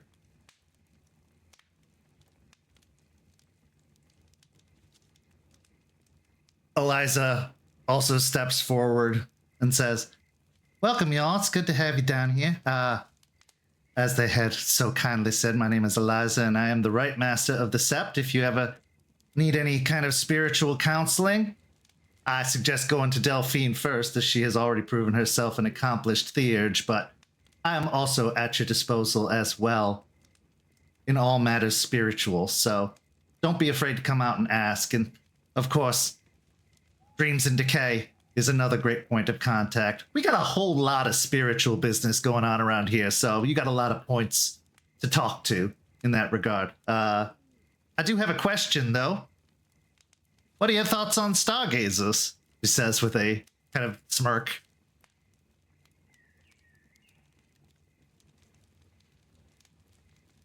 Stars are pretty.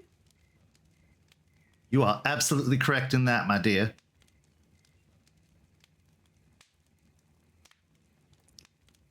I'm willing to learn about you, but from my knowledge of stargazers, I shouldn't. You'll get used to it. She nods towards Jace with a smile.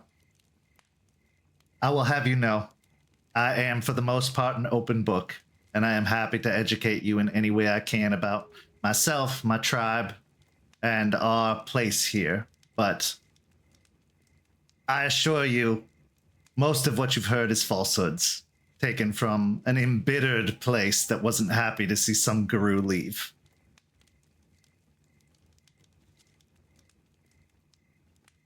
Well, who's hungry? Oh, I could eat. Food. Food is good. I like food. Food is great. I like food. Eliza looks towards Aspen. Do we need to keep this whole formal stuff going, or can I go make some plates for our guests and our friends and family here? Nope.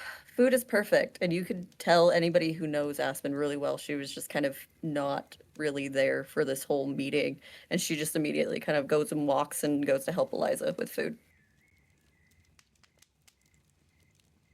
So, as the meeting comes to a close and everyone starts to disperse, the Hellhounds and the new arrivals are left to conversate. Delphine will wave Quinn and Willow over to where the rest of her pack is still tensely sitting at the table while the others go get food. And she'll gesture to Juniper first, because Juniper's not as moody as the boys are right now. This is Juniper. She's the keeper of the land here. She'll look at Forged, and Forged from Failures, he is the Sept's sheep wolf. And that's Raymond Caern.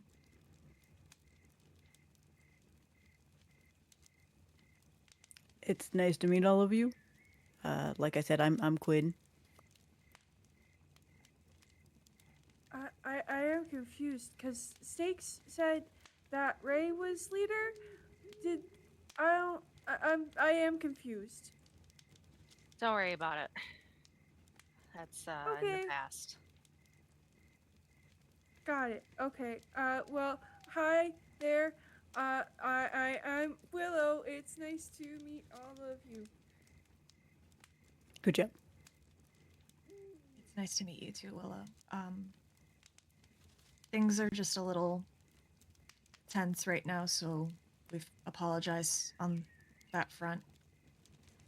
And she means we, because as she looks at the rest of the pack. But we're more than happy to answer any questions you might have. Little tired right now. We've just recently lost a member of the Sept. Oh, I'm sorry about that. So try and avoid all the stupid questions. Okay, well, do you guys have a place to live? No, we just live in the woods like some feral creatures. Okay. It That's was fine. funny. I'm good with that. Okay. I mean, I'm Look, actually see, prefer she's that. good with That's- that. We have a house. We have a house, yeah.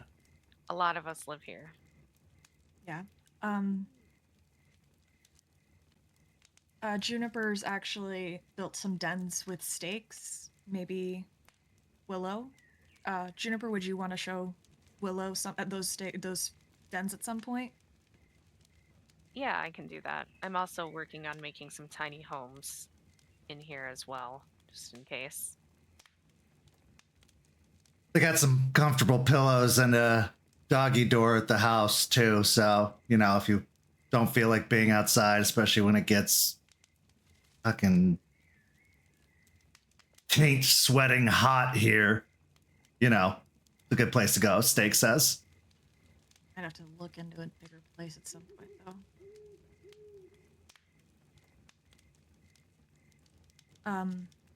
But yeah, we do have we have places to stay. Sorry. This is new. We were the new ones before. That's understandable. I guess maybe I should have worded it better. Can we have a place to stay? I know that I stay here. If you can find room at this pack house, you're more than welcome to stay there. Yeah, I don't think we have any, though. I don't think so. Damn. Well, one There's room in the has Caern. 3 beds. There's room in my room. You both can be with me. I'm okay here if that's allowed. I've never been in a Caern before, so I don't know what the rules are. But allowed. I this is good. Okay, good. That I can do that if that's better. I'm sorry. Why are you apologizing?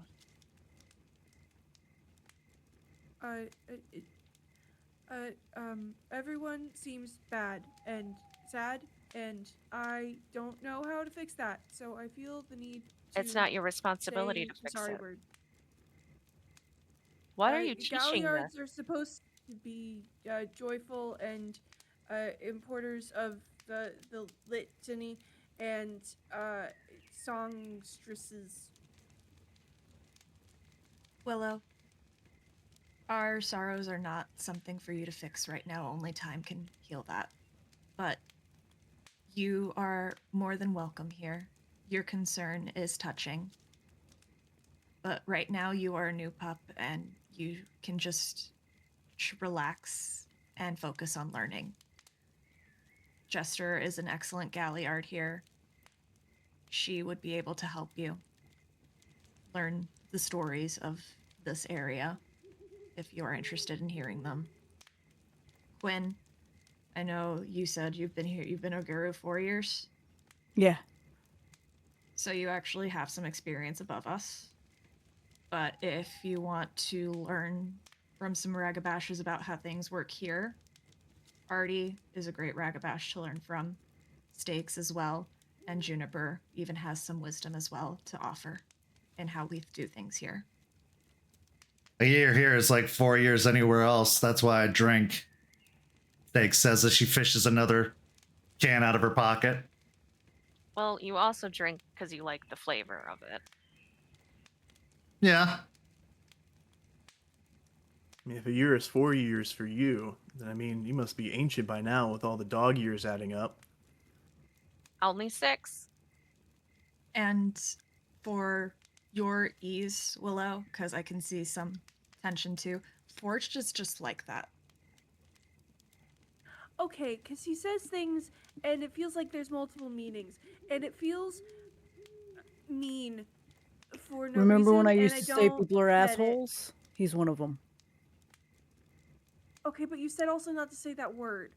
So Yeah, you can't say that word, but he is one. That Why can't I Hey. say? Okay, you can't say. That's You not can fair. say the If you word. get to say the word, Just I say get the to word. Just call it like it is. If it walks like a duck and quacks asshole. like a duck, it's a duck. It's an asshole. Yeah. Yeah, you want to call me that But- one more time? You want to call me Forged. an asshole one more time? Oh no, I'm asking you. Do you want to? Don't let him run you over. You know We were what? going Yeah, through a you're bad an time. asshole. Fuck you, asshole. I will step out of the way to allow Forge to do whatever he wants. I And will step in front of Willow. Yeah, I will also step in front of Willow and just look at Forged and just give him a look. So like, there's like 3 moving parts that happen. Like multiple people move. Forge has not moved an inch. He's just staring. At this, Stakes lifts her can and says, "This is the Hellhounds introductions I expected." And she just toasts everyone. And that's where our story is going to come to a close this evening, but not without one last scene.